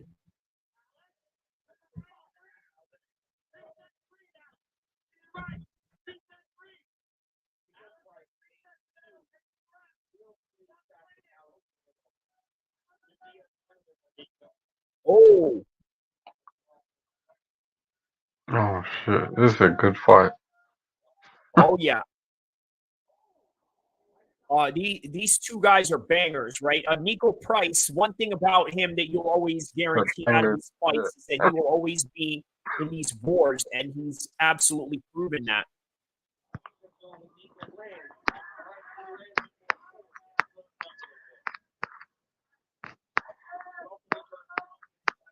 Drake lost money on Williams, said Rashad Bakish. Is that true? So he put money, bro. Drake, imagine that. Drake put money against your boy, bro. Huh? Like, imagine that. You saw the rise of Hamza Shiraz, right? And now he's at a level right now where you just saw Drake place a bet against him. who Drake placed a bet against Hamza Shiraz? Yep, No way. yep. He keeps man, he keeps taking L's, bro. No They way. not like us. They not Can you- like us. I beg you, show me that. Yeah, they not like us. They not like us, I'm bro. not. He gets dissed, bro. Drake is he's gonna become the Ja Rule of this generation. Watch, and you know what? What's crazy about that is that Kendrick Lamar is even though he's in the same camp as 50 Cent, Eminem, you know, all these guys, he's not like a 50 Cent kind of character. You know, he's not like a gangster, even though he grew up in a gang blood neighborhood. But he doesn't come across as that, right? And yet he's the guy that destroyed Drake. Hmm. And then his house gets hit up. Yeah, he took an L on that. And then he made him look like a pedophile, which you can't, man, bro. It's one look. I'm gonna tell you this, right? It's easy to call anybody a pedo. It can absolutely happen at any time, right? But man, the overwhelming fact that Kendrick was dropping like receipts on that notion, you can't come back from that.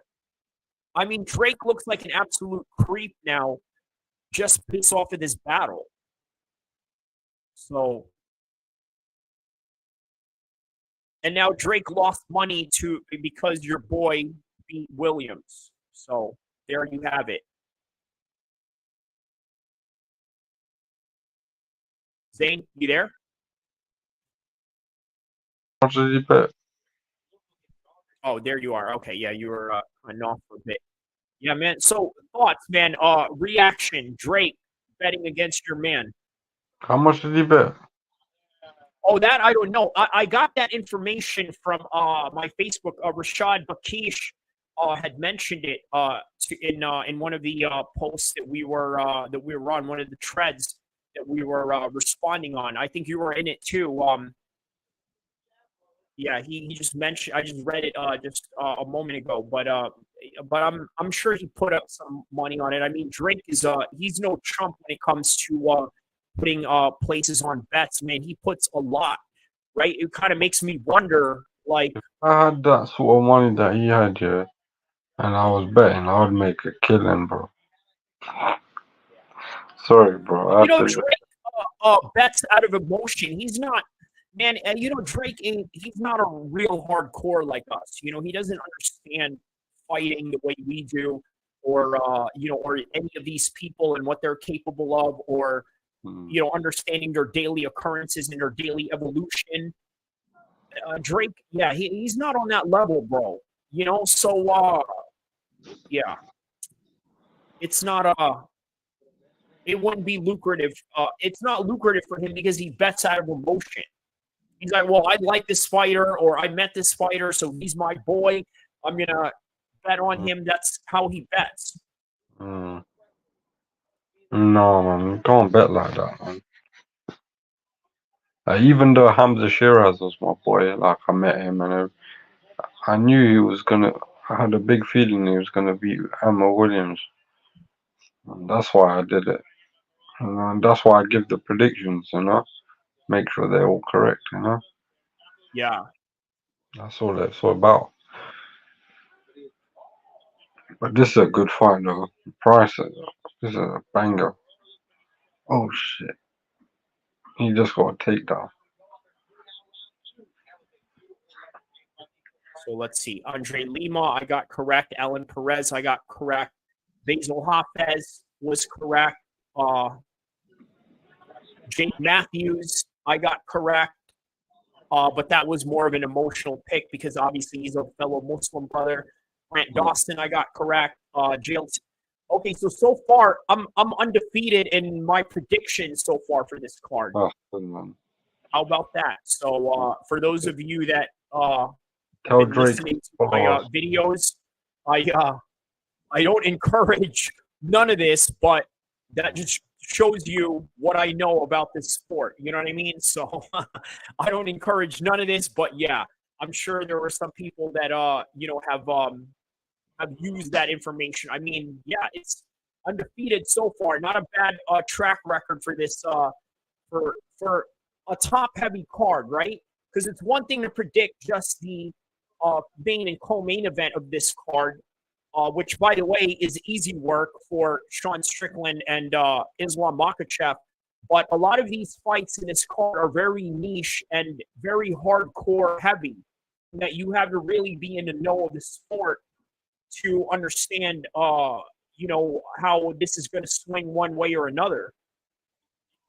I think with this fight, with Nico Price and Alex Morono, I believe I picked Alex Morono for this fight. So we'll see. But so far, Price is out grappling Morono right now. So Nico Price was the retirement fight for the legend Robbie Lawler back in UFC 292 in Vegas last year. That was literally 1 year ago, was his retirement fight. And he knocked him out in the first round. And it's a great way to retire. You go out on top, you get a knockout, and then that's it. Usually a lot of guys leave this business with getting knocked out and getting finished. And yeah, that's the tragic end of most people's careers. You don't have careers like Floyd and Khabib as often as you would like to see in your favorite fighters. So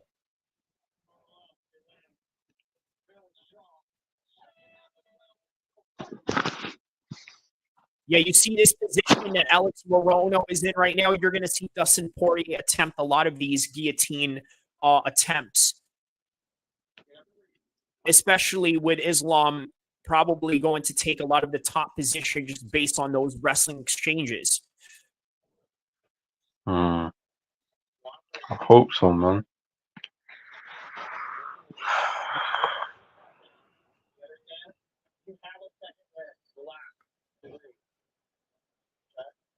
All right. That one definitely round for Nico Price. Yeah, it's a good round.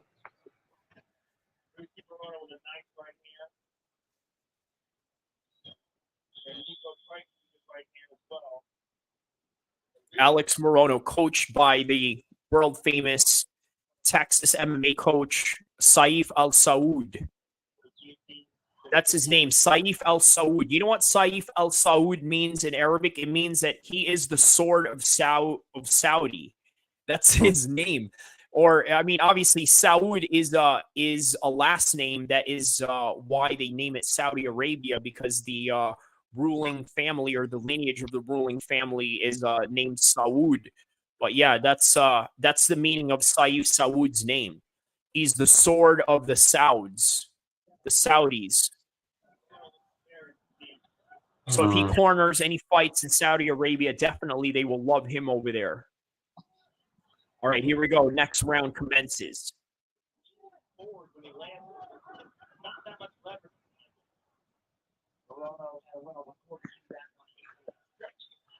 Oh, it's a good fight, man. They're bangers. Like, and you know what? It's a shame. A lot of people overlooked some of these fights because they just saw that it was going to be a top-heavy card. Obviously, with the feature of Sean Strickland and Costa and Islam and Poirier, but man, these guys in the undercards are doing it up, and in the main cards as well.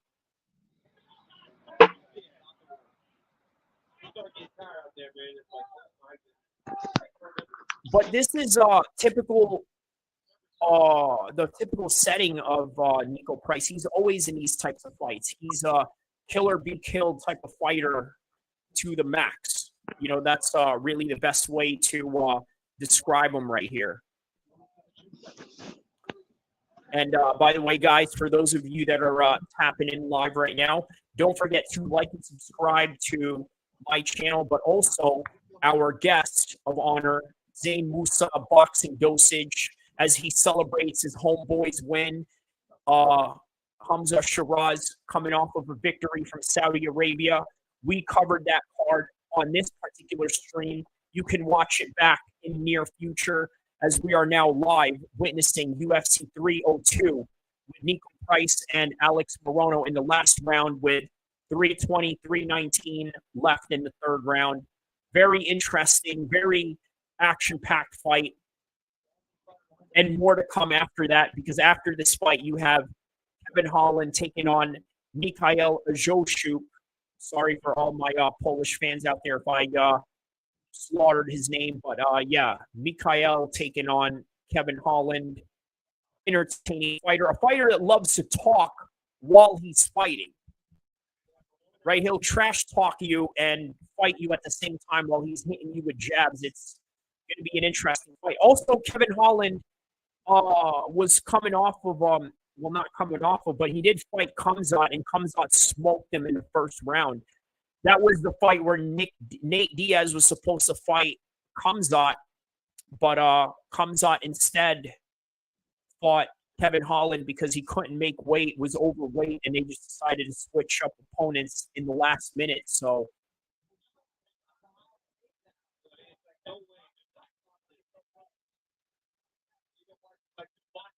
and then after Kevin Holland, obviously, is the co-main event. And after the co-main event, the fight that we are all here for, Islam versus Dustin Poirier. Little Wayne's favorite fighter. Dustin Poirier's tapped in with Little Wayne, you know, because they got that New Orleans connection going on. Yeah. That Little Wayne says that's his favorite fighter. Because, you know, they come from the same hood, so you know how that goes. Yeah, that's biased.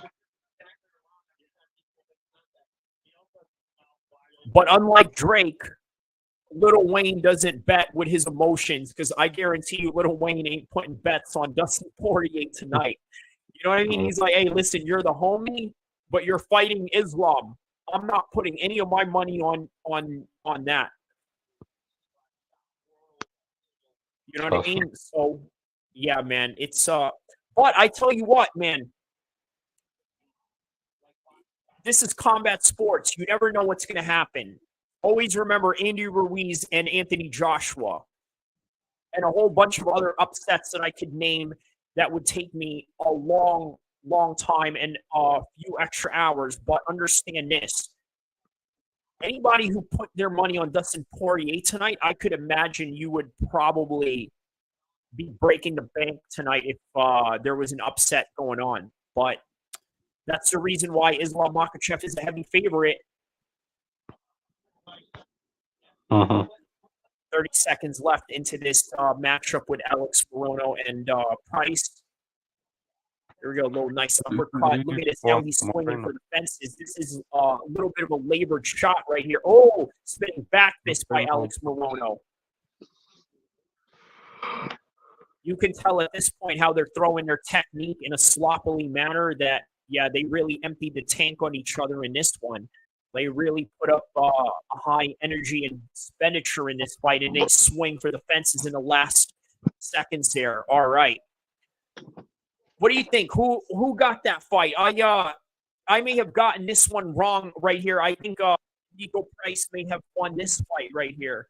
Obviously, I had picked Alex Morono to win. But you never know. You never know what the judges are thinking. And again, it's quite a close fight. So what do you think, Zane? Who do you think won this one? I think maybe Moreno edged it, but I'm not sure. Close fight. Close fight, though. Very close. I mean, they both were really on each other for this one. Who do you think won it? Well, I picked Alex Morono to win prior, but I think Nico Price did enough to win this one. I think this is the first prediction loss I got tonight. Oh, let's see.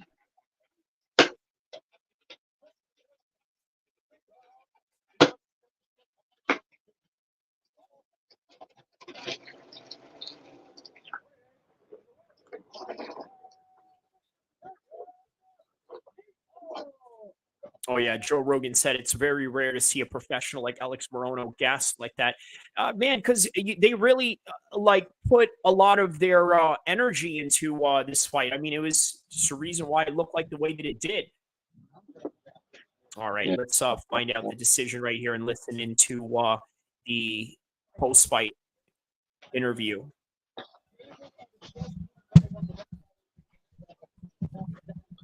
Nico Price. All right, yeah.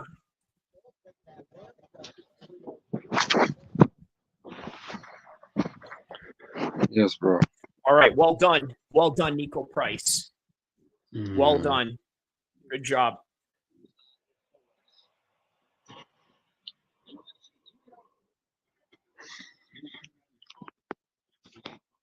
David Njoku, Cleveland Browns tight end.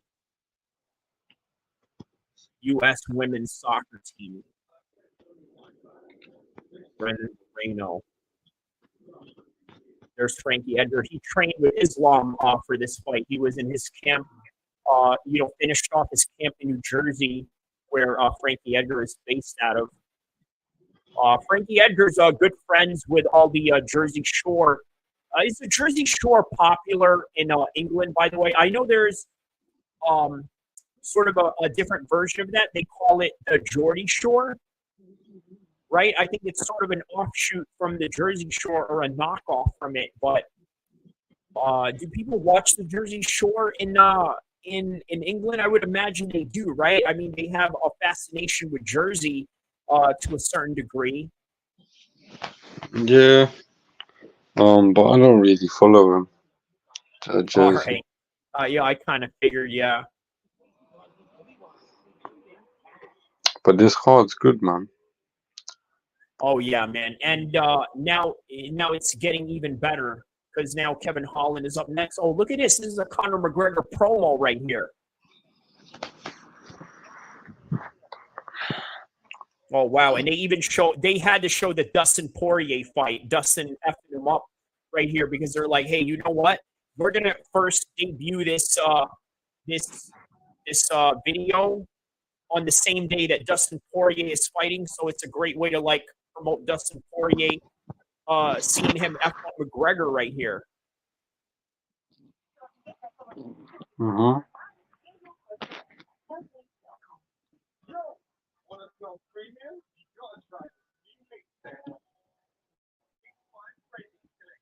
Oh wow! All right, this is a cool little promo. Nothing less than what I would have expected from the UFC, of course. Man, he's leaving no stone unturned in this training camp. Meanwhile, there's McGregor partying it up in his Forge Pub Stout in Dublin. You know what I mean? I don't know if he's drinking any of these drinks, but I don't know, man. Or maybe he's pulling a Ryan Garcia in some kind of way. Oh, and now about this Jamal Hill, former world champion, taking on the training partner and sparring partner of Israel Adesanya, Carlos Ulberg from New Zealand. Oh, yeah, they're definitely going to have loads of celebrities for the McGregor fight for sure.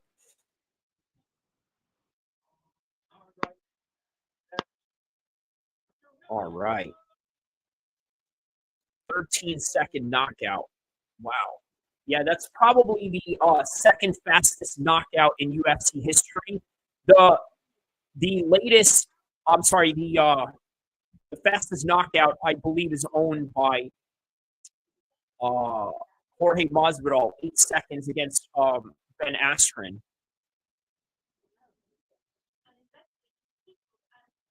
People forget, bro, because they know Ben Askren is the guy that got knocked out by Jake Paul, and they know Ben Askren is the guy that got knocked out by Jorge Masvidal in 8 seconds. But prior to that, Ben Askren was an undefeated MMA champion in other organizations.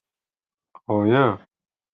And Joe Rogan was so adamant in trying to bring him into the UFC because he really wanted to see how he would fare against UFC level caliber of guys. And then obviously eventually they ended up signing him. So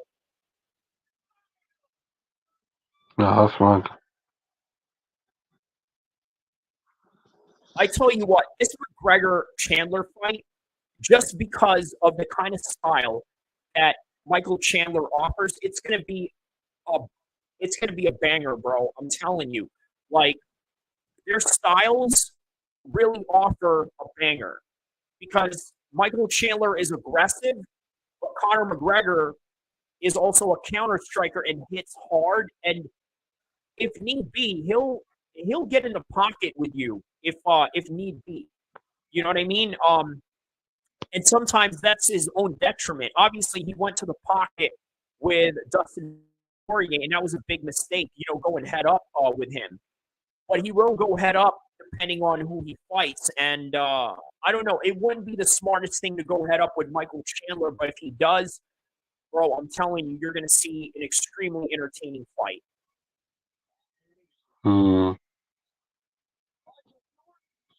A good fight. Oh, wow. So Monday, get this. For those of you that are in the Dublin area, because I know I got some listeners in the Dublin and Irish space, thanks to covering Callum Walsh's boxing fights. They're going to have a press conference in Dublin for Conor McGregor and Michael Chandler. Now, I find that kind of weird, Zane. I'm going to tell you why, right? So right now it is June 1st, and the press conference is going to be Monday, which is June 3rd, and the fight is going to be on June 29th. So in other words, I think the UFC is trying to tire out Michael Chandler for the benefit of Conor McGregor. Think about this, right? Michael Chandler trains in Florida, and they want to fly him out to Dublin. First of all, why you got to be Dublin? You know what I'm saying? Like, think about the setup here, Zane. Right? They want Michael Chandler to fly from Florida, where he trains at, to Ireland, okay, which is going to mess up his circadian rhythm. And the fight is is in less than 29 days. Think about it. That's a setup. Because that's what Floyd used to do with his press conferences. He will tire you to the ground, bro. You know what his press conferences, especially what he did at Canelo. All the world tours that they did. Remember that? Yeah. They toured him around and this and that. And then look at Conor. His training camp is in Dublin. And yet they want Michael Chandler to fly to Dublin from Florida. They're trying to give him all the advantages in the world. And the fight is in Vegas. So think about it like this, right? In a span of a couple of weeks, Michael Chandler has to fly from Florida to Dublin, and then he has to fly back from Dublin to Florida. And then he only has a couple of weeks to recover from that trip because then he has to fly to Vegas, where the fight is being held at.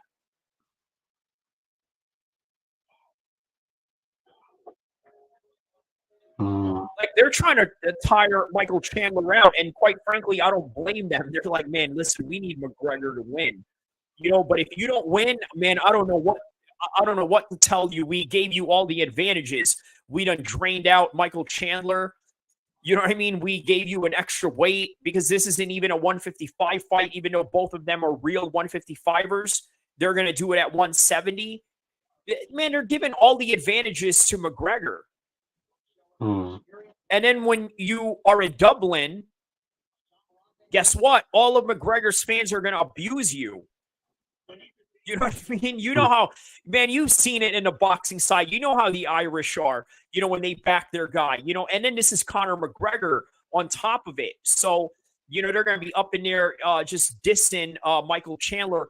Or I don't know, man, for all we know, maybe all the Irish are going to be down with Michael Chandler. Never know.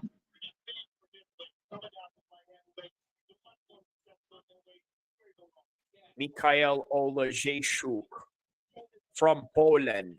So, man, you know, I noticed there's a lot of Polish in I swear in the Kevin UK. Holland was that guy that got knocked out by Kamzat. Submitted. Kamzat took him down.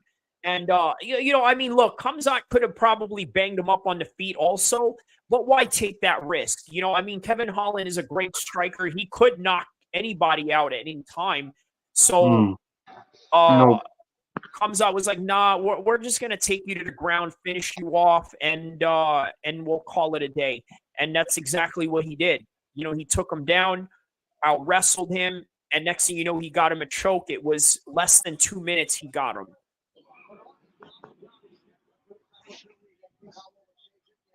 And here comes Kevin, the Trailblazer Holland.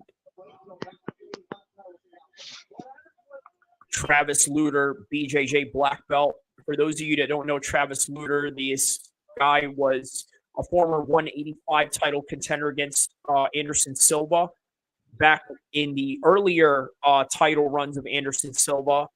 And now he is a coach and a head coach of Kevin Holland's camp and has given Kevin Holland a black belt under his BJJ system. So that's another thing about Kevin Holland. If he's not fighting somebody like Khamzat Chimaev, man, I'm telling you, he's one of the best grapplers in the world in terms of fighting off of his back and the jiu-jitsu. You know, this guy knocked out somebody while he was on his back. Like, while he was laying on his back, he punched them, and then he knocked him out while he was laying on the ground. That's Kevin Holland. That's one of his highlights.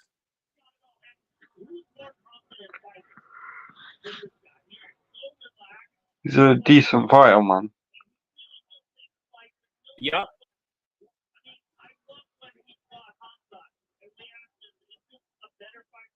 Look out for Kevin Holland to be talking this whole entire time during this fight right now. He's going to be slipping the jabs in there while he's talking to him. What's that? Oh, and he was trash talking Khamzat. Oh, yeah, on the lead up to the fight. Even him and Darren Till got into it. Yeah. You know, he threatened Darren Till to bring like a whole bunch of gang members, you know, at the fight site, you know, where the fight was taking place. Darren Till was like, mate, you know, I could bring my boys out here, you know, and we could bet it on. And then Kevin Holland's like, man, listen, you ain't got no homies out here. You know what I mean? All your homies are back in Liverpool, nigga. You know, you ain't gonna do nothing down here. You know, and so then they after the fight they squashed it though. It was you know, it was what it was. It was just, you know, out of one of those, you know, competitive edges that they had going on. All right, here we go. 6'3", 185 on both. 81-inch reach by Kevin Holland. 74 for Mikhail Olejniczuk. 29 years old versus 31. Here we go. And Bruce Buffer is on the mic. Middleweight division. Introducing first.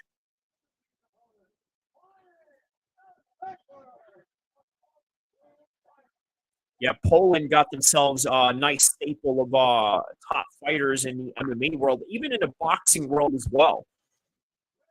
Obviously, going back to the days of Andrew Golota, if you remember, Andrew Golota fought Riddick Bowe, Mike Tyson. Who else did Andrew Golota fight back in the days?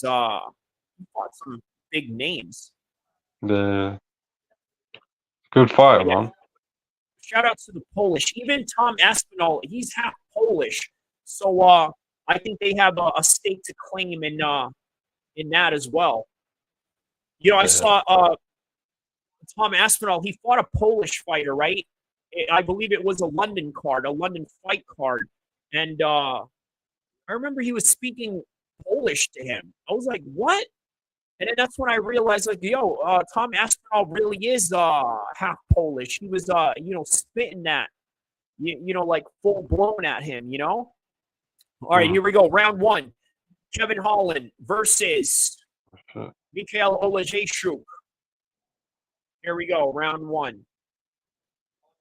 457, 456. Kevin Holland opens up. And big shot early by Olejniczuk there.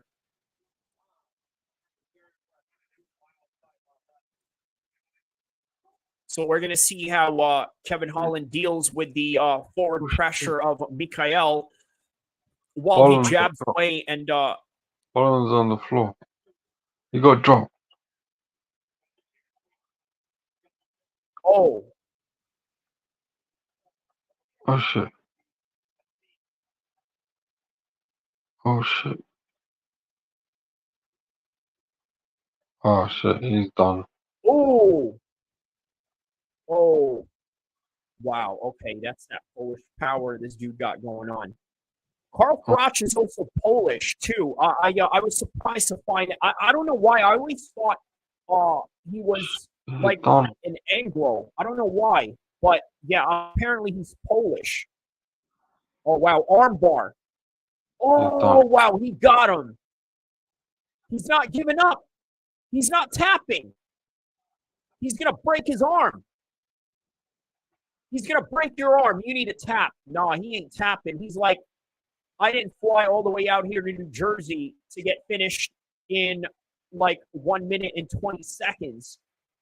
Wow, look at the hyper extension on that arm. Oh, my God. Okay, finally, he finishes him off. Good job, Kevin Holland. See, this is what I mean, bro. Travis Luter, BJJ black belt. So if you want to learn some real good BJJ, holler at Travis Luter down in Texas. Look at this. Look at this. He shakes hands with Trump. Oh, look at this. They're definitely going to use this clip right here. They're like, check out Donald Trump giving props to a black fighter. See, he's not racist. For sure, they're going to use that right there. Look at that.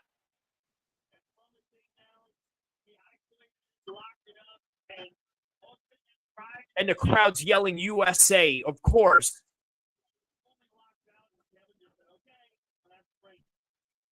Oh, wow. Yeah, he dislocated his arm on that one. That's the thing, man. Look, sometimes you got to tap when you're in that kind of position because, especially in practice, right? If you're in practice and a guy has you like that, you got to tap right away. You got nothing to prove in practice. You know what I mean? Because if you get your arm snapped off in practice like that, well, you can't use it in a real fight, right? Or you can't use it in a fight where you're actually going to get paid. That's why it's better to tap if you're in that position. But if you're in a fight like this, you got a couple of choices. You're like, man, I'm either going to try to fight this out, or I'm either going to just take the pain and try to escape and then have my arm broken, but also get put out of commission for a couple of months. Rather than if you just tap immediately, guess what? You can come back the next week and fight again if you didn't really sustain any damage. Now he got his arm dislocated as a result of it. So look at that. Kevin Holland's talking while he's snapping his arm off. Yeah, Joe Rogan said that's not the way your arm is supposed to bend.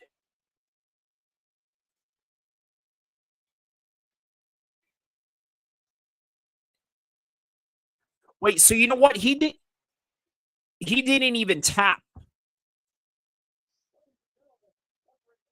That's what's crazy about this, Zane. He didn't even tap. But Herb Dean saw that it was so bad that he need. What was that? The referee stopped it by accident, didn't it? He didn't even No, tap. no, he stopped it because his arm was absolutely dislocated. It Oh, was a conscious decision to not allow his arm to, get dislocated any further. So, all right, okay. props to Mikhail, bro. He's got that real Polish fighting spirit. He didn't tap. The referee had to do what was good for him. So I don't know how I feel about that, bro. Like, if he didn't tap, well, why not let it go, right? But I guess you got to care for the safety of the fighter. But then again, he didn't tap. So I don't know. That's going to be a controversial call for sure. You reckon? Even though Mikhail is not protesting it right now because his arm is dislocated, right? You can't really dispute that if your arm is dislocated. But Nothing. That fight finished quick. and think about it, he got on that position only because Mikhail knocked him down. It was because of that knockdown that this sequence happened, if you think about it.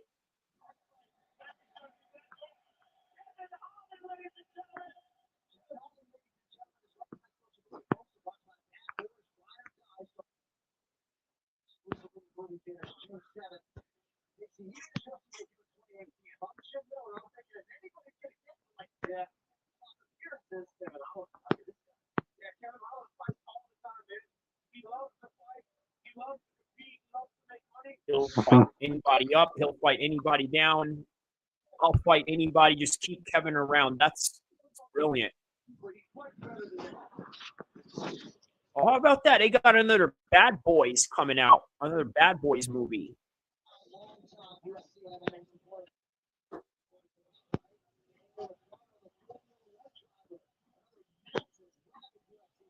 Yeah, definitely an active fighter, bro.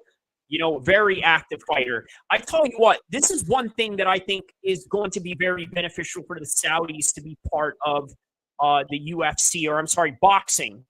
The boxing, right? I think you're going to see a lot of high activity levels from, let's say, high-level fighters in the boxing side, just based on the amount of events they can put on. Because, man, Kevin Holland, he really puts up some cage time in there. And then there's Kayla Harrison right there. She just came off of a win against Holly Holmes in UFC 300. All right, here we go. Co-main event. Sean Strickland taking on Paulo Costa. Zane, you ever seen the movie American History X with Edward Norton? No. So Edward Norton played this character in American History X where he was a neo-Nazi in LA, right? Well, guess what? Sean Strickland was really that guy. He was really like he was banging for the neo-Nazi side. That was Sean Strickland, and yeah. So you know what I mean? A little interesting fact about Sean Strickland. He's a former neo-Nazi, which is insane. But that's the reason why the UFC doesn't want to give him a rematch, because he's bad for business. They didn't expect him to beat Izzy, and then after he beat Izzy, then they gave him Dricus du Plessis back in January and lost by a split decision. By the way, it could have gone either way.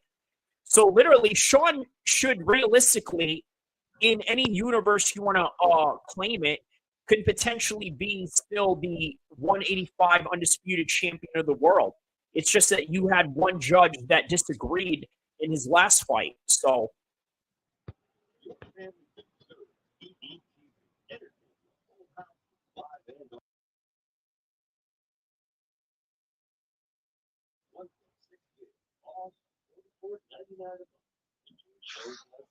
Yeah, that's right. What's the next fight? Strickland, yeah? The co-main event. We are now drawing near into the main event. And by the way, also look out for Dustin Poirier to have the grand entrance that he has going on with that dude singing him out. It's not even Rihanna. It's the dude that emulated the Rihanna song. You know, shine bright like a diamond. That you're going to be hearing all of that from an American Idol singer, apparently. So. Boom.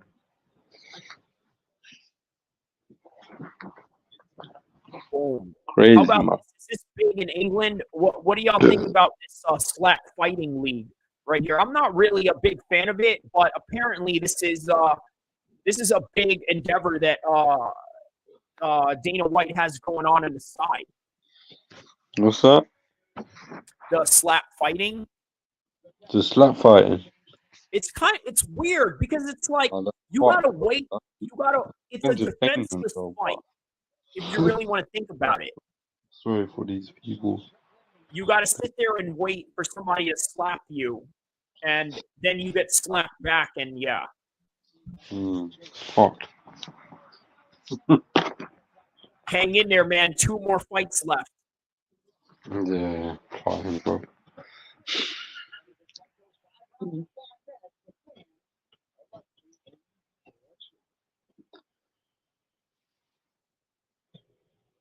Yeah, but I need Makachev to win, bro. Can't let me down, bro. You know what? I didn't know that you could do that, Zane. I didn't know that you can mix your bets with MMA and boxing in the same night. I didn't know that because obviously, you know, I'm not a gambling man. I know very little about that, other than, of course, you know, okay, I understand the numbers of odds and evens, and you know, the favorites and underdog. That's the extent of what I know about gambling. Right, but I really did not know that you could mix MMA and boxing in the same night as a parlay. Gambling is a horrible addiction, bro. When you win, you win. When you lose, you lose. Man, it's bad addiction. You always want to chase after that win. You know what I mean? It's a rush, but it's not great. After tonight, Islam Makhachev wins. What do you do? Where do you go from here? What is your? I'll save the money, and I'll save the money.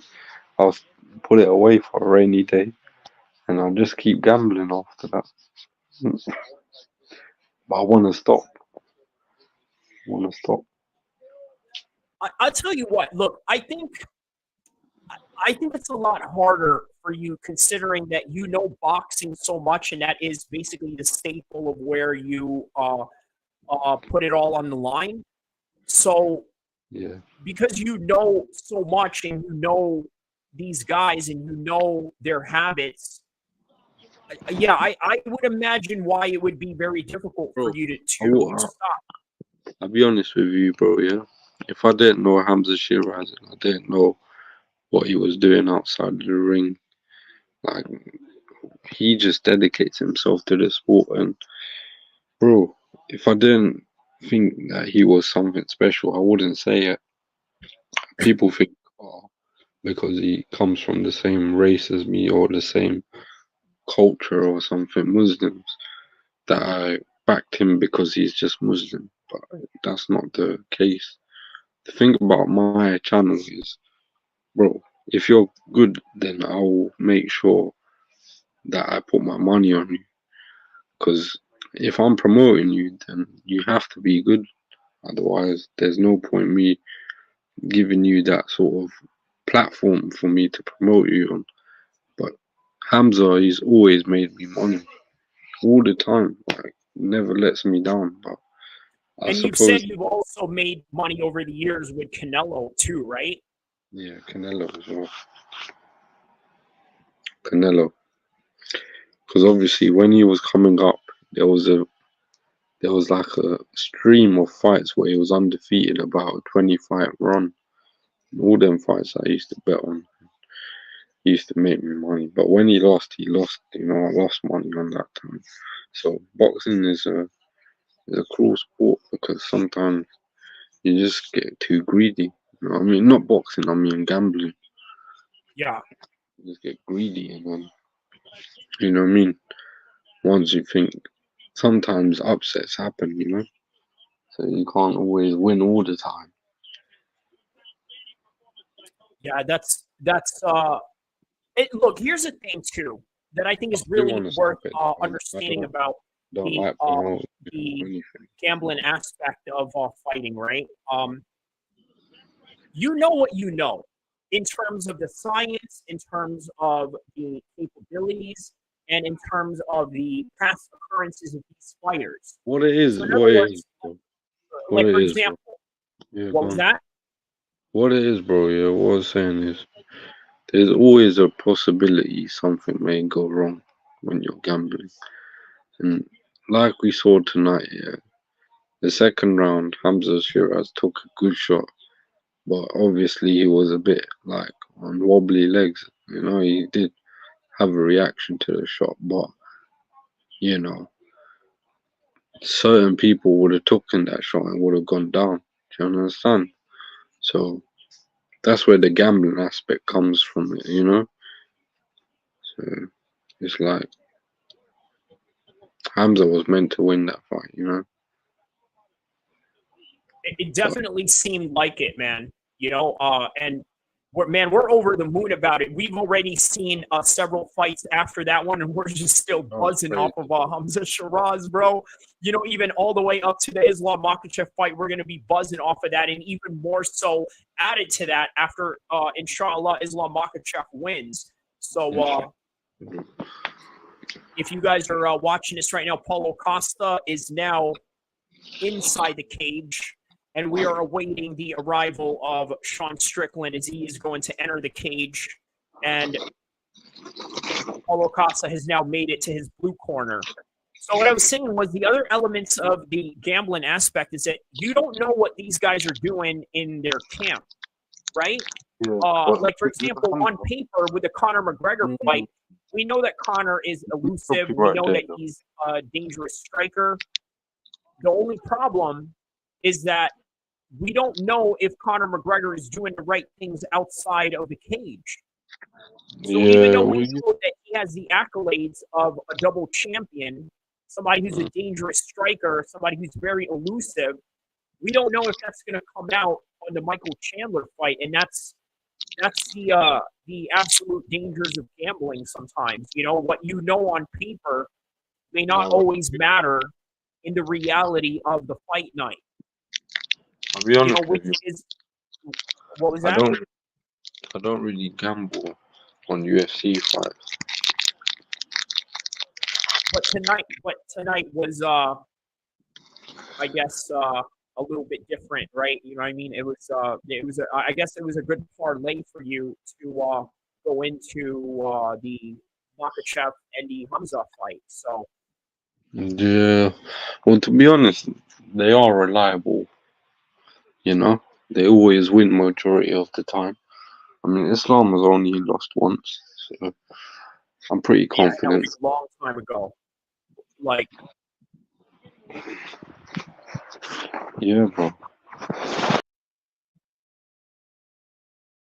because these guys face top level competition, right? And I think you're going to see more of that in boxing now that the Saudis are giving the incentives for people to take risks. Because think about this, right? Why is it that most boxers in the past? Oh, I think Zane just left us right now. Hold on.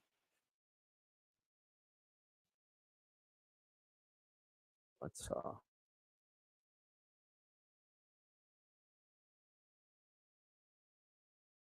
Oh, okay. So now Sean Strickland has now made it into the cage, and we are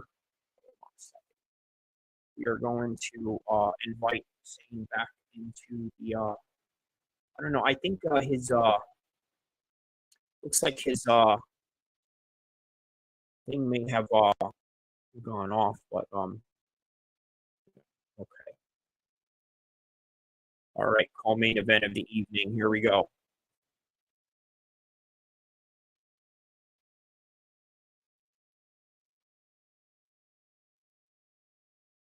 And now here we go.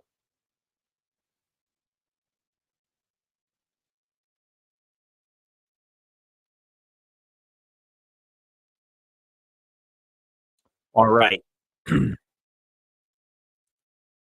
now await Sean Strickland and Paulo Costa. Paulo Costa is being announced right now.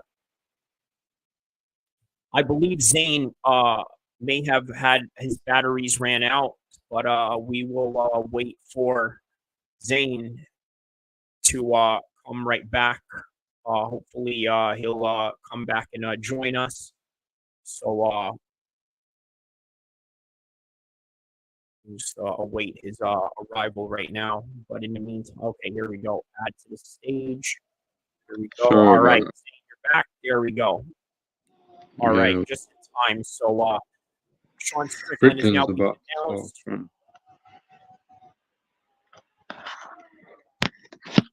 Corona, California, Southern California.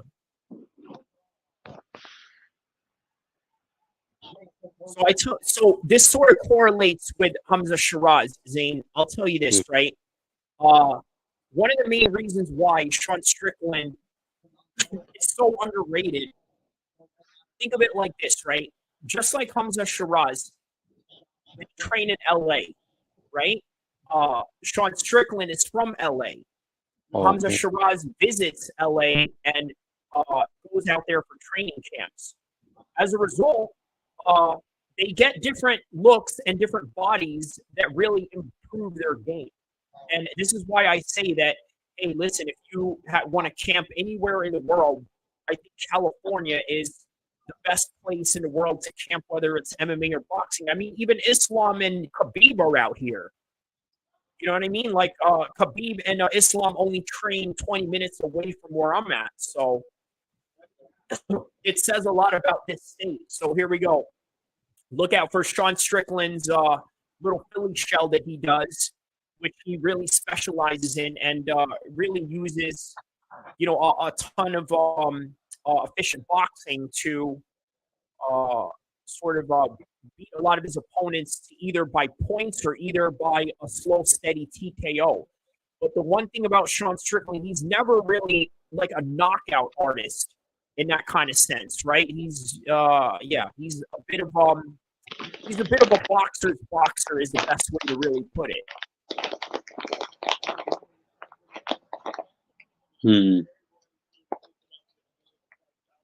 He's boxing quite well though, isn't he? He's defending Yeah. it. Are you noticing that so far?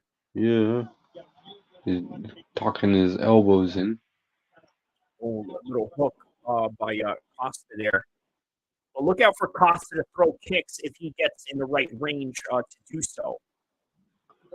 Okay.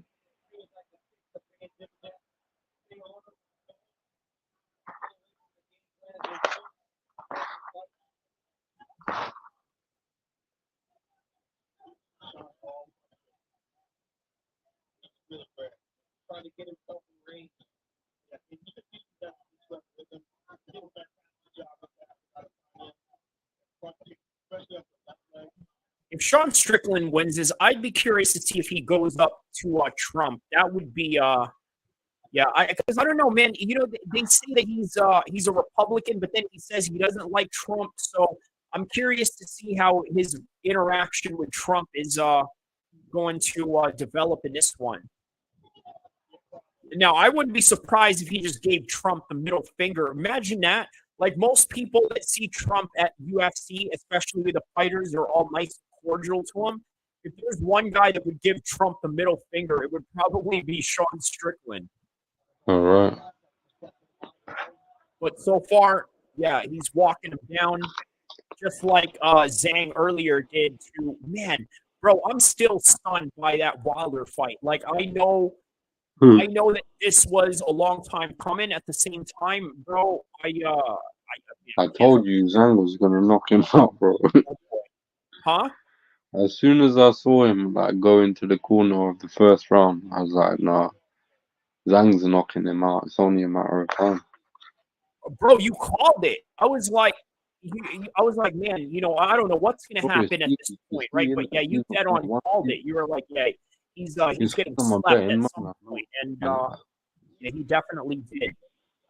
But shout out to Zhang. I mean, Yeah, Zhang is sick. Look, everybody seems to have everybody's number in a heavyweight division right now, except for Usyk. Usyk's the best. He beat everyone. He's undefeated as well, you know.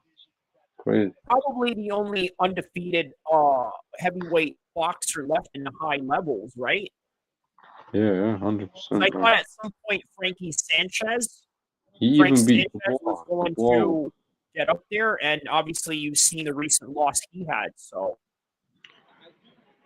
but Oh, it's good. It's what the sport needs. It's starting to look more a lot like this sport right here, UFC. So, he which should is come where to the the best fight the Strickland, best, bro. and the loss doesn't necessarily cancel Strickland you will out win this. to any future endeavors. There we go. High kick attempt by Paulo, but the difference with that high kick, it wasn't in a kicking range, right? He was trying to kick in a punching range, and that's what got him caught up right there. 27 seconds left in the first round. So far, I'm going to give this first one to Sean Strickland. Wow, this is a 5-round fight, by the way. This is not a 3-round fight. Put this on a championship situation.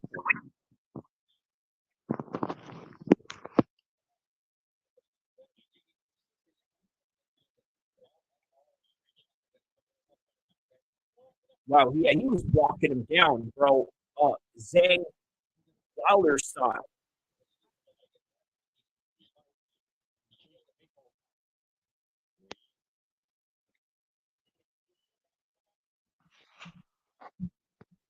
Strickland's winning this fight, though.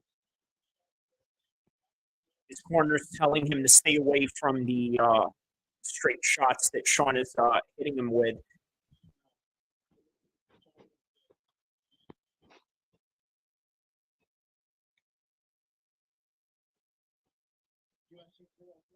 How about that? No stool for Sean Strickland. He just stood up the whole entire. Hey, has there ever been a boxer that doesn't take the stool in between rounds? Do you know any boxer that fights like that? What's that? All right, here we go, round 2. Do you know any boxers that don't use the corner stool, that just stand in between fights? Canelo. Or is that like just Canelo does that. an abnormal practice in boxing? It kind of shows like body language, innit? It kind of gives you the sense that the other fighter is in control of the fight. Give you that false. As a judge, I think maybe it sways it. You know what I mean? That the fighter is winning the fight because he feels comfortable. Like, whereas the other guy sits down and it seems like he's having a rest. But I Yeah, think he's it's definitely keeping him at bay with those front kicks. And then on top of that, he's just throwing jabs at him, which, if you're looking at the POV, the personal point of view of Costa, what you would probably be seeing is just nothing but straight shots coming at you, sort of like arrows coming at you. So he hits you with a jab and then hits you with a front kick. So everything is just straight punches. And then he's using that to walk him down. Because one thing that I think Strickland figured out during this fight right now is that he knows Costa has good kicking, especially at a good kicking range. So he's keeping that kicking range away from Costa.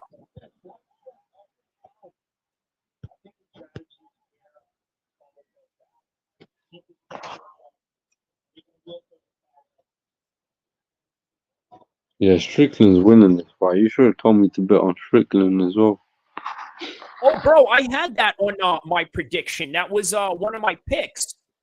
Oh shit! Yeah, that was my official pick on the video. Was Strickland is definitely going to take this one because, well, look, MMA math doesn't always work, but put it like this: Izzy beat Costa, knocked him out, and Strickland beat Izzy. So by that math alone, at least, hey, but you know what? MMA math, boxing math doesn't work like that, right? But in this case, it does. He beat Yeah. Izzy, Izzy beat Costa, and now Costa is getting beat by Sean Strickland. It's like the natural order of things.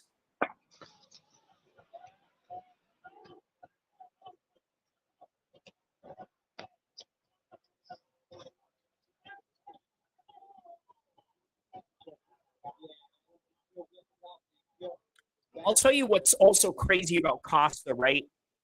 I don't think he does any type of training other than sparring. Oh, I yeah. don't think, yeah, I don't think the guy lifts weights. I don't think the guy even runs. I don't think the guy even swims. I don't think the guy even does drills with his team or anything like that. He just goes straight into sparring. That's it. And then maybe he'll grapple because most of his sparring is striking consistent. But yeah, I mean, that's his approach is, I guess, just do the damn thing. But I tell you what, so there was a period in Team Alpha Male, right? We had this coach out here. His name is Dwayne Ludwig, right? He was the trainer of TJ Dillashaw, and obviously he was the reason why TJ Dillashaw and Uriah Faber started having beef, right? Was because he started taking some of the fighters that were from here in Sacramento and then moved them out to Colorado. So before he came into Team Alpha Male, all Team Alpha Male ever did out here in Sacramento was just spar. Like we would partner up with somebody, put on our shin pads or headgear and our gloves, and then we would just spar. That's how we would learn. But when Dwayne Ludwig came in, he did something very different.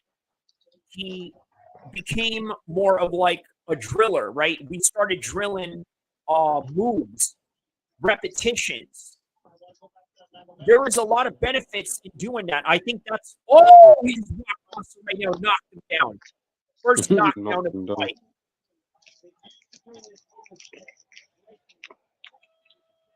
But there's benefits to drilling and practicing technique, and I think that's what will separate the A- fighter versus the A+ fighter.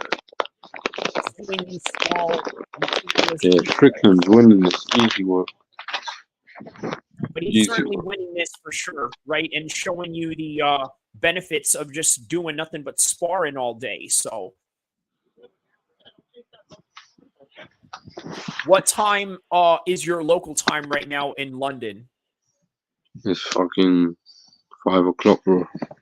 5 o'clock in the morning. Okay, yeah, we're just hitting 8 p.m. right now, 9 p.m. at night. So yeah, prime time. By the way, the UFC Manchester card, this is the time where Tom Aspinall is going to be fighting.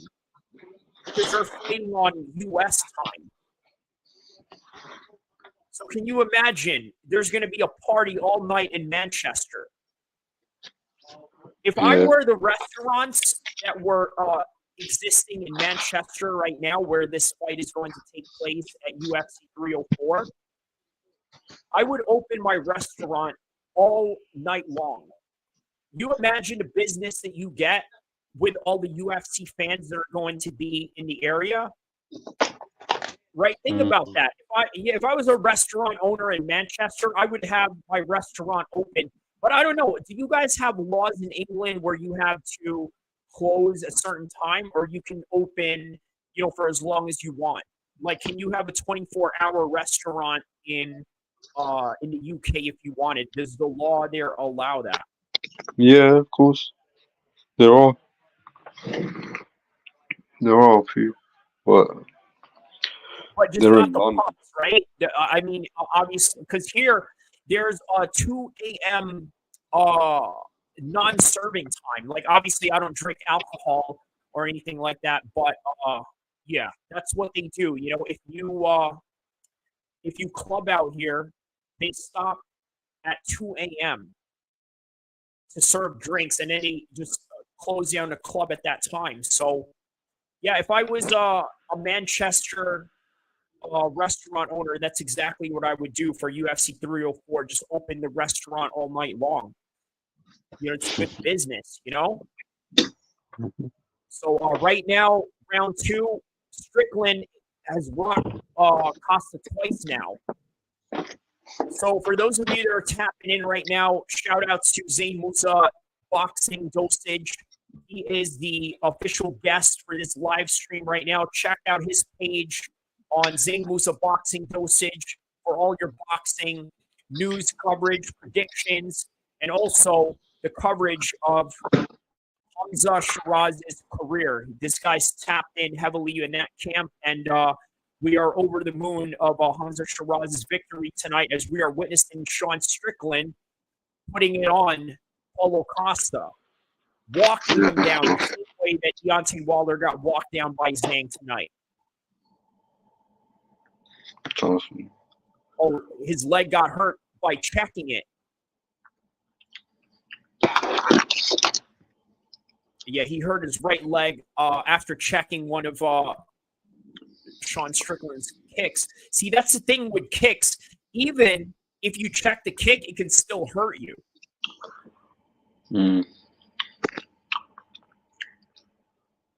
2:35 left into the second round. Third round, sorry. We are now in the third round of this 5-round fight. After 2 minutes, if there is no finish, we're going into the championship rounds. And this is where Sean Strickland shines the most in these 5-round fights. I said on the lead up to this fight in my prediction video that Sean Strickland has really put in a lot of cage time. He's got a lot of 5-round fights, and it's going to lend him some advantages. And look at Paulo Costa right now. His gas tank is just really drained. Look, people don't understand, right? When somebody walks you down like this, it can be very draining. And you would imagine that's probably what happened to Wilder tonight. I think he got gassed out. And then on top of that, you're dealing with a guy that's 284 pounds. A guy who's got 70 pounds over you. He was just too skinny, bro. But, you know, he was always like that, right? It was never a problem. Man, I tell you what, I'd like to see Wilder go to cruiserweight. What do you think, man? You think he should go to cruiserweight at some point, right? I think he's done now, bro. He just keeps getting knocked out. Even at cruiserweight? How about this? Wilder against Lawrence Okolie. No, Lawrence How Okolie. about it? Okolie would fuck him up. Really? Yo, that's wild, bro. That is wild to say, but you're right. I'm not disagreeing with you. Don't get it twisted. Fuck him up, bro. Huh? Okolie would fuck him up. Okay, think about saying that in 2018. Before the Wilder fight. Think about that. Think about saying that, right? How wild it is to say that, but it's true. I think his best days have gone past him. Just like right now, there was a point where saying that Paulo Costa could beat Sean Strickland is easy work. It would have been true, but right now, look at Sean Strickland, bro. He's making easy work out of Costa right now, and yeah, this would have been very unusual to think of a couple of years ago when Paulo Costa was a #1 contender. But that's how fast the game changes on you.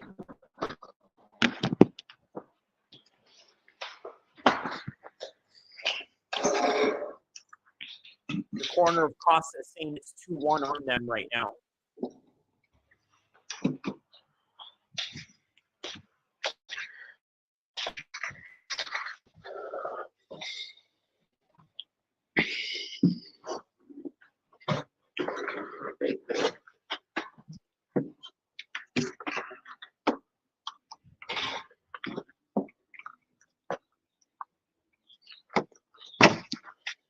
Speaking of heavyweight fights, so one of my classmates that I went to high school with. Look at that in the background of London, 5 a.m. in the morning. Look at that background. Hell yeah. 5 a.m. It's so wild, bro. It's like it's dead as dark over here on the west side of California. And then I'm looking in your background, London. It is, What's yeah. going on, bro? Oh, it's morning time in London now, bro. Hell yeah, a little exclusive background right here of London. Hey, you're still gonna watch the Islam Makhachev fight, right? But yeah, I'm so nervous. Nah, I couldn't watch it, mate. Where You you can tell me going? what's happening.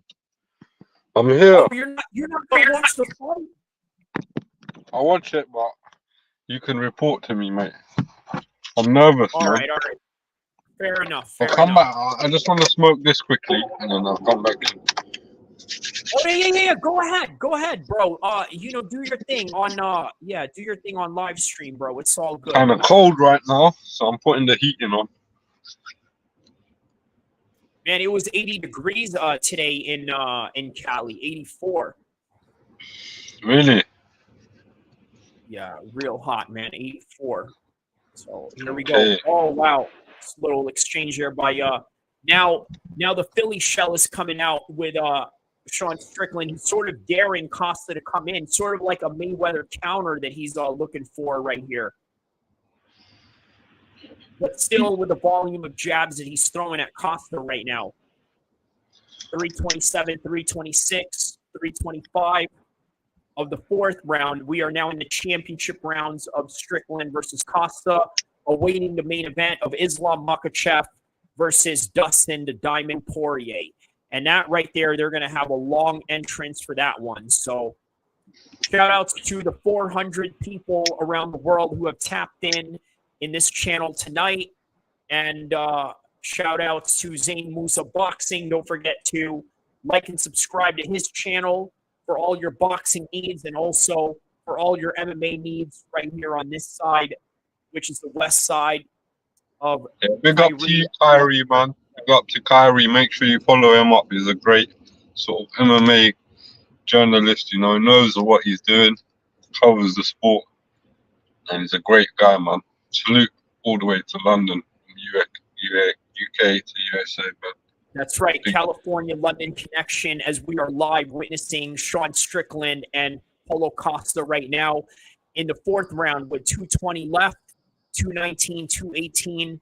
Oh, there's a straight right hand by Paulo Costa right there, but Sean Strickland's volume is just constant and just there it is, another high kick by Paulo Costa, not effective with Sean blocking and defensive ability here.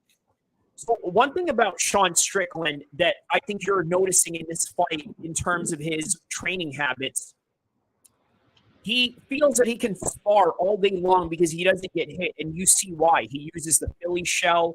He uses the distance very well. Not only that, he really understands fighting from the most basic form in which I saw in a video where he told one guy, hey, you know what? Look at the elbows of the guy, right? That's how you can indicate when they're going to punch. And this is a reason why he sees these punches so well. He is looking from the distance of the elbow to the forearm in its movements. And this is the reason why he can read these punches and kicks so easily. He's good, man. I rate him. I think he's really good. First time I've seen him. And by the way, is he undefeated? What was that? Is he undefeated? Strickland. No.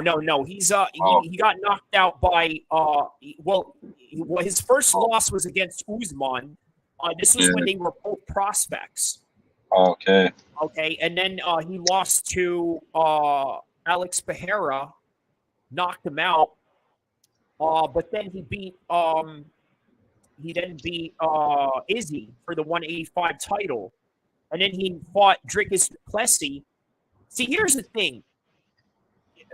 A lot of people, they look at Sean Strickland as the uncrowned champion because of how close that fight was. Yeah. You know what I mean? So this is why I'm not surprised that Sean Strickland is performing the way that he's performing right now.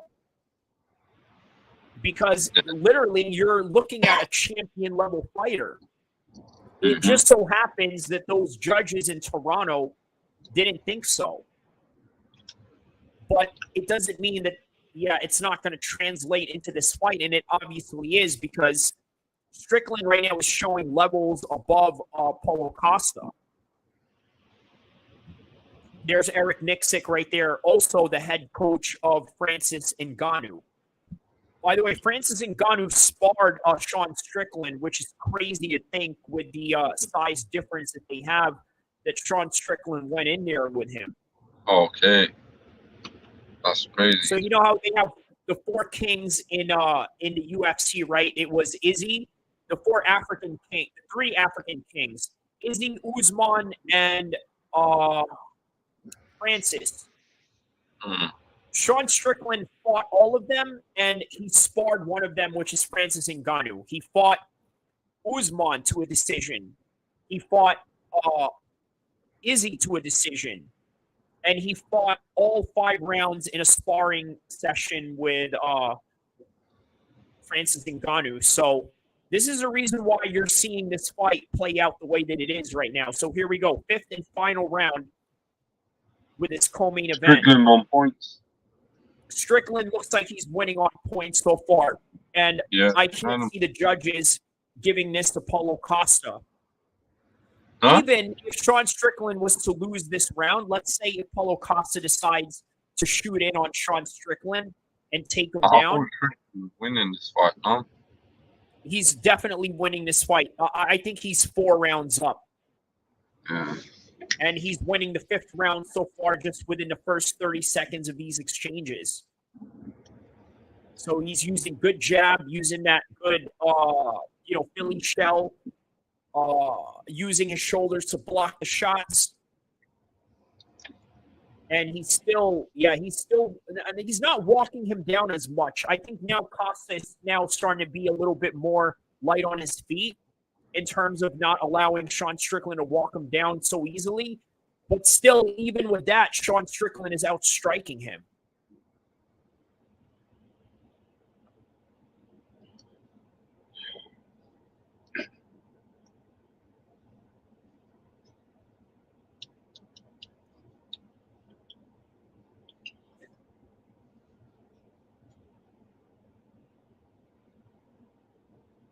All right, 330, 329, 328, 327. Sean Strickland switching stances now, Terrence Crawford style, but still back into the orthodox position. Still doing that same thing, popping out that jab while throwing that front kick out. And then as he throws the front kick, he goes and switches stances. As I referenced Terrence Crawford in that one of the best stance switchers in all of boxing. And once again, very effective because you're giving your opponent just different looks. Also, another observation I noticed about Sean Strickland's striking, right? Usually, in the most conventional boxing sense, most guys would stand very bladed, right? Whereas the way that he's coming at you, it's sort of like squared rather than bladed, right? So, in a way, he kind of makes it work for him because it makes his stance switching very easy. It's very easy for him to switch his stances as a result. So, yeah, it was good, man.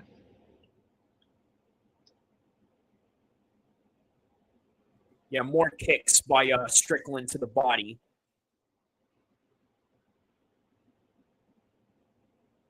Now at 210, 209, 208, 207 left in this fight.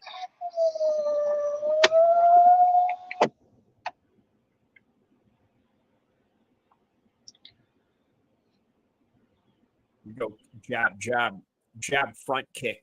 I mean, look, he's basically beating down Paulo Costa with some of the most basic strikes. Look, in most MMA gyms, I got to be honest with you, what Sean Strickland is doing is literally what they teach you as a beginner in any MMA gym. 1-2 punch and front kick. It's so basic, but it works. And again, it kind of shows you that, sometimes basics is really your bread and butter. I saw Andre Ward coach this, I believe, a reality show. I don't know if you remember that. Do you remember where Andre Ward coached a reality show of these boxers? I can't remember, but I know he's been a part of the media.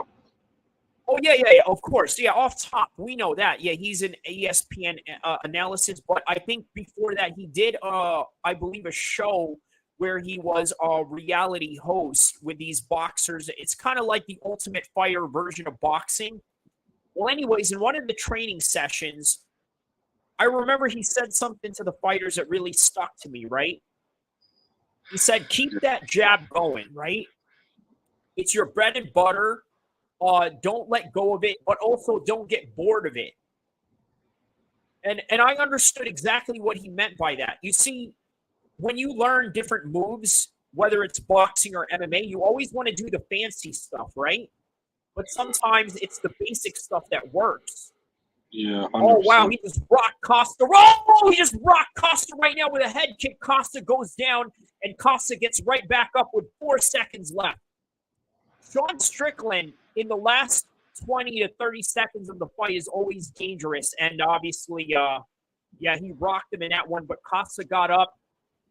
They went to a decision, so now we await the official decision of the judges, which I'm going to assume is going to side with Sean Strickland. And there's Donald Trump right there clapping on the performance of Sean Strickland.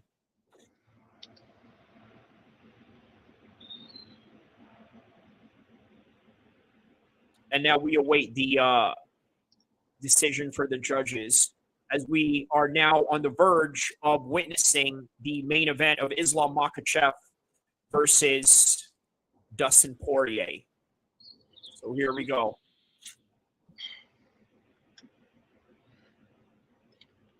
Hope he does it, man.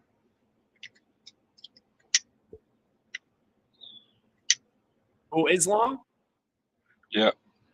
Yeah, he will. He will. The way that I've been looking at Dustin, you know how they show the arena entrances, when they first got in the arena? Man, the eyes don't lie, bro. Dustin Poirier looks very unsure of himself. But that's with any fight. You can't really put too much stake into that, because I tell you what, when Sean Strickland fought Izzy in Australia, he looked nervous too. But obviously, you saw the performance that Sean Strickland put on against Israel Adesanya, and that's what you got going on. You know what I mean? You can never tell. You can't really tell too much from how somebody looks or how somebody feels going into a fight. But there's a good reason why Dustin Poirier is nervous for this fight. So here we go. Now the two fighters are in the middle of the cage. The referee and the judges are now going to announce their decision. 5 rounds.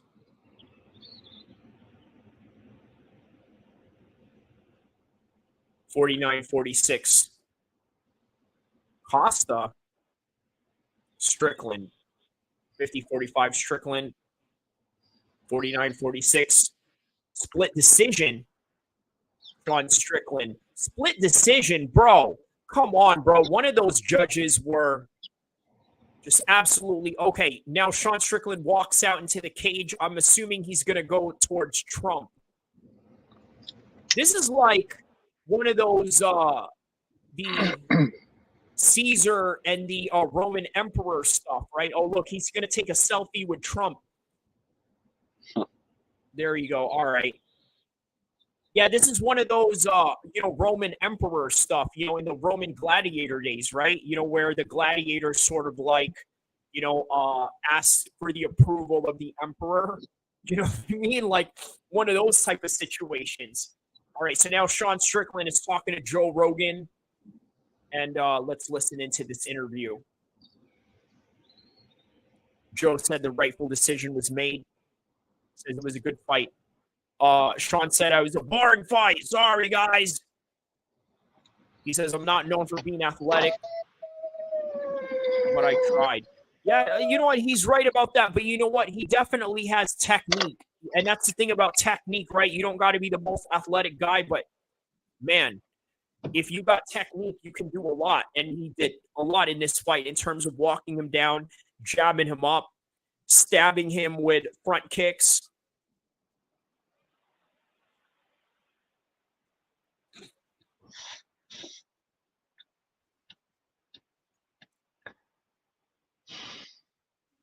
He says, I want to fight for the belt. I was a company man. Let me in there and give me that title shot, he said. Oh, wow. He said, President Trump, you're the man. It's a travesty what they're doing to you in New York. I knew it. I knew it. This is the reason why Trump came. Because he knew that some of these fighters were going to defend him. And it looks good, by the way, for him, right? But still, his sentencing is going to be in July. Bro, we could see Trump go to jail, honestly, go to prison. And if he does, well, I'm going to be honest with you, that's even better for my channel. Nothing against Trump. I don't hate Trump. I got nothing against him. In fact, I like a lot of his political ideals, but if he gets arrested and goes to jail on the sentencing, that'll be great for my channel because then they could just clip this part right here where the last time Trump was in a UFC event, it was on this live stream. Also the same time that Hamza Shiraz had one of the biggest wins of his career in Saudi Arabia. That's also a plus too. And more shot of Donald Trump on the Titantron. There it is. I wonder if Islam will try to take selfies with Donald Trump after he takes out Dustin Poirier. I think Putin would probably be upset. Like, hey, why you take picture with this guy? And then Islam says, I don't know, Vladimir. I thought you were friends with the guy. He was there and he asked me to take selfie. I don't know. And then there's Dustin Poirier right now warming up. Notice the gloves, right? Both golden gloves.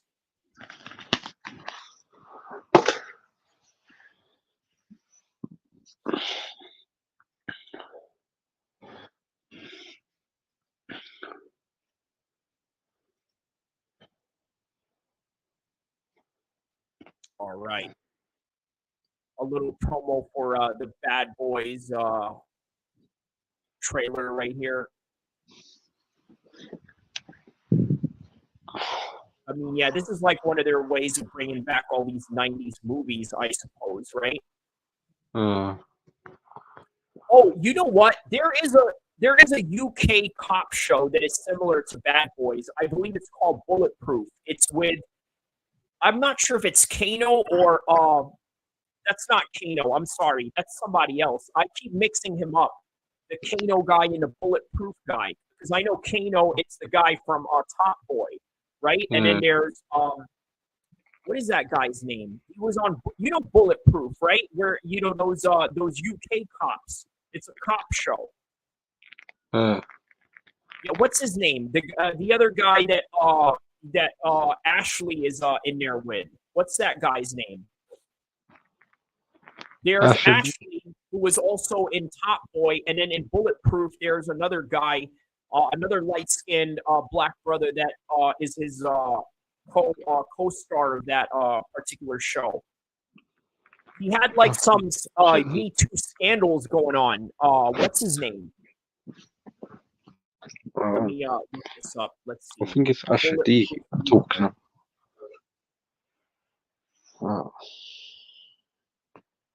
Yeah, I think it's I'm not sure. UK TV series. Strickland's coming out. Not Strickland. What's his name? Noel Clark. That's his name, Noel Clark. Ashley Walters and Noel Clark.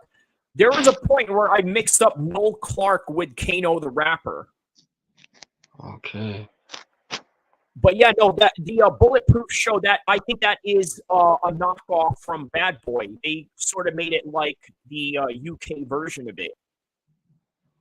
All right, so now they're playing the cold open to Dustin Poirier and Islam Makhachev, the promo video. And Dustin Poirier is going to walk out first, so you're going to expect him to have that guy sing him out from the official accounts that people have been singing online. So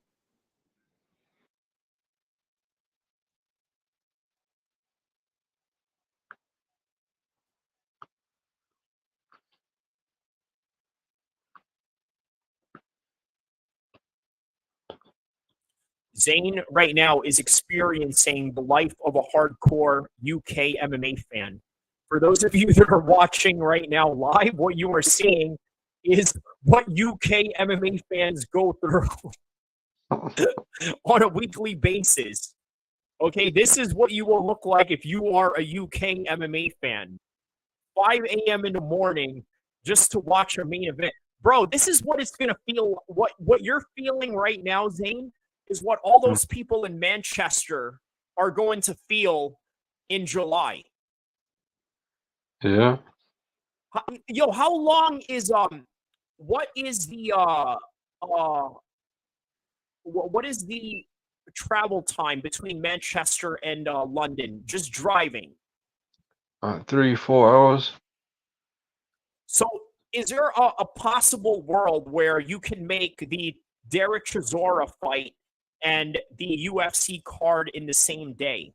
Right? You would probably need a private plane to do that, right? I would imagine there's some, like, you know, hardcore UK fight fan that has, you know, money for a private jet, you know, kind of like an Andrew Tate type of guy that would see Derek Chisora in prime time and then fly in the middle of the night to go see UFC Manchester.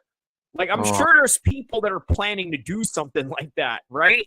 Like, but that would be wild, though. You know what I mean? But if you are those people, or if you're just watching UFC Manchester in July, you're gonna look as tired as Zayn right now. You know what I mean? Like you need, like, yo, listen, you need some real uppers. You know, some Red Bull, some energy drink, some of Conor McGregor's favorite products that I'd rather not say to keep you up. You know what I mean? Like, this is what they're going to experience in UK Manchester UFC. Go watch this fight, man. Tom Aspinall. But you know what? For the fighters that are fighting at this time, though, in your local time in the UK, I don't think they're gonna feel it. Like, I think the adrenaline is gonna be so high. See, right now you literally have no adrenaline right now because of what had happened in the Hamza Shiraz fight. Earlier you did. Your adrenaline was probably on, you know, on high alert. But now you are just, I think you just went through an adrenaline dump. But watch, man, you see Islam, you know, pull off something spectacular here. You're going to be up, and then you're going to be down again. But, yeah, here we go. Dustin Poirier making his entrance right now. Let's listen into Dustin the Diamond Poirier's entrance. Oh, see? Told you, shine bright like a diamond. And it's not even Rihanna singing it. It's some dude that won the American Idol contest that did a cover of Rihanna. And, you know, they were going to have Rihanna in the Jose Aldo Conor McGregor fight because Jose Aldo used to walk out to Rihanna's entrance song back in the day. Oh, he looks confident, though. The same one that Sinead O'Connor, by the way, our fellow Muslim sister, may Allah accept her. Yeah, but obviously she wasn't a Muslim at the time when she sung Conor McGregor out, but then she had converted later on. but unfortunately she had passed away. So yeah, may Allah bless and accept Sinead O'Connor, our fellow Muslim sisters. So here we go. Dustin Poirier is now walking out, looking confident, looking sure of himself.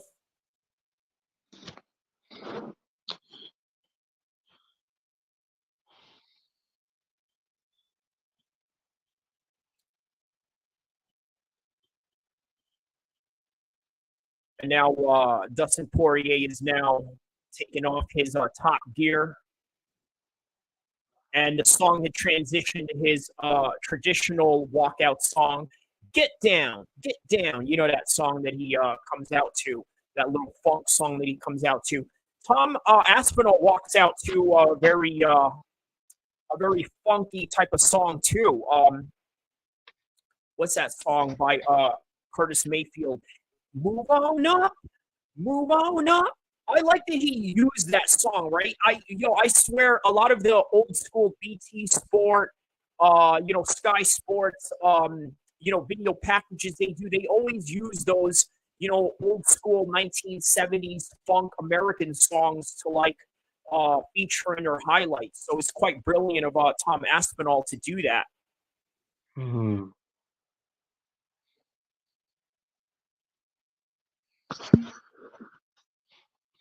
All right. Dustin Poirier has now officially entered the cage. Does his little prayer before he walks into the cage. And now Dustin Poirier is now in the cage awaiting Islam Makhachev to enter the octagon. And Joe Rogan is constantly on about Cinderella story. Yeah, Cinderella story. This is going to be a great story. Oh my God. Dustin Poirier, the underdog, the Rocky of MMA. He's going to defeat the Russian bad guy. And then there's Donald Trump right there. Another shot of Donald Trump. They're going to put so many shots of Donald Trump. Donald Trump told Dana, hey, Dana, you got to put all the video shots on me. I got to look like an innocent man, even though I was already found guilty.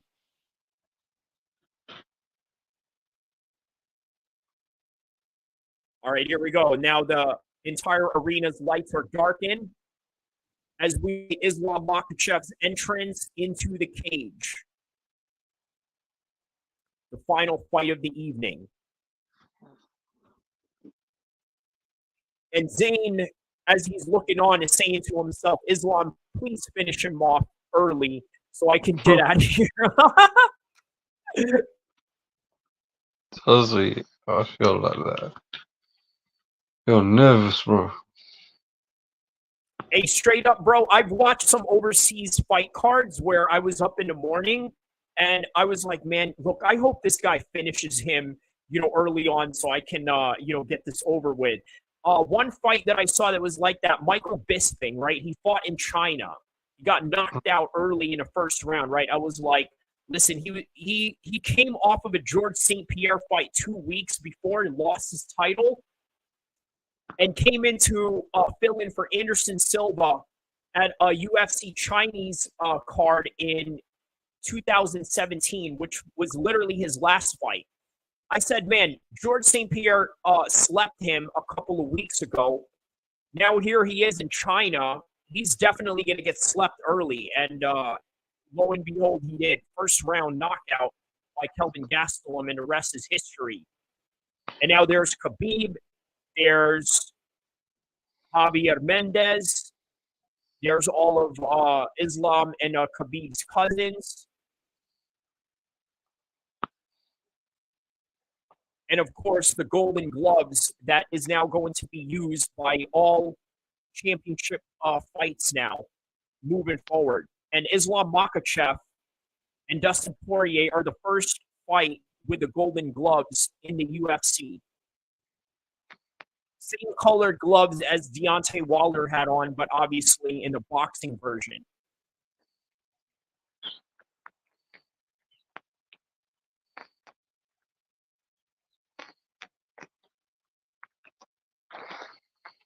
All right, here we go. The biggest fight of Islam Makhachev's career so far, at least in terms of names, within the 155 division. You see, this fight with Dustin Poirier, the only reason why this is happening is for two reasons. Number one, it is because Dustin Poirier never decided to fight him early on when they were just on the come up, right? Dustin Poirier did not do an Ammo Williams, Hamza Shiraz situation, which is what should have happened early on in their careers, right? He didn't want that smoke. Also, Dustin Poirier and Islam just, I don't know, they never crossed paths until now. And then on top of that, there's really nobody for Islam Makhachev to fight. Arman Sarukian refused to take this fight because he thought that it was too much of a, I guess, what do you call it? It was too soon to come back. He already fought in UFC 300. He didn't want to come back for UFC 302. He thought it was too short, but here we are. Dustin Poirier answered the call, so here we go. Bruce Buffer now announces two men. The main event of the evening.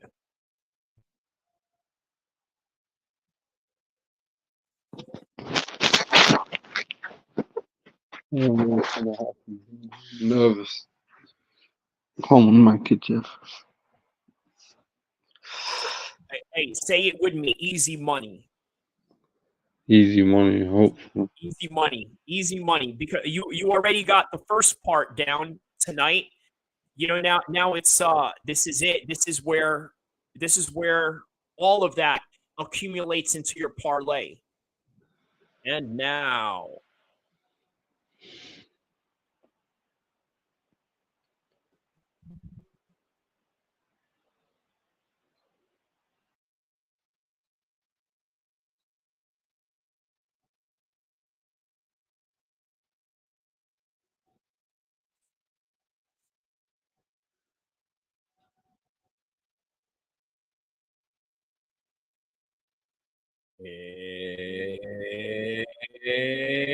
it's time.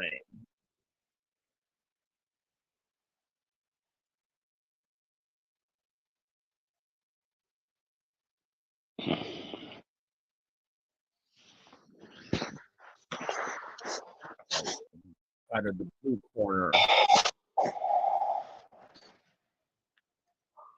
See, notice Dustin Poirier's leg movement. You see that little stretch he was doing. Notice how he can't get his legs really that far up. A lot of that is from his hip injury. So he's coming in here with a hip, literally of the hips of an old man. And you'll see how this plays out in this fight.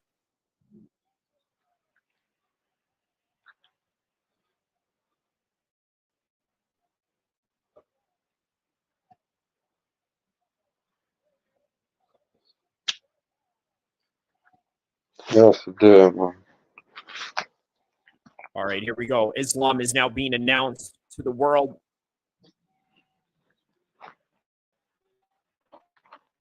And of course, everybody booing him in New Jersey, which is insane because he actually trained in New Jersey when him and Khabib first came to the United States. And Dustin Poirier is not even from New Jersey, but I suppose, I mean, he is the American fighter. Donald Trump is in the house, so people are going to feel extra patriotic and all that. Plus, Jersey is a Republican state, pro-Trump state. I went to visit back there a couple of years ago, back in 2022. There's a lot of Trump MAGA flags roaming around in New Jersey. So here we go, round one. Round one, here we go. Of course, DC is nervous. He said on the commentary he's nervous. Of course you are, because this guy's your training partner. You know, why would you not be nervous? But Dustin Poirier is also his boy because they come from the same town. So here we go, round one. Let's go, Islam.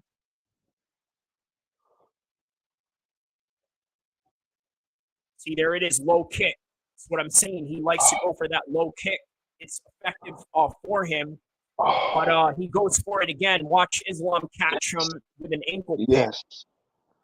Yes. Got him down. Yes. Easy. There it is. See, he got him down just right after he transitioned from that 1-2 shot, and there it is. Now, Islam Makhachev is now in the half guard position of Dustin Poirier. By the way, you're a bit ahead, Zane. Just curb your enthusiasm. If okay, just so you know, okay. I think you're a bit ahead. I was like, wait, he took him down. What's going on? And now here he is in the half guard position. I am at 355, 354, 352 of the first round. And this is what I mean, Zane. Look at the lack of effort in Dustin Poirier right now. Right? Because watch his hips. Because it is the hips that you need to get up. Right? Look at it. He can't move. Because I told you he has the hips of an old man. It's not that he doesn't know how to get out of it or put himself in a position.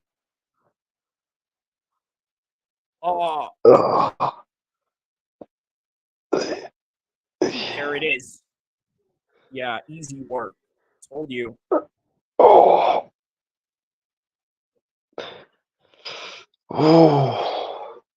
Body lock. There it is. See, I told you earlier, these are the positions you got to look out for with Islam. Oh, shit. Good body lock right here. Really disrupting his breathing at this point right here.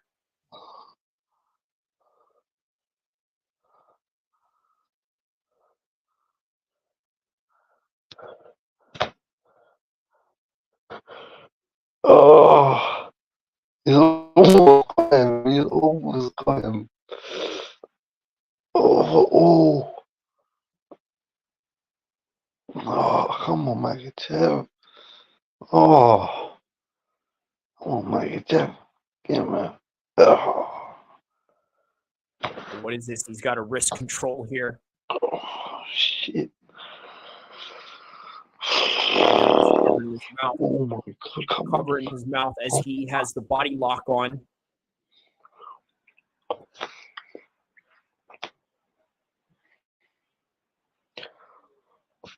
Oh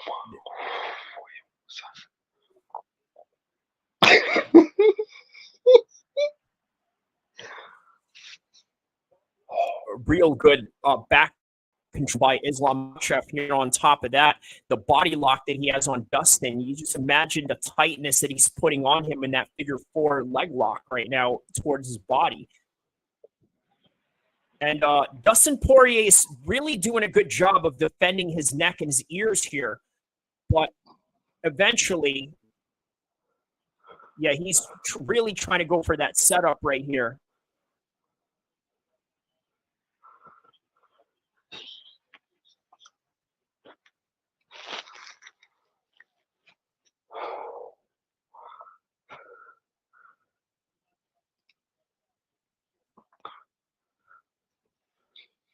Yeah, he's already taken some damage here with these shots on Dustin Poirier. Dustin Poirier's taking some shots here on the ground. These accumulate. A lot of people don't understand how these small shots can really accumulate on the bottom.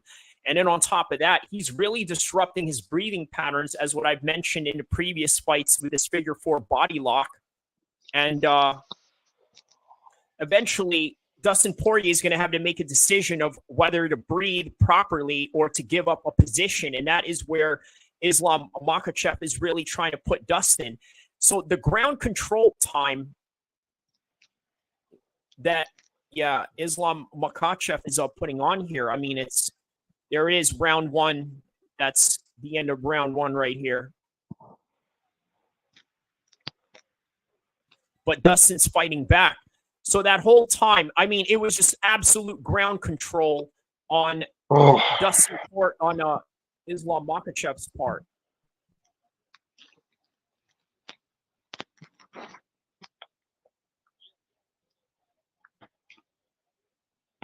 So Mike Brown, the coach of Dustin Poirier. By the way, Uriah Faber, the guy who I've trained with out here, has fought his coach before, right?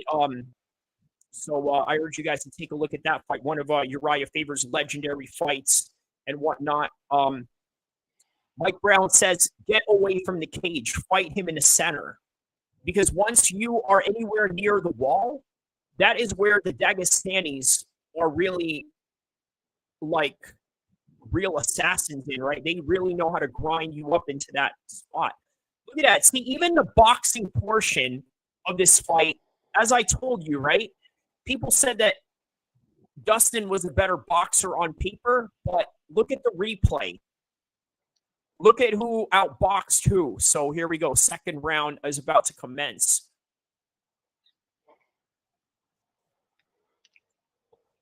Yeah, let's see if he listens to that advice to not back up into the fence. There it is. Leg kick. Told you. Once he goes for that leg kick, what happens? He's going to grab for your leg, but wow, great scramble on Dustin Poirier's part. He breaks away. And now they are back into the center of the cage, which, by the way, is where Dustin Poirier wants himself to be in these positions. But hey, that's not a guarantee. I'm telling you, Islam's striking game is evolving, and what we have here could be more of an advantage for Islam Makhachev for all we know in the boxing exchanges. He's already proven that in the first round. Now, here we go. Clinch, hits him with a knee from that clinch position. Jab by Dustin Poirier. What did Dominic Cruz type in there? 10-9 Makhachev, credit to Poirier. Okay, that's what he said. So Dominic Cruz has it 10-9 for Islam. Rightfully so. Single leg attempt by Islam Makhachev. Nice defense by Dustin Poirier.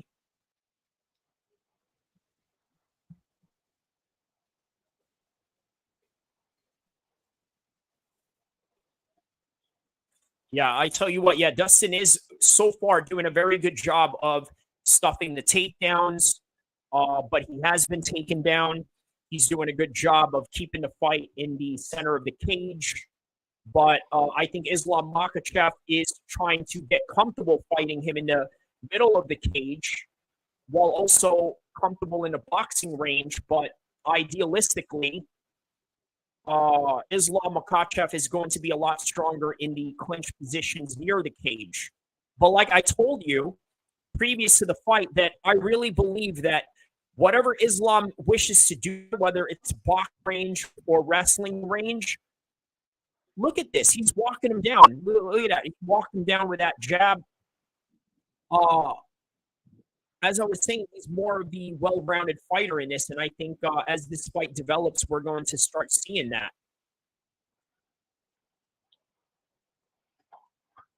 What do you think of Islam's boxing prowess right now, Zane? How do you rate his boxing right now, considering that Dustin was supposed to be the better boxer on paper?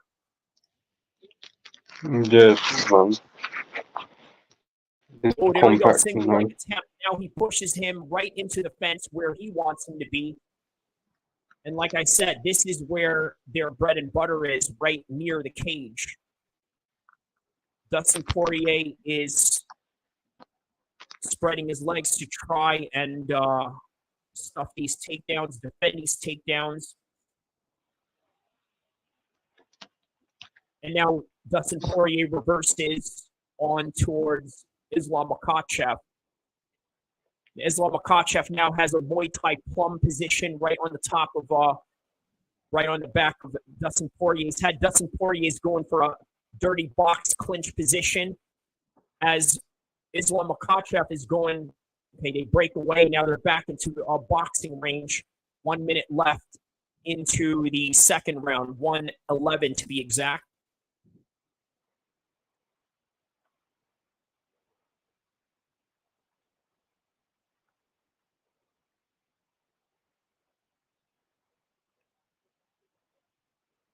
Yeah, real good head movement by Islam Makhachev.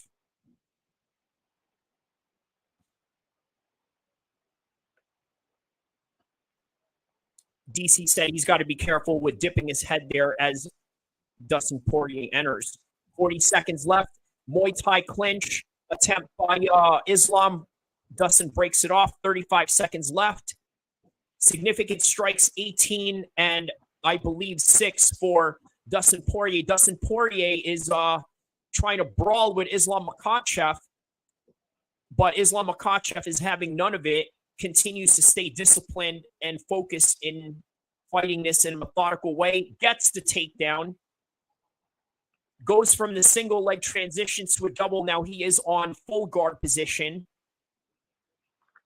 Oh, Dustin Poirier is trying to control his head so that Islam doesn't posture up, which, by the way, is a dangerous position. As I've said earlier, when you posture up from the full guard position, what you're doing is you're basically equivalent to a bunch of shooters that are on top of a hill shooting down on people that are going up a hill, right? So that's why it's important for you to sort of control their head while they're on top of you. Second round, I give to Islam Makhachev also. So 10-9, 10-9 for both rounds. And here we are moving on to the third round. This fight's going quite quickly. We're already in the third round. Next thing you know, we'll be in the championship rounds. There's Khabib giving instructions to Islam.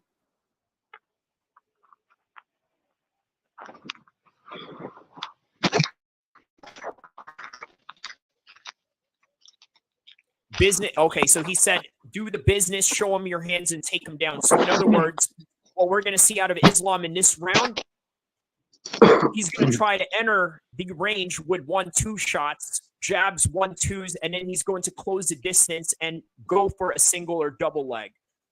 So far, he's been going onto the single leg, I think probably because of how heavy Dustin Poirier's front leg is. He just seems to make it available for Islam to grab on. And there's Islam right there measuring with a jab and really standing in front of Dustin Poirier, not really scared of his boxing at any kind. Very different in the way Khabib fought him. Boom, there's a knee right there by the clinch position. He rocked Dustin Poirier in that one. Another knee, another Muay Thai plum knee. Now he's got him in a body lock position, got him up against the fence. And Makhachev does exactly what Khabib asked him to do. Now Islam Makhachev has Dustin Poirier in the same position that Khabib had Conor McGregor in. You remember that fight, right? But now he's got him on top. What Islam is trying to do is he's going to go for the body lock again. Notice how he's always going for that figure 4 body lock. Because once you got your opponent in that position, wrapped up in your legs like that, you are disrupting their breathing. So not only does Dustin Poirier have to perform good breathing practices while he's in this position, he also has to try to transition out of it. But again, a lot easier said than done when you have a bad hip.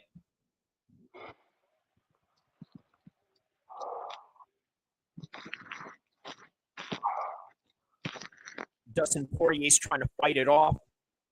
He's doing the answering the phone call position in a way to kind of block away Islam's arms from wrapping into his neck. Because once that gets into your neck, I mean, you are just seeing a rope wrapped around your neck. So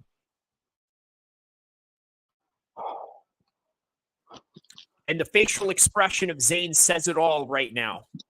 That's the same facial expression he had earlier when Animal Williams rocked thumbs up for that one moment of time. You're in a full mount position. You do not want to be in this position with the Dagestanis. Not at all. Now, Islam Makhachev is now postured up. By the way, what's interesting about this, I posted a video of Khabib doing a tutorial on a full mount position, but I think he's got Dustin Poirier locked. Okay, now they're up. Now he's back up on his feet, but people are cheering this like as if Dustin Poirier won something.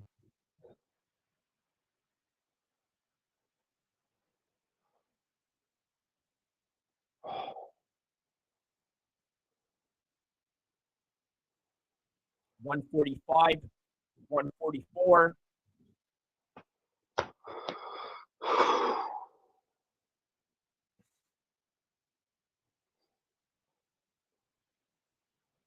Look, I hope he finishes Dustin Poirier. If he doesn't, you know they're going to give all the credit to Dustin Poirier. Oh, he gave a good account of himself. He gave a good account of himself. You know what I mean? Like, you know that's what they're going to do if they go to the scorecards. So he has to finish them. And then they're going to compare it to Khabib. They're like, well, Khabib already finished him at this point, which he did, by the way. He finished him in the third round. So now people are going to be, oh, you couldn't finish him in the third round.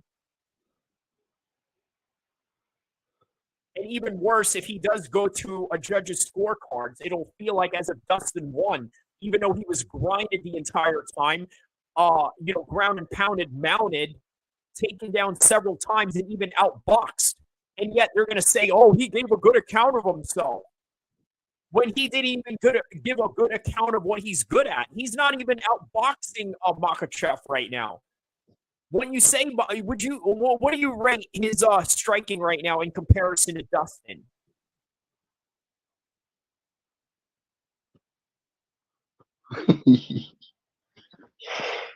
Good round. All right, I think we that's are 3-0 Makhachev. Championship rounds. Was that 3 Makhachev? 3-0. Oh, I love it. I love it. They got a little face-to-face interaction right there.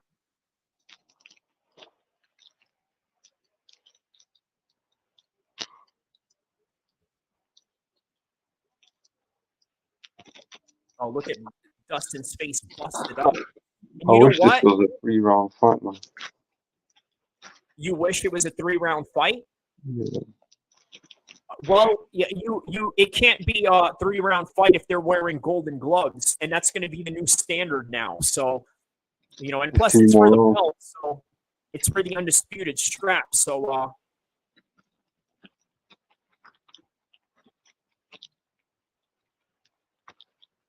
a lot of the damage that Dustin Poirier took is from the feet. You know that? That's from the and yeah, there's a knee right there. Boom, good knee.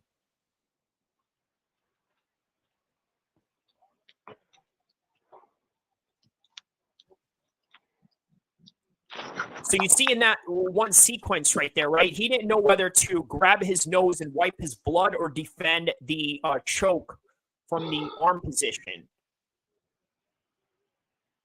All right, here we go. The championship rounds. Everybody is standing up in the Prudential Center in New Jersey right now.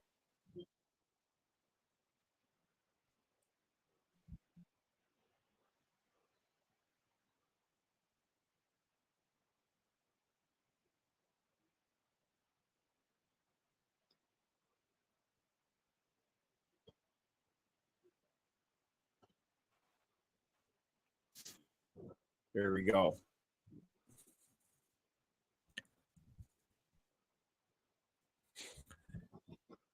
.432, 430, 429 of the fourth round.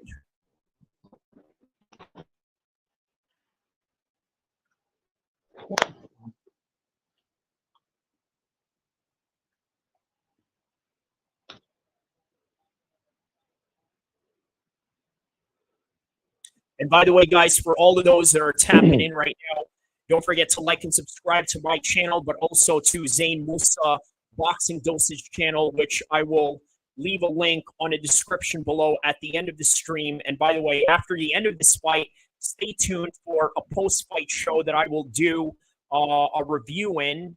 And I'm sure Zane is going to leave us after this because it is 6 a.m. in the UK right now. And right now it is about to be 10 p.m. in the West Coast as we are witnessing the championship fight between Islam Makhachev and Dustin Poirier. 325, 324 of the fourth round. Boom! Rocks him right there. Told you he was going to have the better boxing in this. Look at that. Even got a little Philly shell going on there. Little nice and look at this. He's got a better boxing than Dustin Poirier. Didn't I say this, Zane? Didn't I say that every exchange in every discipline of martial arts that Islam Makhachev was going to dominate? Boxing, kickboxing, Muay Thai, he kneed him in the face. He took him down on the ground. Jiu-Jitsu attempted a submission on him, has been taking him down constantly. Dustin's not defending any of it. And by the way, great job on Islam Makhachev for not putting his neck in the side of Dustin Poirier where he can grab on to get a guillotine. Because, by the way, this is what Dustin Poirier loves to go after constantly is a guillotine.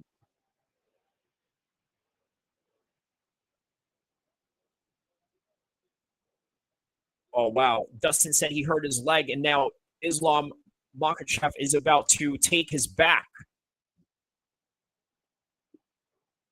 And it just seemed when Dustin Poirier fell, it seems as if he just succumbed to that position as Islam Makhachev is riding him right now.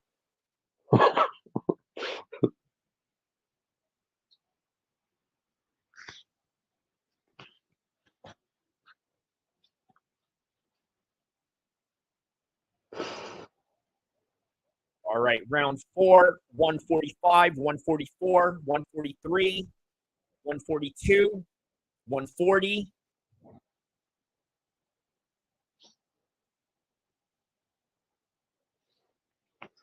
And Dustin Poirier is in all fours right now. Oh, wow, he switched it up. Great scramble on Dustin Poirier's part.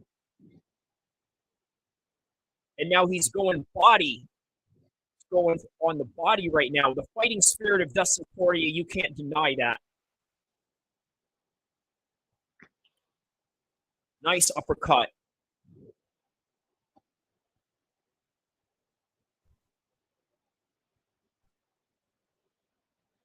Is Islam cut? Oh, wow. Islam is cut.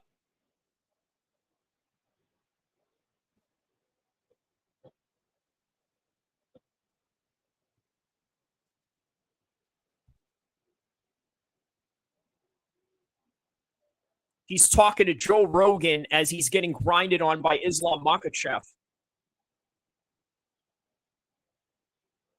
He's talking to Trump. Don't talk to Trump. Trump can't help you in there. You got a Dagestani monster trying to kill you in there. Trump got his own problems, Dustin.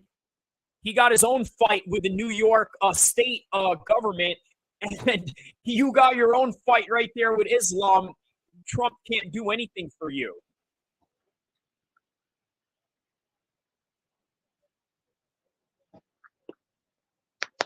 There it is. Now we're on to the fifth and final round. Oh, man. What a fight. What a fight. What a fight. It'll be great to see him get a finish in this one right here in the fifth and final round.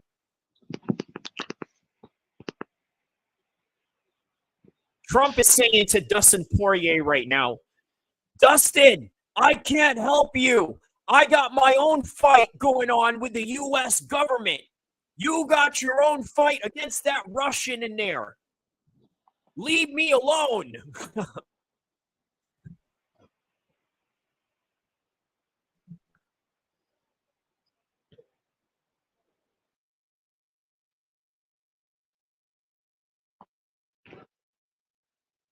He said, leave it here. Leave it all in the cage, which means they're going to ask Dustin Poirier to act reckless in this fifth and final round. And you'll see from there. I think that that's where perhaps maybe he's going to get capitalized off of a mistake of some sort where he slips up. The whole crowd is going crazy. Islam Makhachev is unfazed by any of this. Here we go. 5th and final round.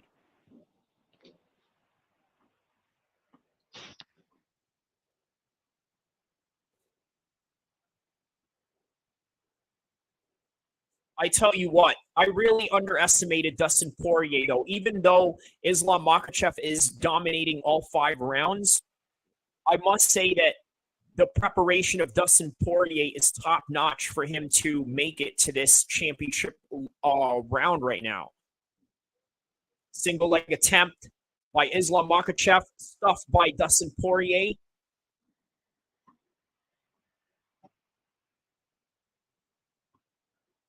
There we go. Another knee to the body. Great knees and awareness that he has every time he gets close range. He gets these knees right in.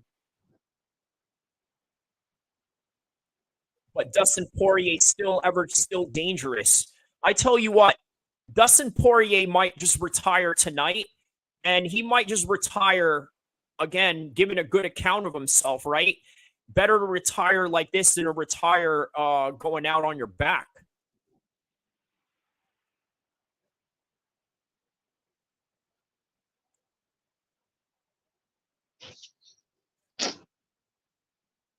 Makhachev, man.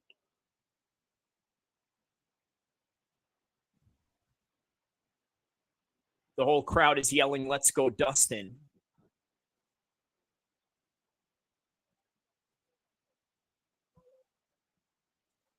Oh.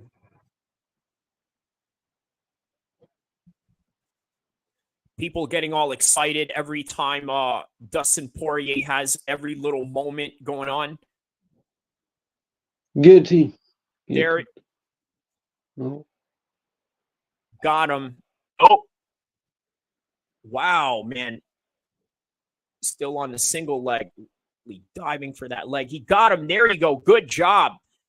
Great scramble. There we go. Oh, there we go. There we go. Get him. Yes. Guillotine. Hold on. 220, 229, 227, 226. Darce choke. That's tight. That's it. Tap. It's over. Islam Makhachev still the 155-pound champion of the world. So what? He did it a lot longer than Khabib, but guess what? He gave us a better fight than Khabib did against Dustin Poirier, just based on the fact he gave us 2 extra rounds. And you know what? Credit to Dustin Poirier. He was in there hanging in, but if Islam Makhachev did not finish him, everybody would look at this and say, oh, Dustin gave a good account of himself. He gave a good account of himself. So good that Islam Makhachev finished him, and, man, he did it with style, bro. He did it with...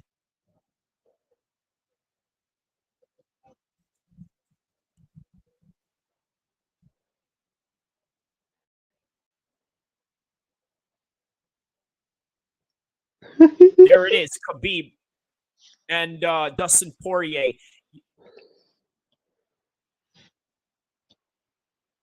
Much respect right there by these two. Much respect.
worried for a And second. that is all she wrote, folks.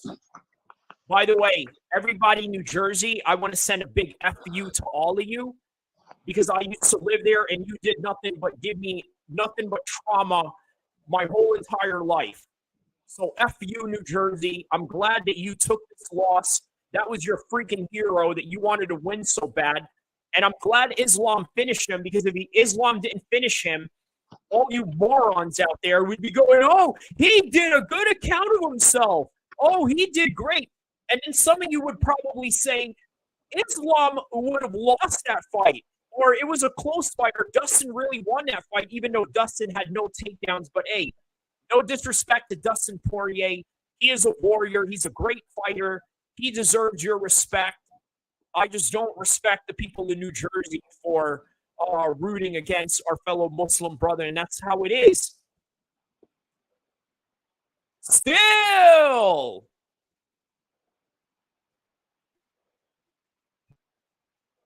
now we just got to get Islam to fly over to London and party it up with Hamza Shiraz. You know what I mean, brother? We win the same day. We win the same day. I win in morning. You win morning. I win at night. Okay? You win in Saudi Arabia. I win in New Jersey. Exactly, man. There it is. Now here we go. Joe Rogan interview. You can't have a UFC championship fight without a Joe Rogan interview. Here we go.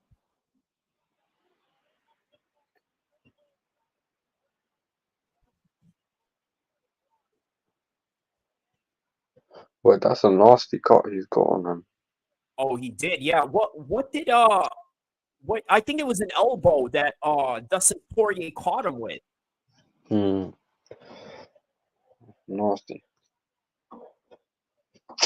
Didn't I say that when the kicks come, he's going to use it against him to ankle pick him? Did I not say that? Yeah, he did. Right? And that's exactly what happened. So, guys, don't forget to like and subscribe to Kyrie Abu El-Kheer MMA. You know why? Because just like the end of that name, I'm MMA. Also, don't forget to like and subscribe to Zane Musa Boxing Dosage. You want to know why his name is Boxing Dosage? Because he knows boxing and he's going to give you a dosage of it. Man. Thanks, bro. Once again, another memorable night that I shared with my fellow brother in on the boxing side, Zane Musa Boxing. I told you guys, Muslim boys are going to dominate the MMA and boxing space. Okay, Hamza Shiraz on the boxing side, Islam Makhachev on this side, and we're going to dominate the media side too. Zane on the boxing UK side, and me right here in the California MMA side. That's right, bro. Let's listen to what Dustin has to say here. Respect to Dustin, though. No hate for Dustin Poirier. It's all competition. No hate for Ammo Williams. They're both great fighters. But tonight, it is all about Hamza Shiraz and Islam Makhachev tonight. 100%. That was a great live, bro. Dustin's nose is like crooked. You notice that? I think it's always been crooked, but I think this fight really exacerbated that particular injury of some sort.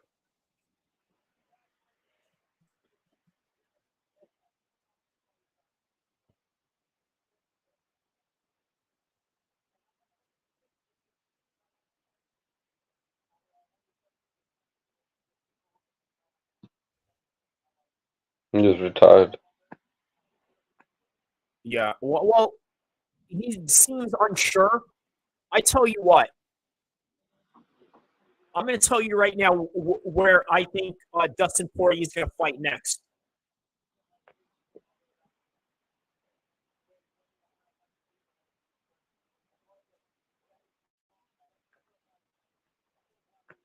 All right, shouting out his family. That's what's up. That's what's up. Respect to Dustin Poirier.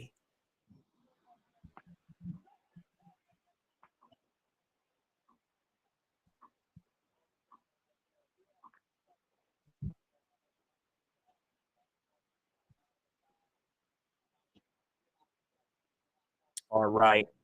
All right. That's what's up. Shouting out his family, his wife, his kid, his daughter, his mom. I think that's his dad, the older gentleman that they're featuring on the camera. But yeah, shout out to Dustin Poirier, man. Look, I'll tell you, man, Dustin Poirier is a tough, tough man. Okay, he can beat up almost anybody in the world. Literally everybody in the world. But for everybody that you can beat up in the world, there is just that one guy that will have your number. And Islam Makhachev is the guy tonight that has the number of Dustin Poirier. And that's all she wrote, folks. I know that a lot of people, I'm going to close it out with this. And there's Khabib with Donald Trump. How about that? What a sight that is. What a sight that is. And then there's Ali. Of course, Ali got to be up in there. You know, hey, brother, I am Khabib's manager. How are you? I am Ali. Please, pardon my criminal record if you become president. You know what this is like, what happened to you, and yo, bro, I'm gonna go now. Man. Call it a night. All right, Zane. Hey, listen, congratulations, my man. Okay, I'm glad. Hey, and you know what? Congratulations to all of us. So you especially, I think you're the biggest winner of tonight. But also me as well, because I got to cover this on my page and tapped in with all the people around the world that came and shared this with us. But also, we can look back thank you for having me on, bro. No doubt, bro. I tell you what, in the near future, we can look at this as a classic moment that will always be part of our history. So, 100%, you know, again, shared another historic the win off tonight. Makhachev, you know. And by the way, for those that are tapping in right now, stay for another 30 minutes because I'm going to run this up to the 7-hour mark of the live stream. I've been on for 6 hours now, by the way, right? Yeah. So I'm going to do another 30 minutes. I'm going to cover the what do you call it? The post fight. Talk about the fights. I'm going to play some videos that I made leading up to this fight.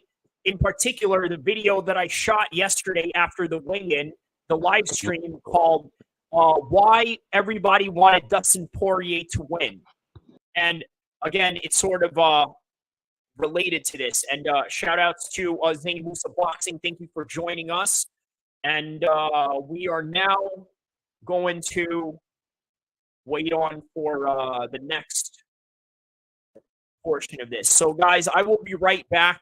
I'm going to play to you the video that I had yesterday regarding this particular matter at hand. I will play this for you. I will see you guys right after this, and I will continue covering. Stay tuned.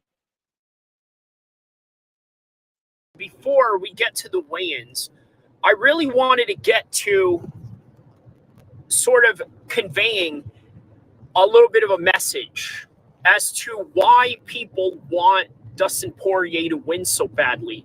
And I'm going to put it in plain English language that many people want to see a feel-good story. Now, why? Well, let's be honest, right? In the world that we're living in right now, you have a very tough economy. You got a lot of people that are living from paycheck to paycheck. And then on top of that, you've got all these different tragedies that are going on around the world, which, by the way, a lot of those tragedies, believe it or not to play the victim game to any degree, but guess what? A lot of that is happening to many Muslims worldwide. And somehow they don't think that this is also a feel-good story for somebody like Islam Makhachev. Now, quite honestly, I don't know what I'm planning to do with this particular live stream that I'm doing right now, nor do I even have any plans of, let's say, I don't know, putting it on a video or anything like that, other than just maybe I might just put this on a live private stream afterwards and never having the world to see it ever again, unless, of course, whatever I say is going to be relevant to the results of tomorrow. But so far, I got to be honest with you. Many people really think that Dustin Poirier has a great chance of winning this fight.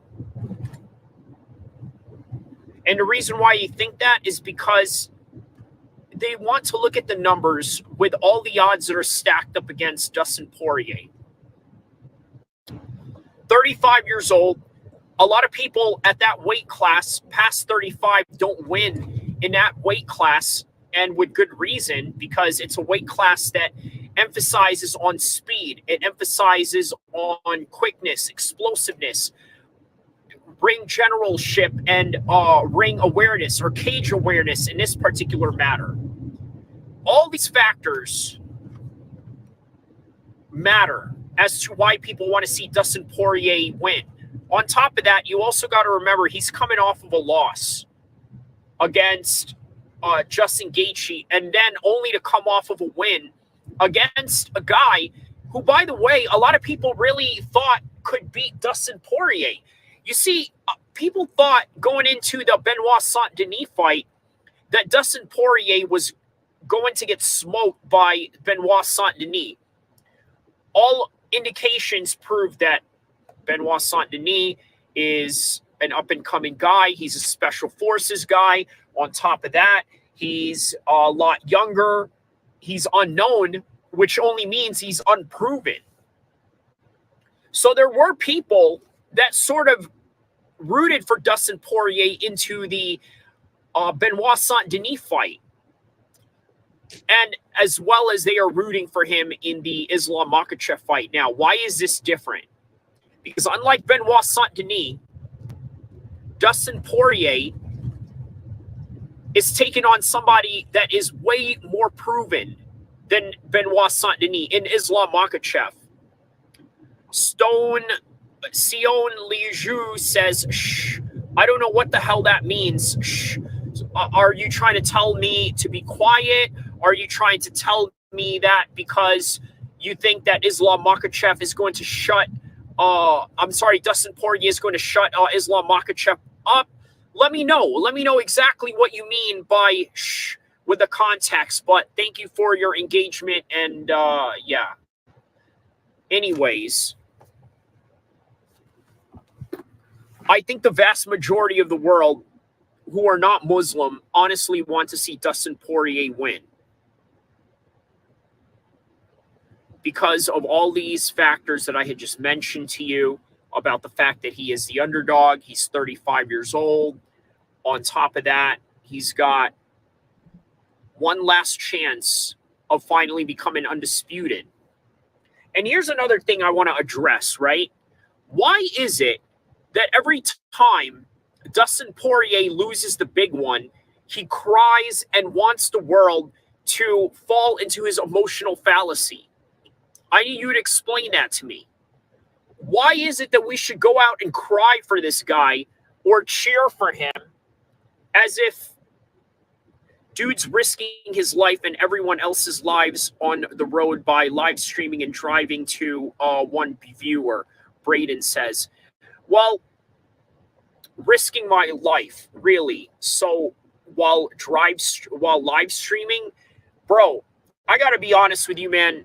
You, my boy, are not me. I don't know what you do. I don't know what part of the United States you live at, or even if you live in the United States, or if you live anywhere else in the world. But I understand your concern. However, you're just saying that because you want to pick at any low-hanging fruit. You see, this is the problem with people like you. Okay? People like you love to bite at low-hanging fruits. They love to pick at any little thing and then say whatever it is that you think that you're going to say as if it's going to create some kind of impact. Well, it's not. All you're doing is just giving me engagement, and you may say that it's one viewer or 10 viewers that are watching this. By the end of it, you idiot, you got to understand one thing. All of this accumulates. So even if you're just the one and only person that's watching right now, there's going to be 5, 10, 100 more other people after you that are going to watch it. So again, you're only looking at the superficial things in life. And that's sort of the reality that a lot of you live by. You live by the superficiality things of life, and that's just really what it is. Understand this. You're talking about, oh, I'm live streaming while I'm driving and I'm putting people's lives at risk. Well, okay, think of it like this, my man. Do you have a YouTube channel? Do you go out and put yourself out there and try to get views, garner attention, trying to monetize yourself on YouTube? Do you have any goals of doing that? And quite frankly, the problem is you don't. So therefore, you're not going to understand why I'm live streaming while I'm driving. And by the way, you're talking about how one person is only watching this. Well, right now we got 4 people that are watching. So shout outs to all of you that are tapping in with me right now live as we talk about why Dustin Poirier is so beloved that everybody wants to see him win. And I'm going to explain to you that part of it could be Islamophobia. That's a big part of it. Although I don't think that it's really that much of a big part to, let's say, the real hardcore fans. Because if there's one positive thing that I could say about true MMA fans, and when I mean true MMA fans, I'm talking about the people that actually go out there and, how do I say this, train, that actually learn the sport, that actually understand the sport for what it's worth. By the way, Islam Makhachev is going to break him down. That's right.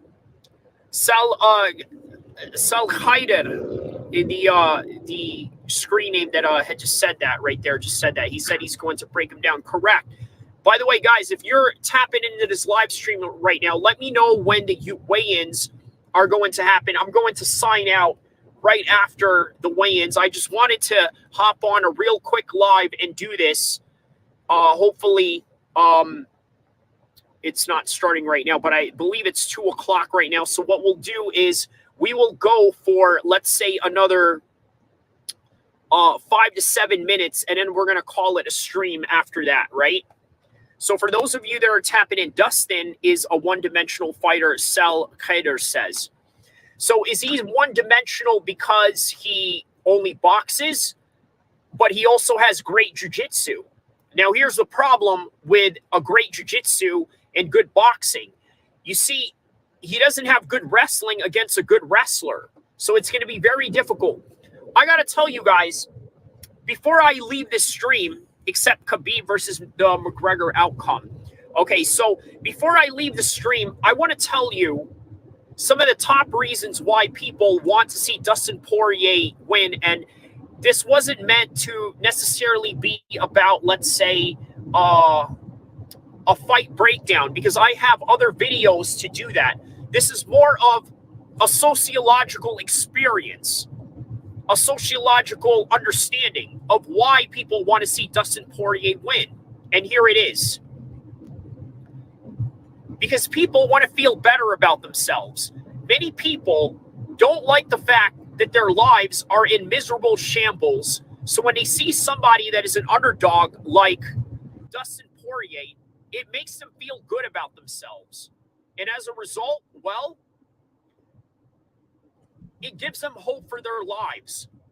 So a part of me can't blame them for wishing good upon Dustin Poirier. But as a Muslim brother of Islam Makhachev, of course, I'm going to say go to hell with that particular notion. And that's the beauty of the fight game. You see, there are other people out there who share the same cultural values as Dustin Poirier. Okay? There are people who share the same cultural value as Islam Makhachev. And guess what? YouTubers and content creators like myself are the quintessential reality of that concept. Just like Theo Von is the ideological concept of Dustin Poirier, I am the ideological concept of Islam Makhachev, Khabib, Khamzat, Hamza Shiraz, Arthur Beterbiev, all these top names in the world of professional boxing, MMA, and everything in between, and even Muay Thai, if you want to add Badr Hari into that mix. So understand that this is a chance for people to feel good, to feel like they have hope in something. And by the way, I got about maybe less than 3 minutes before I hop off this stream, and I'm going to explain one more thing to you. So a buddy of mine, Italian-American, during the Euro Cup finals between England and Italy. By the way, for those of you that don't know, I'm a fan of Team England. Not necessarily because I'm from there. Yes, I got homies there. I got some families there. But the reason why I go for Team England is because, number one, I love their fighting culture, their boxing culture. But not only that, I also love Premier League soccer. So, of course, I'm going to go for Team England whenever they are in the international stages. So in 2020, 2021, or something along those lines, they have the Euro Cup finals. A buddy of mine who's an Italian-American said to me, I cannot wait for Italy to win this because Italy has gone through so much tumultuous struggles during the pandemic that it is only right and appropriate for them to win, and not only win, but also grab that trophy, hold it up high as a sense of hope for the economic struggles that people of Italy were going through, for the hardships that have been happening in the unemployment lines and people having a hard time in that country. But little do you know, England at the time was also facing the same struggle. So why I'm mentioning that? Because everybody's looking at Dustin Poirier, somebody who comes from New Orleans, a land that was plagued by a flood back in 2005, which altered the entire face of that city, on top of the fact that it is literally one of the highest murder rates of all America. So there's a lot that people can look at and say, hey, that guy is the underdog. I want to root for him. I want to go for him. I want to make sure that he makes it on top. But here's the problem. The problem is this. Islam Makhachev, who is a Muslim, who has come from a war-torn country in the same similar fashion that Dustin Poirier comes from a city full of murders, you could basically compare that to the same type of struggle in terms of living in a murderous city on top of living in a war zone, but also being a Muslim and being tied to the Palestinian struggles and all the things that are going on right now. You don't think that Dustin Poirier is, that Islam Makhachev is also an underdog in that particular sense? But that's what a lot of people want to ignore. And I'm going to leave it off with this, right? There was a time, and there still is, where African Americans were dominating boxing. But at some point, for whatever reason, they became dominant to the point where many people forgot about their struggles in their past history. And I'm talking about African Americans in boxing, okay?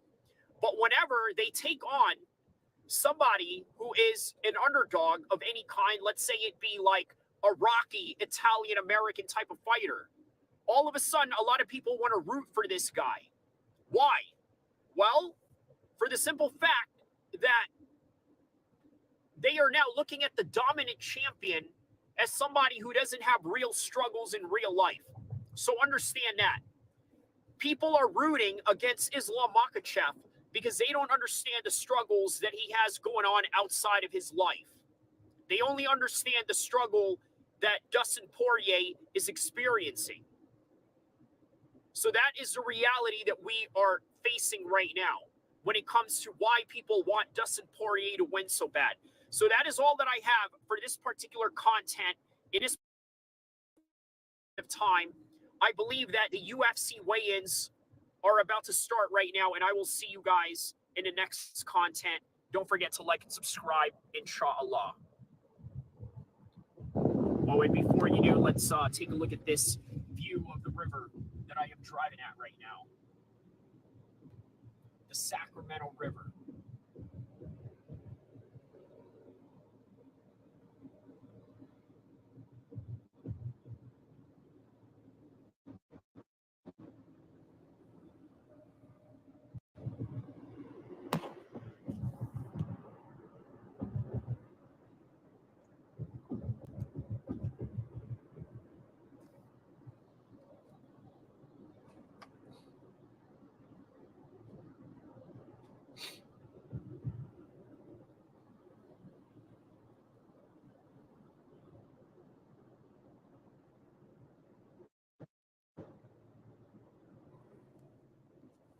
I'll see you guys in the next content.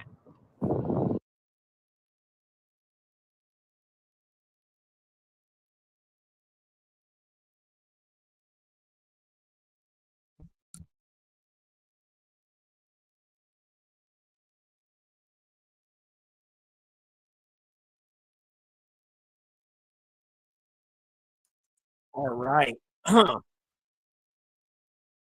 So I got to be honest with you, right? There seems to be a lot of people that are giving Dustin Poirier a little bit of some props, saying that, well, he made a good account of himself. And look, quite frankly, he did. I just think that it's a little bit overstated, just considering the fact that, I don't know, man. I just feel like they really wanted Dustin Poirier to win this one. But what can you do, right? That's what it is. So let's listen into what Dana White is saying here real quick.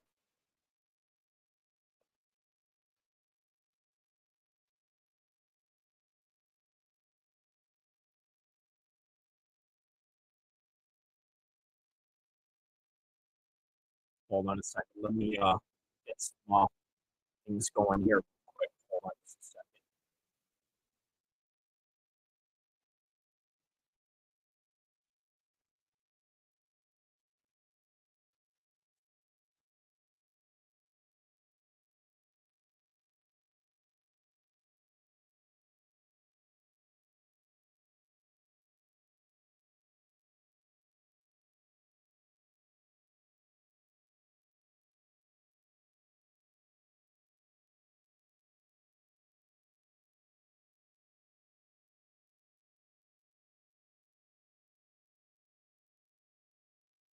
All right, hold on just a second.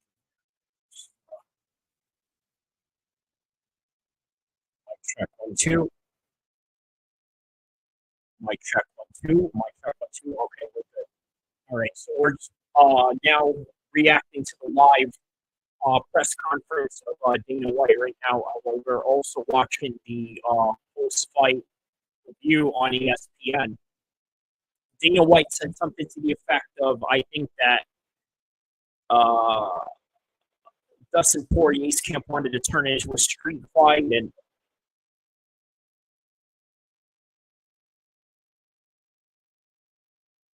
oh yeah, now he's talking about Kevin Holland nearly breaking Michael Olajaychuk's arm. That was a devastating fight right there. That one was devastating for sure.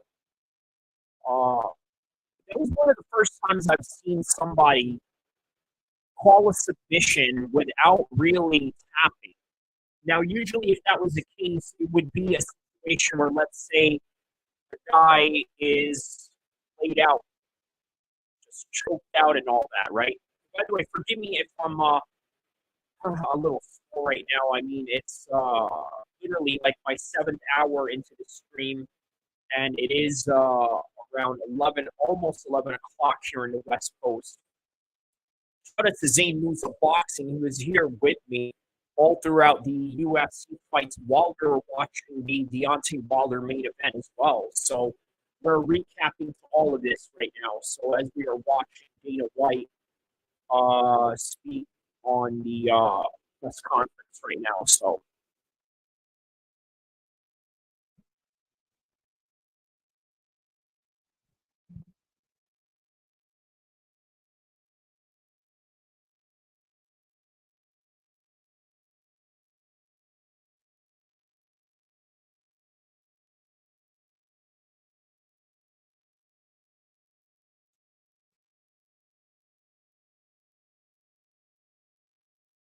So they asked about the pound for pound best fighter in the world, right?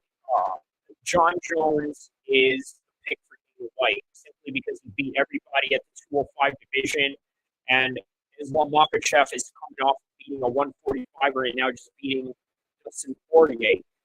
So that's why he looks at John as more of the pound for pound #1 guy in comparison to Islam Makhachev. But for sure, Islam Makhachev is right up there. He definitely deserves praise in terms of being one of the guys up there, but there can only be one top #1 pound for pound, right? And you got to give that to John Jones. He's beaten everybody in his path, even though you can argue that he's stuck in Tom Aspinall, but either way. So what's next for Dustin Poirier? Let's talk about that, right? I can see a couple of things. In the post-fight on ESPN right now, I saw them put up a screen that said the most amazing fighters who have never won an undisputed. Uriah was on that particular list. Colby Covington was on the bottom of that list, and Dustin Poirier on the top of that list. So there you go. Have Dustin Poirier fight Colby Covington. And then on top of that, they've already had going on talking about how, well, you know what? I want to fight Dustin Poirier, and he's the easiest fight I can take. And guess what? Colby Covington is a wrestler. He can definitely get in there and use his wrestling to beat this guy. So,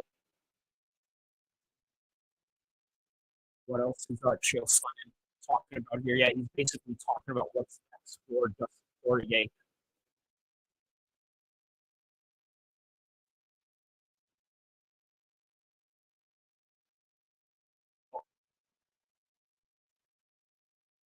So they're asking Dana White right now, what did he think about the boxing between Anderson Silva and Chael Sonnen? And Dana White says that he picks Anderson Silva over Chael Sonnen. I mean, why not? I mean, we're talking about boxing here, right? It's not really one of Chael's top martial arts skills, and he has at least not in comparison to Anderson Silva. So we're now just reacting to the press conference and the post-fight show while I'm watching Luke Thomas live, and I'm doing this live with you all at the same time, multitasking, all rolled into one. So if I find any information, gem, or any announcements, I'm right on it as we are covering this fight right now. So we're going to ride this till the wheels fall off. We are literally about to approach the 7th-hour mark of this live stream, starting from the first fight of the evening all the way to the main event, and then even covering Deontay Wilder and the 7-on-5 co-main event and main event spot tonight at the Saudi boxing. So how about Sean Strickland and Paulo Costa? I got to tell you, I've told you my assessment on the whole entire fight as we were watching it, right? He was just throwing 1-2s and front kicks all throughout the fight, and it works for him. The foot placement, him walking him down, similar to how Deontay Wilder got walked down tonight, I think was really awesome for Sean Strickland to do that to Paulo Costa and show why he is a former champion and deserves to be called as such, if not even the uncrowned champion. So,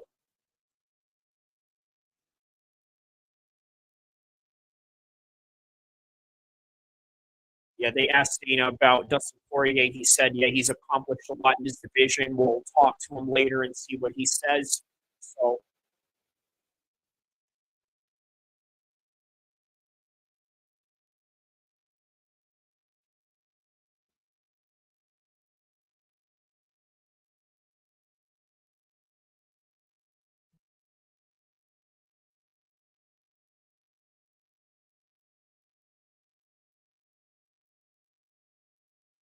so tonight they gave Dana White a plaque of all the fights that were in the UFC from the 2000, the first one, all the way to the fights right now. Right? So that's quite interesting that they gave him that, right? A little almanac of some sort. So if you're watching this right now, we are reacting live to Dana White and watching the post-fight live show on ESPN while also listening to Luke Thomas at the same time, so I can give you the best possible information while we are awaiting any news coverage that is happening regarding this fight or any future fights. As you guys know, there's going to be a Dublin press conference for Conor McGregor and Michael Chandler coming up.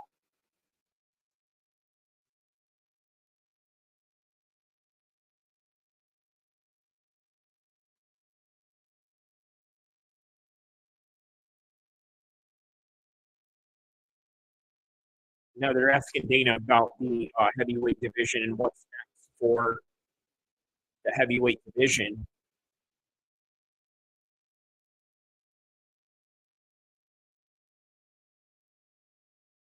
Now they're talking about Kevin Holland.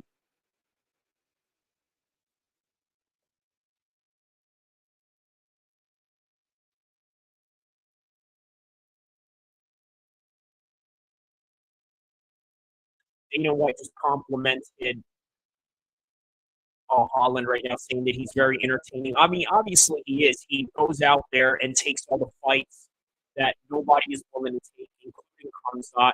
And tonight he gets an impressive submission. So nothing really bad you can say about Kevin Holland. He's a company man. He's literally the modern Cowboy Cerrone. If you guys remember how Cowboy Cerrone was back in the days, he's following that particular line of path. So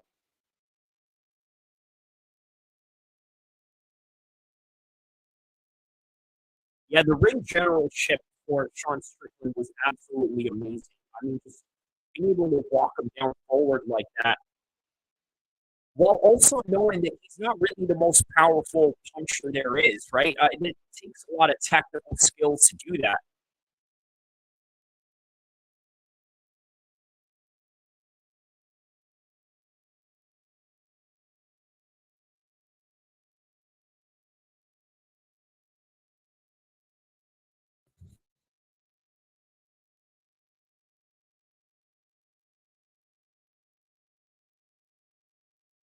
So it looks like they may be looking to do Armin Sarukian next. Obviously, Armin Sarukian was supposed to be the guy to fight tonight, but he didn't want to take it on a short notice after the 300 fight. So Dana White said before even thinking about moving up to 170, he feels that he has some work to do at 155.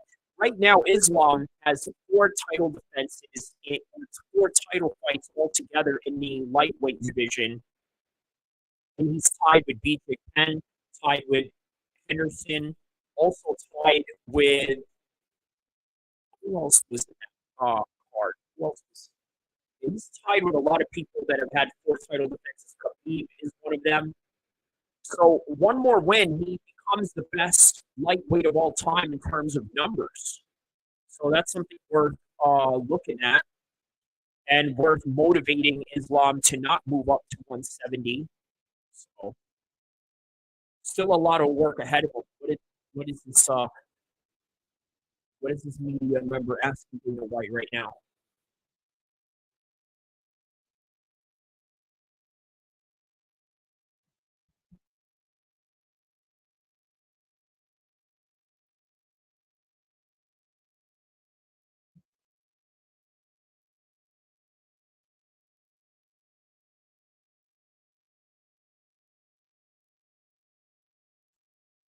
Ilya Tapora says that he won't fight Max unless the BMF title is on the line.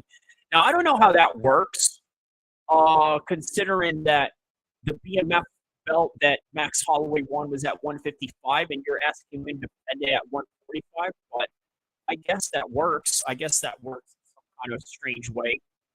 So right now, Sean Strickland is being interviewed by Megan O'Leary.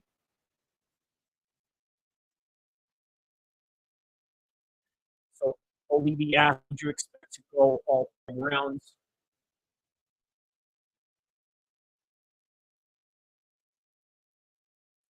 He didn't expect it to go 5 rounds, but Sean has that kind of style that lends itself to those types of situations in the fight. So,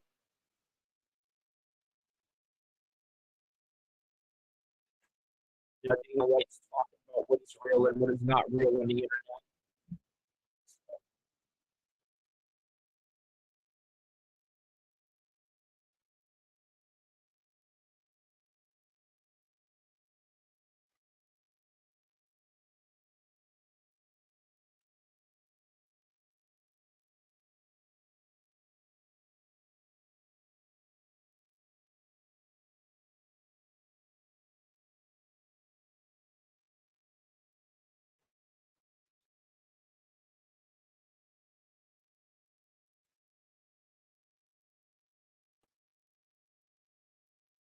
All right, so now Dana's talking about the press conference that they're going to have in Dublin with Michael Chandler.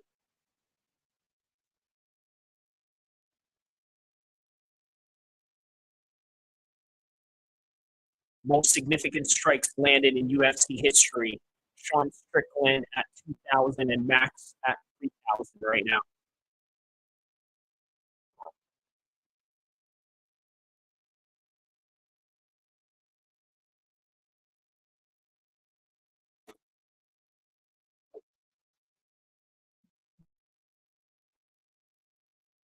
I tell you what, here's something you guys have to understand, right? Dustin Poirier with some respect tonight, right? Even though I'm a big Islam Makhachev supporter, I mean, he deserves all your respect tonight. So,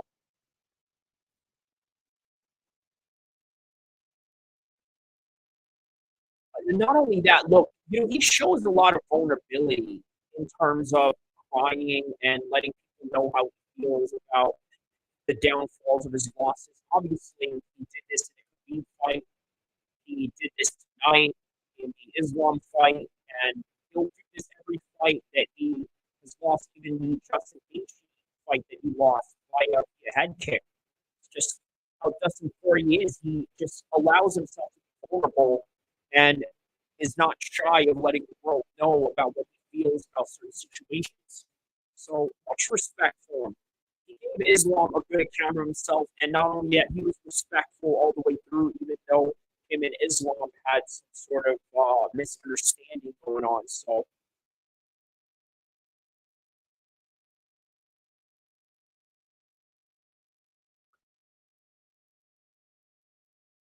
they're asking Dana White if he's going to be in game one for the finals, and he said that he's going to root for the Celtics.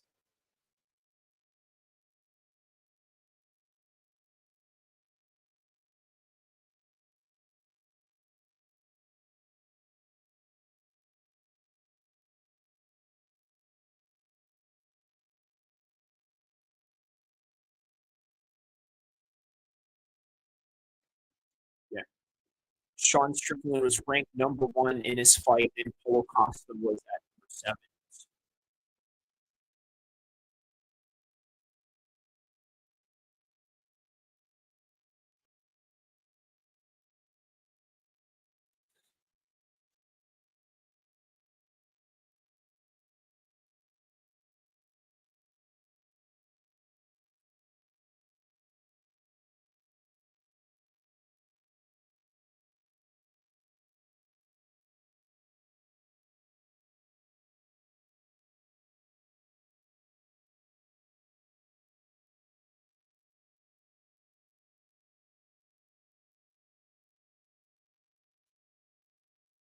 Yeah, a lot of people were complaining about the fight with Costa and Strickland, like it was a bit lackluster, and I think a big part of that is because they thought maybe they could have gone at a higher gear. But that's what you get out of a Sean Strickland fight, right? If you really think about it, it's really one of these situations where he knows how to stay at gear one or gear three and doesn't go beyond that. But that's that's just what you're going to get, and then he becomes very negative in the way that he, let's say, nullifies any threat can be dangerous on the part of Costa. That's just the kind of style that Sean Strickland has. He just knows how to get away from these particular things. So they're still asking Dana White some questions right now as we are looking at the highlight of Kevin Holland. So Kevin Holland gets knocked down, and as he gets knocked down, Mikel follows into the ground only to get caught in an armbar. And then it's all she wrote from there. So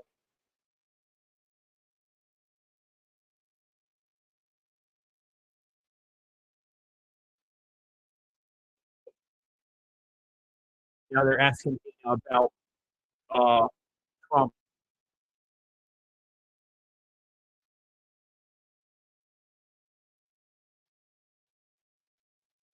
He said that all presidents of all countries are welcome, including the president of Russia. So most UFC fights since 2019.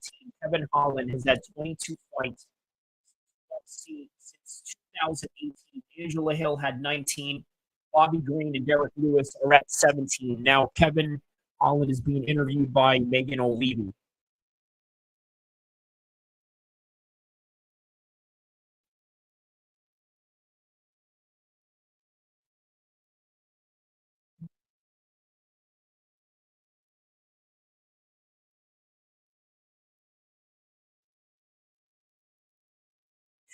He said, John Jones said he has that N-word power, and Michael Olajaychik had the Polish power, but he says he has the N-word power.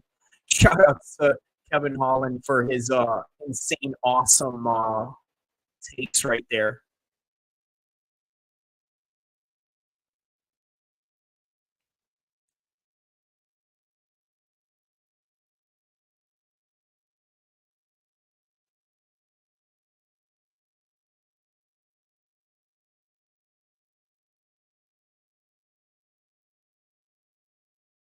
Yeah, Kevin Holland seems to be in this trajectory right now where he doesn't really care about titles, but he just wants to continue fighting, whether that's at 170 or 185, he's going to take it. But Dustin Poirier is a little bit different on that note, right? You see, Dustin Poirier has a goal to win the championship. That's never happened, and here we are. So, what is this? We got Sean Strickland now in the press conference. Let's see this.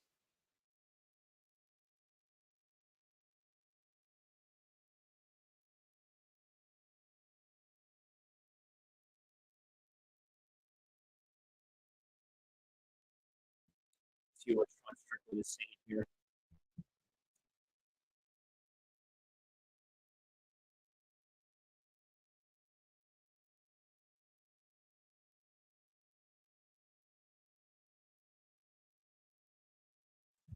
Yeah, see, Dana White said he was surprised by how the fight had turned out with Sean Strickland. Sean Strickland's now saying you never know how good someone is until you're in there with them. He said that's just kind of what you see in there. Different fights have different variations and different results.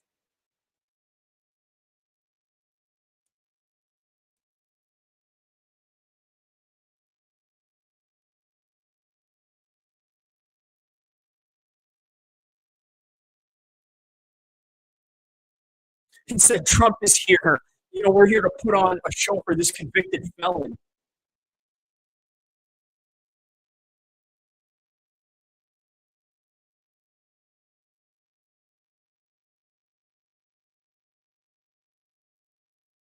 And he said, I'm sure we're all Trump supporters here, except for this effing Canadian.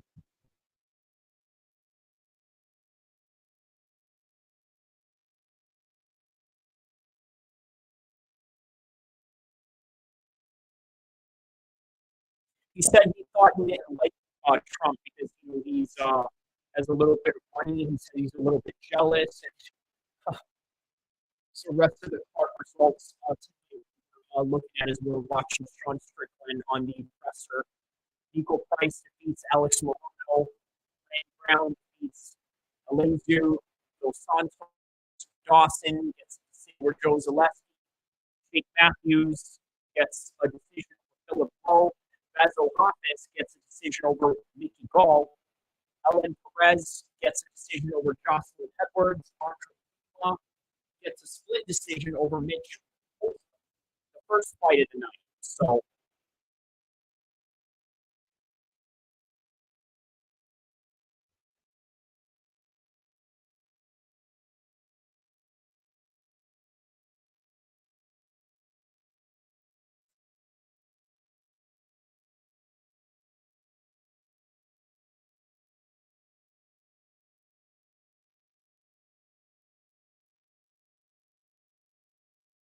he said he was frustrated because of the backing up that Costa was doing. So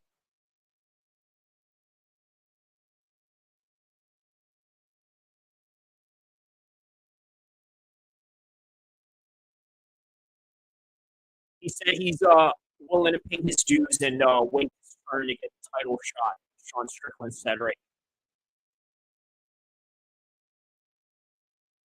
now. There's a video of Dustin Poirier being consulted by his family. There with his daughter, with his mom.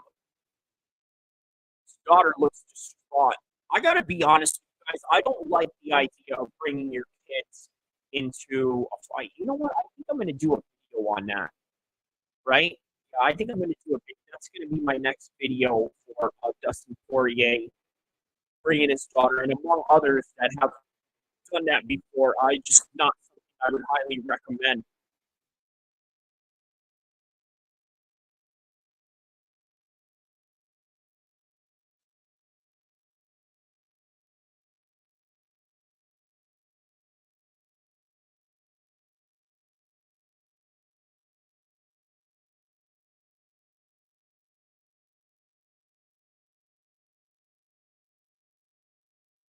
Yeah, Luke Thomas said he didn't really see a lot of problem solving with the Sean Strickland and Costa fight. I don't know what he means by that, but I guess because of the year one that Sean Strickland was operating under,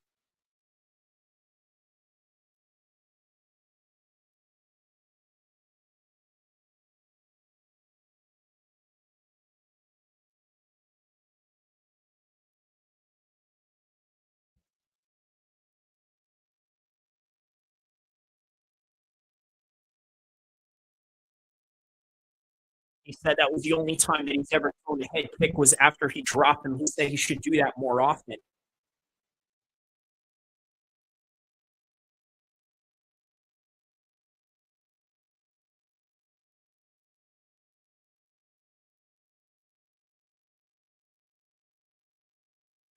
Yeah, so where does Sean Strickland go from here, right?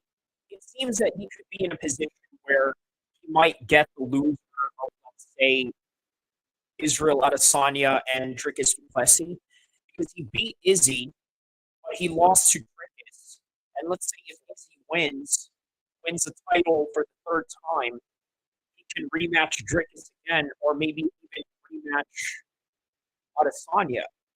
Again, this is why I said 185 is a stacked division the way that it is right now. So I've mentioned this several months ago that the 185 division is a stacked division, and at one point they said it's the weakest division, only because Izzy was running the show.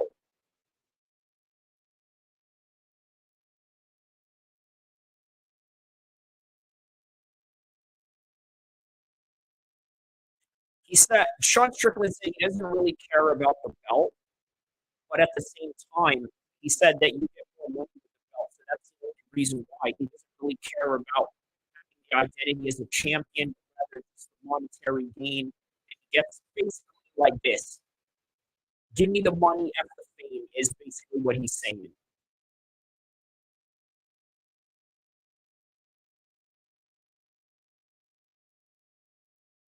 He said Dricus isn't that good, and he basically said he got lucky in that fight.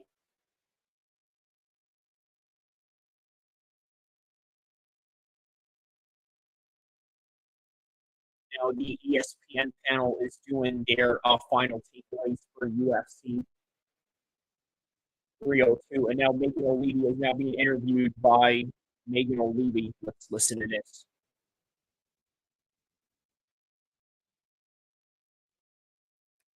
Let's hear what he said after the Gaethje fight. It was a big test for him in his personal growth.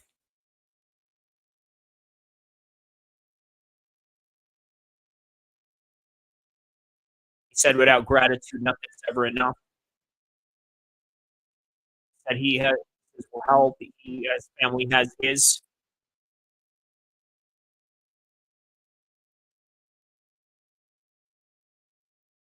He said he came up short tonight, and it hurt him, and he knows he's not going to get another chance after this.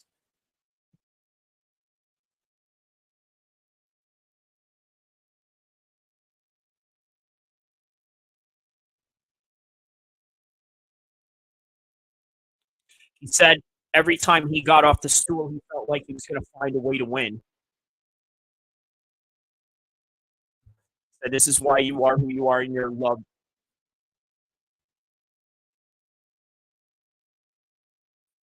Megan said he landed some good shots there.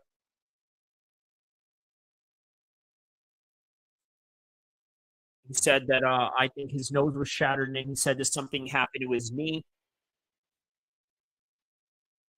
And what was that like being in the best pound for pound in front of you, dealing with that?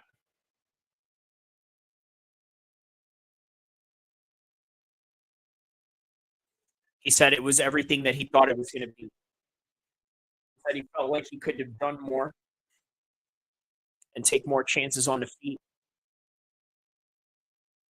He said that similar to Khabib, his head movement was weird. His whole entire move and bob and weaving was weird, and it sort of threw him off.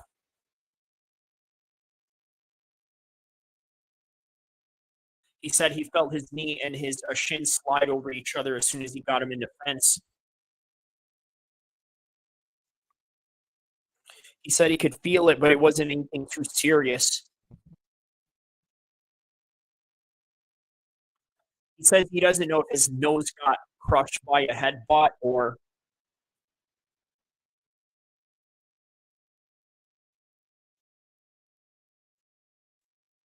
yeah, he said it was a clash of heads situation.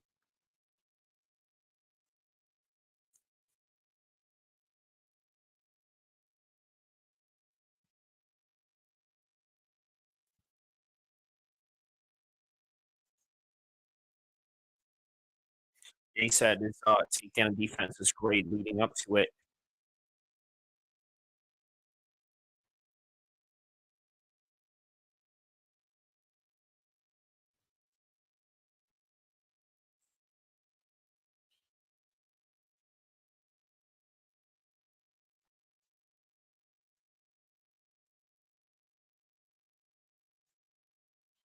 He said he doesn't want to make any excuses. It's not who he is.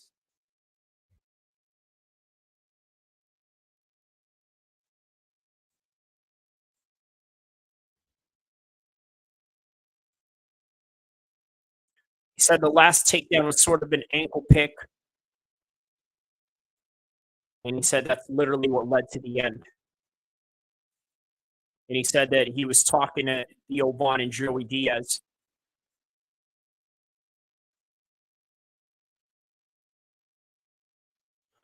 He said as soon as he was about to let go, he was he was on the verge of going to sleep, but he just decided to tap.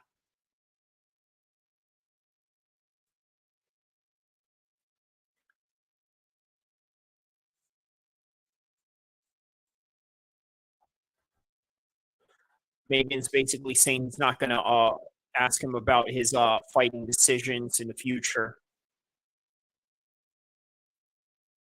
He asked, how do you heal physically and emotionally after this situation?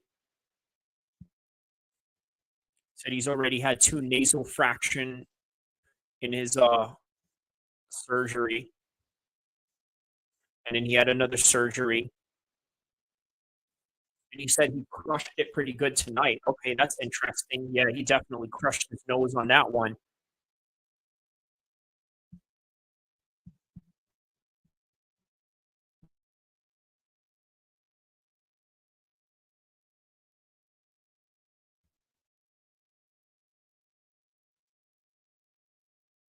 He said he's good. His family's here. He's going to take his family to New York. Hey, that's what's up. That's what it's all about.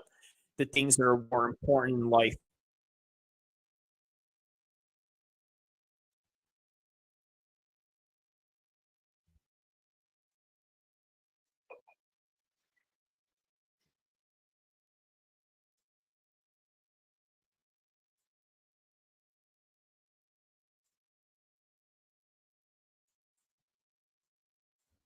All right, and that is it. That is it for Dustin Poirier right there.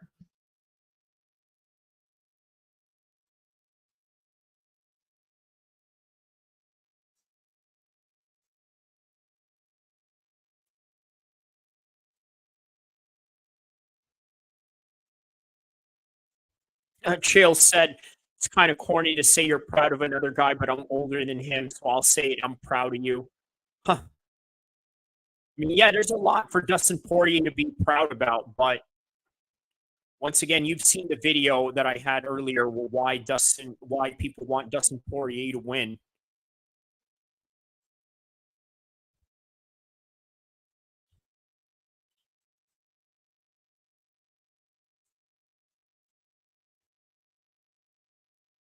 So Diaco is the equipment company that makes the current gloves that is for the UFC right now. So apparently they're also a hospital equipment brand on top of a fitness brand. So how about this? The Ultimate Fighter debuts this Thursday. Okay. That's what they got going on. Ultimate Fighter. All right. Wonder who's going to be in that one.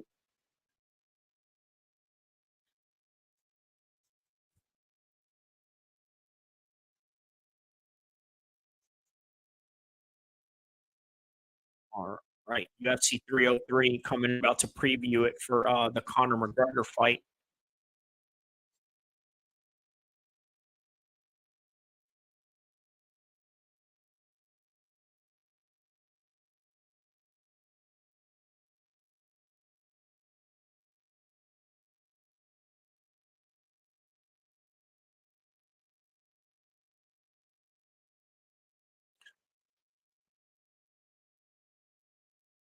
So back to Sean Strickland.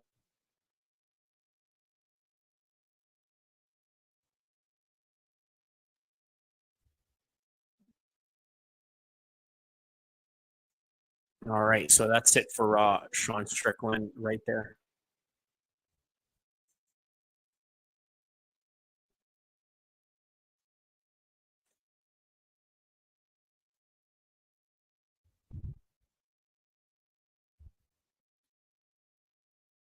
All right, Dustin Poirier is coming up next on the post-fight press conference.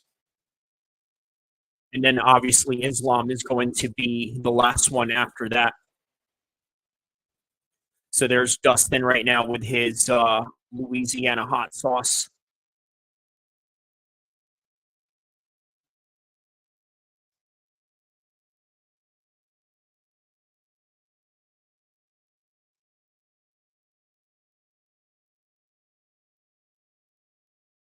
Yeah, basically said the same thing that he told Megan O'Leary is very awkward in the way that he moves, very similar to how Khabib is, just awkward movement.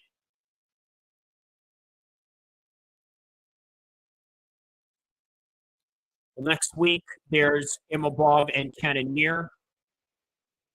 Oh, there it is. Islam and Khabib in the background giving each other hugs and daps. Again, all very similar to Khabib versus Dustin Poirier back in 2019 all over again.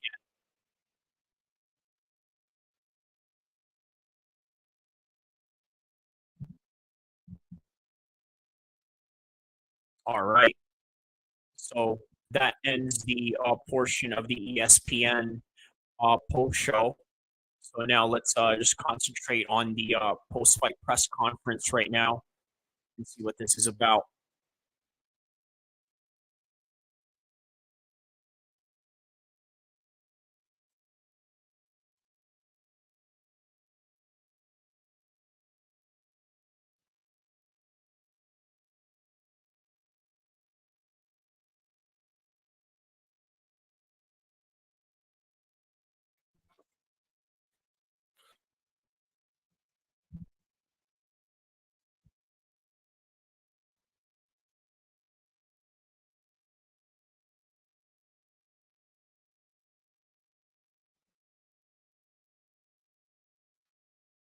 He said he doesn't want this sport to retire him. So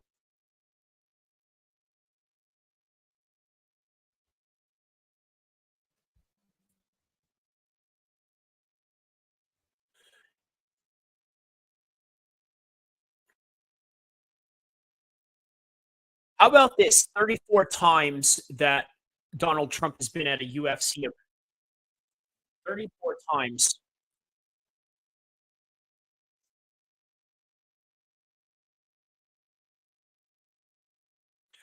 You're a legend to the sport, and he thanks Dustin for his contribution to the sport.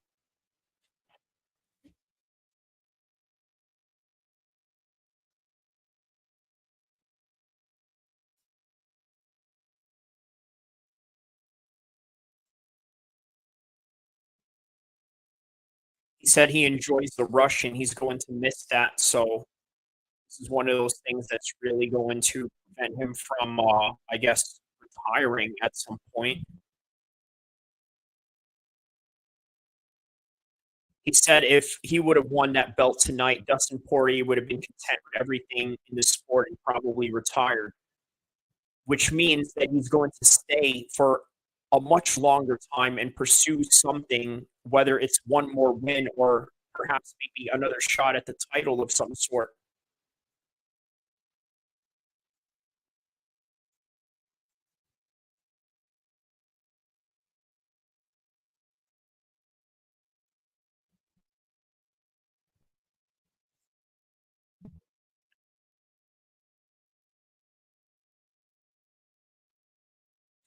So Dustin answers to the media member that there's nothing really that fills the void of fighting. So the idea of retiring and not doing anything or feeling fulfilled or trying to obtain more money will not match the idea of going out there and the adrenaline rush that you feel.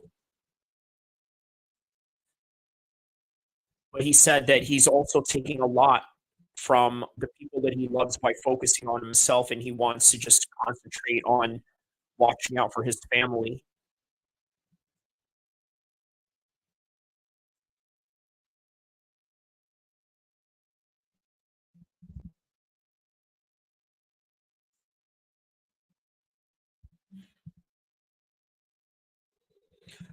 Dustin said that his family wants him to stop, but he feels he can still compete with these guys.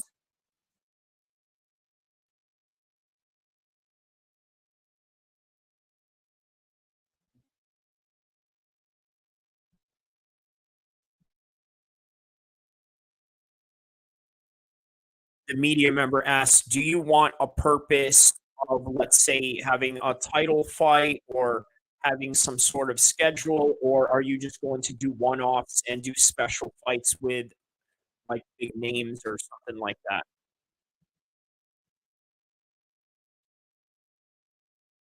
He says he doesn't have that problem of being unfulfilled pretty much.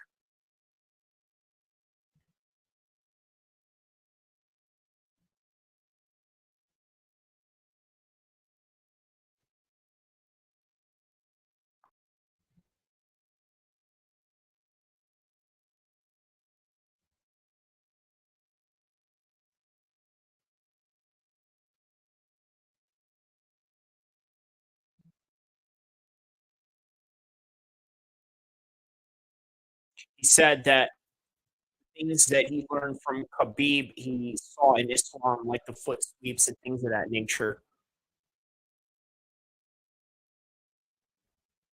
Yeah, what about one of the judges tonight, right? They gave it to Paulo Costa out of all people, right? Which is the reason why that fight went to a split decision. That was quite interesting, really.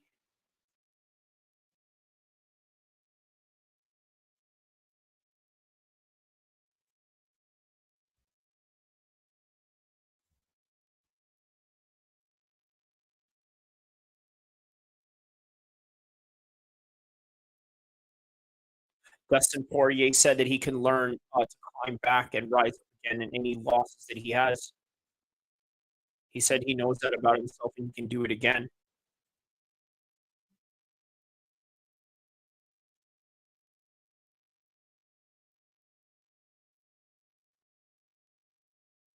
They asked him, were you surprised that Islam was not faced by any of the body shots?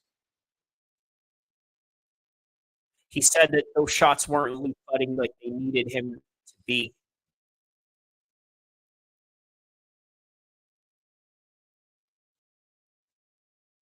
He said he needs to be touching the liver when he's hitting him in his right side.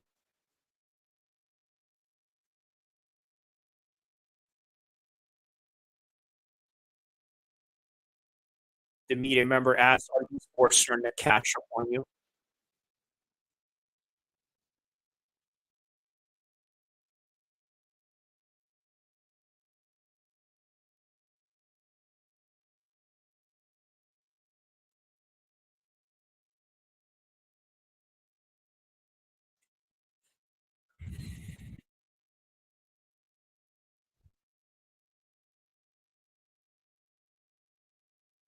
He says he carries the bumps and bruises from training camp a lot longer, and he can no longer do 2 day a day type of training camps that he used to be able to do.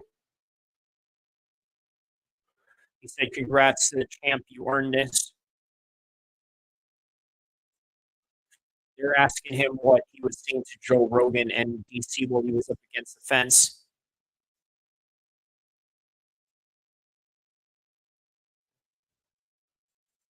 He said he wanted to fight and brawl, but Islam was trying to slow down the pace by pushing him up against the fence. Islam's and he said, "You're a legend. You're a great fighter." Yeah, and he's talking about how he swapped shirts with Khabib back in their last fight in 2019, and how they basically made money through the charity that Dustin Poirier had going on.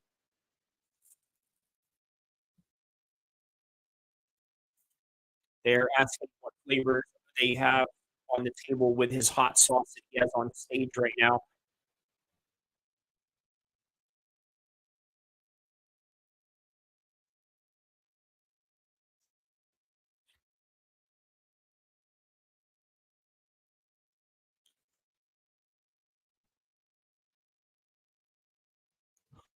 They said they're looking for a BMF fight, and they're asking if you're willing to fight Max Holloway, considering you beat him twice.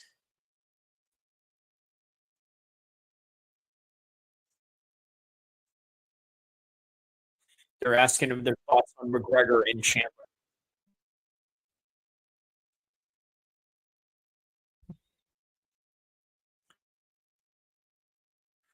He says he thinks he knocks Chandler out if he was anywhere near what he was before his injury. He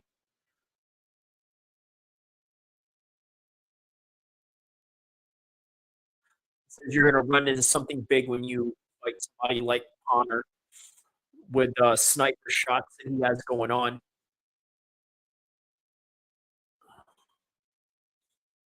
He says you can't cover distance with a sniper like Connor.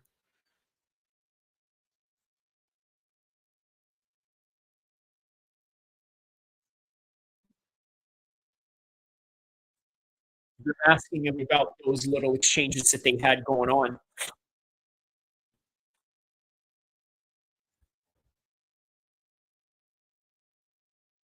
He said they didn't have to be cool. He just wanted him to know that man to man, he would never speak bad about his family.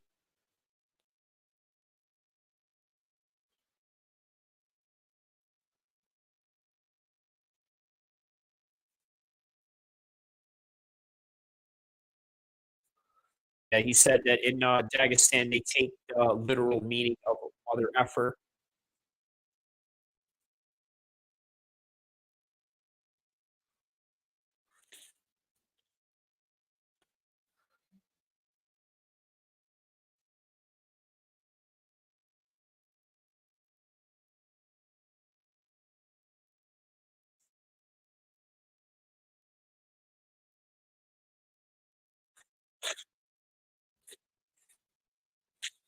Volk and Dustin for a BMF belt. Now that would be a good idea.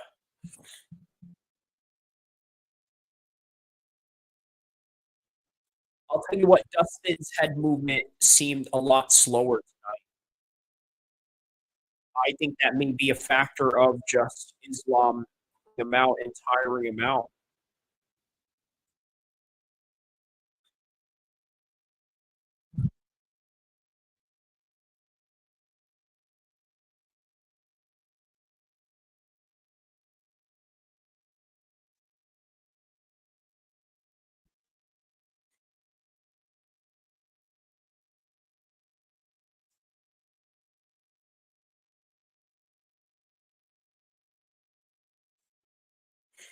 They asked him what do they think about Charles training with Islam.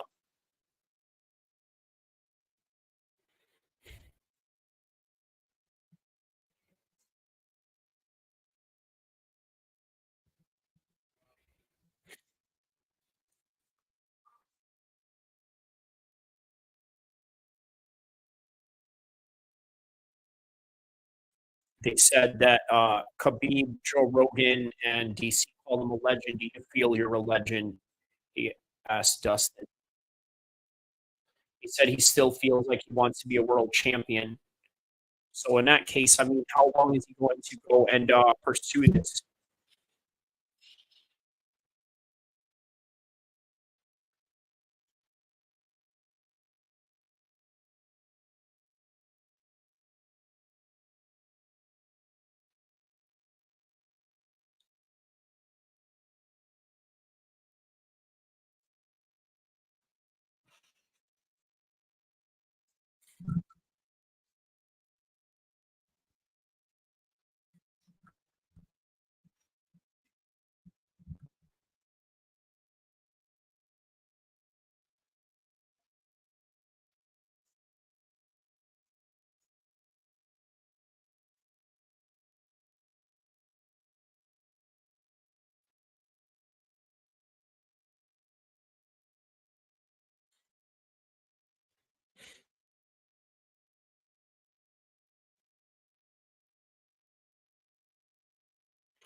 He said that he feels he is prepared.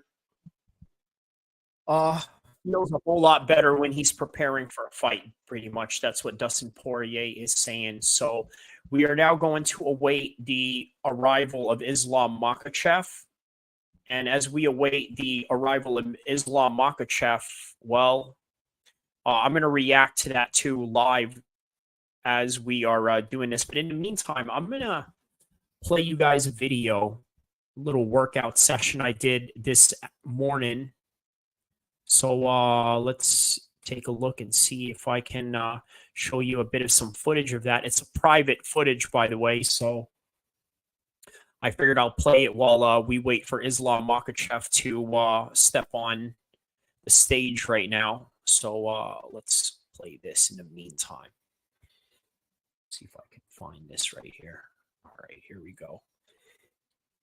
Little bonus clip for those that are still staying right now. I'm going to show you my training footage I got going on here.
West side.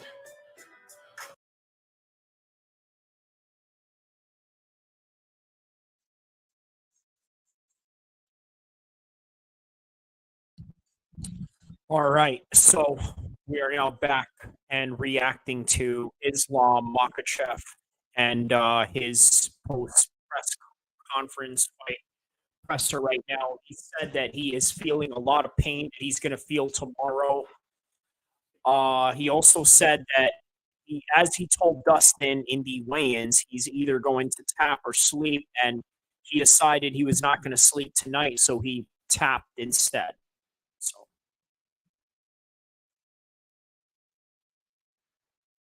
he said, Dana, I'm ready. I'm not sure what he's saying I'm ready for.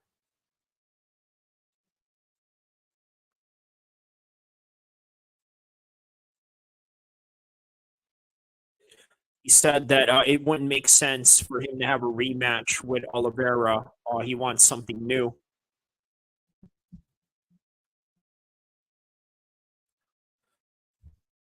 He said that he was waiting for his head to disengage before he wanted to take him down, apparently.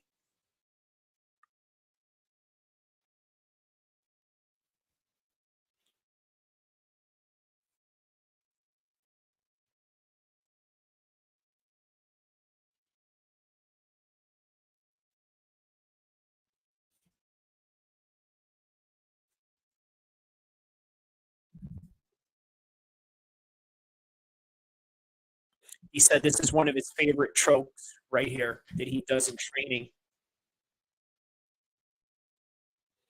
He said as soon as he closes his arm, he knows that these guys will sleep.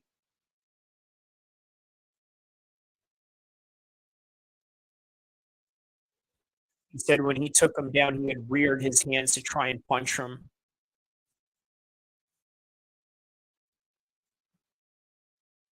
He's asking Islam if that was something that he felt and that was he's looking for.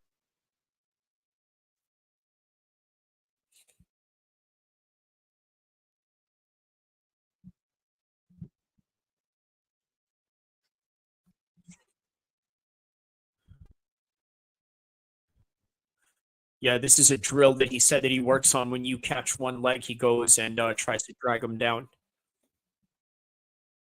All right, Islam says, thank you so much. So I want to thank everybody for tapping in with me in this live stream as we have now just witnessed Islam Makhachev and his post-press fight conference. That's obviously the last one of the night. Obviously, as you know, they do press conference, post-fight press media right after each fighter fights. So you could probably find all the different interviews of all the fighters that had won tonight on different various mixed martial arts channels. I'm not going to cover that. But what I am going to talk about for the last 5 minutes, just right before the stream ends, is I want to talk about the lessons and takeaway we can get from UFC 302 tonight, okay? Because this is my favorite part of combat sports, is being able to tell the life lessons that you can gain out of it. And I think there's a lot of life lessons that we gain out of it. Not so much of the other fights that were going on tonight, but more so focused on the main event, right? Because we enjoy the fights, we enjoy the pageantry that comes with the fights, the drama that comes with these events. But not only that, we also love the storylines that come with this fight, along with the life lessons that we can really convey through this story. Okay? And that is my favorite part. Not just the kicks and punches, not just the excitement of the sport, but also the life lessons that we can learn from it. So here it goes. Fairy tales are not a reality in combat sports. And the way that everything was set out in this particular event, it was as if they really wanted to experience this fairy tale that they witness in movies, such as Rocky, fighting the Russian bad guy, or fighting in the very beginning of Rocky's series, the arrogant champion in Apollo Creed. And just like what happened in real life, so did happen in Rocky 1. Of course, the guy that was a champion, a formidable champion, a proven champion in Apollo Creed was going to get a victory over Rocky, but he wasn't going to do it without a struggle. He was going to face a certain level of struggle with facing a formidable champion. But guess what? In the fairy tale world that they live in, what happened? Apollo Creed ended up losing to Rocky in Rocky Part 2, only for Rocky to come back in Part 3, defend his title a few times, lose it, and then gain it back again against Clubber Lang in a rematch. And then only to come back and fight the Russian bad guy during the Cold War era.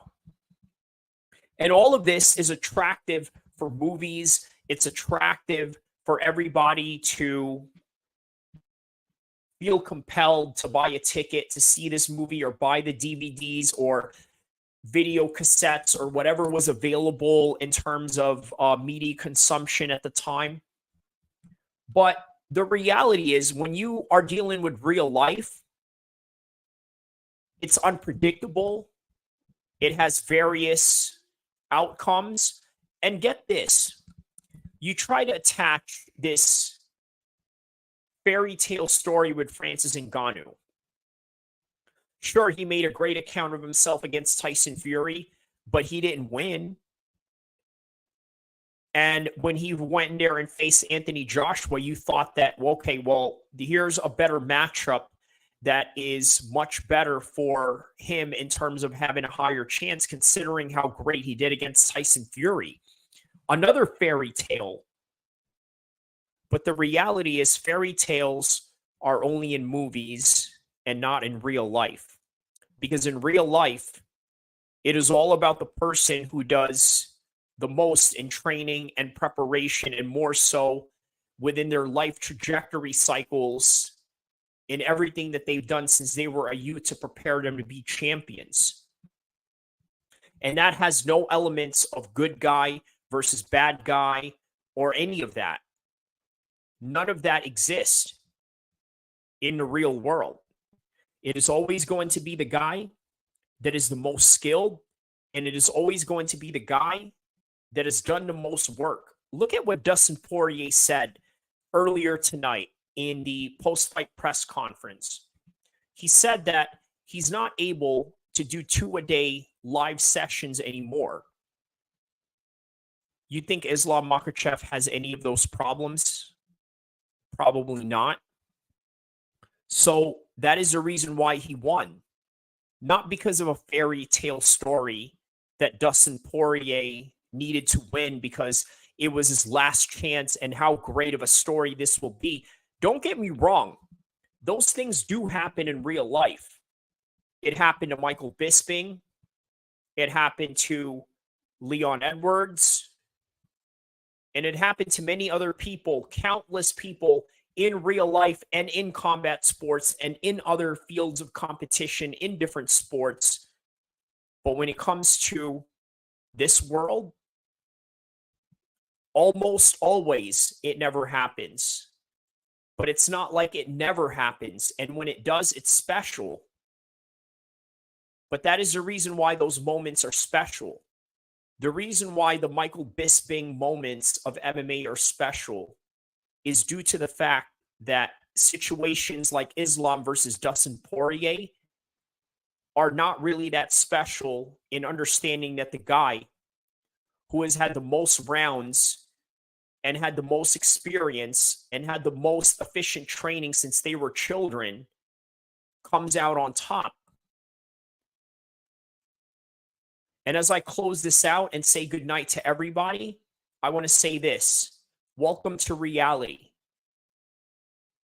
Whether it's happiness or sadness, this is the reality of the world. And either way, I'm happy for it. But of course I'm happy my guy won.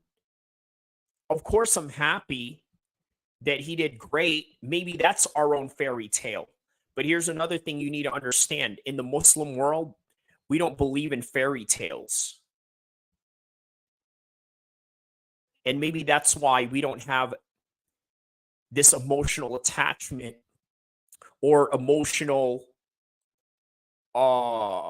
exaggeration the way that people put on for Dustin Poirier leading up to this fight.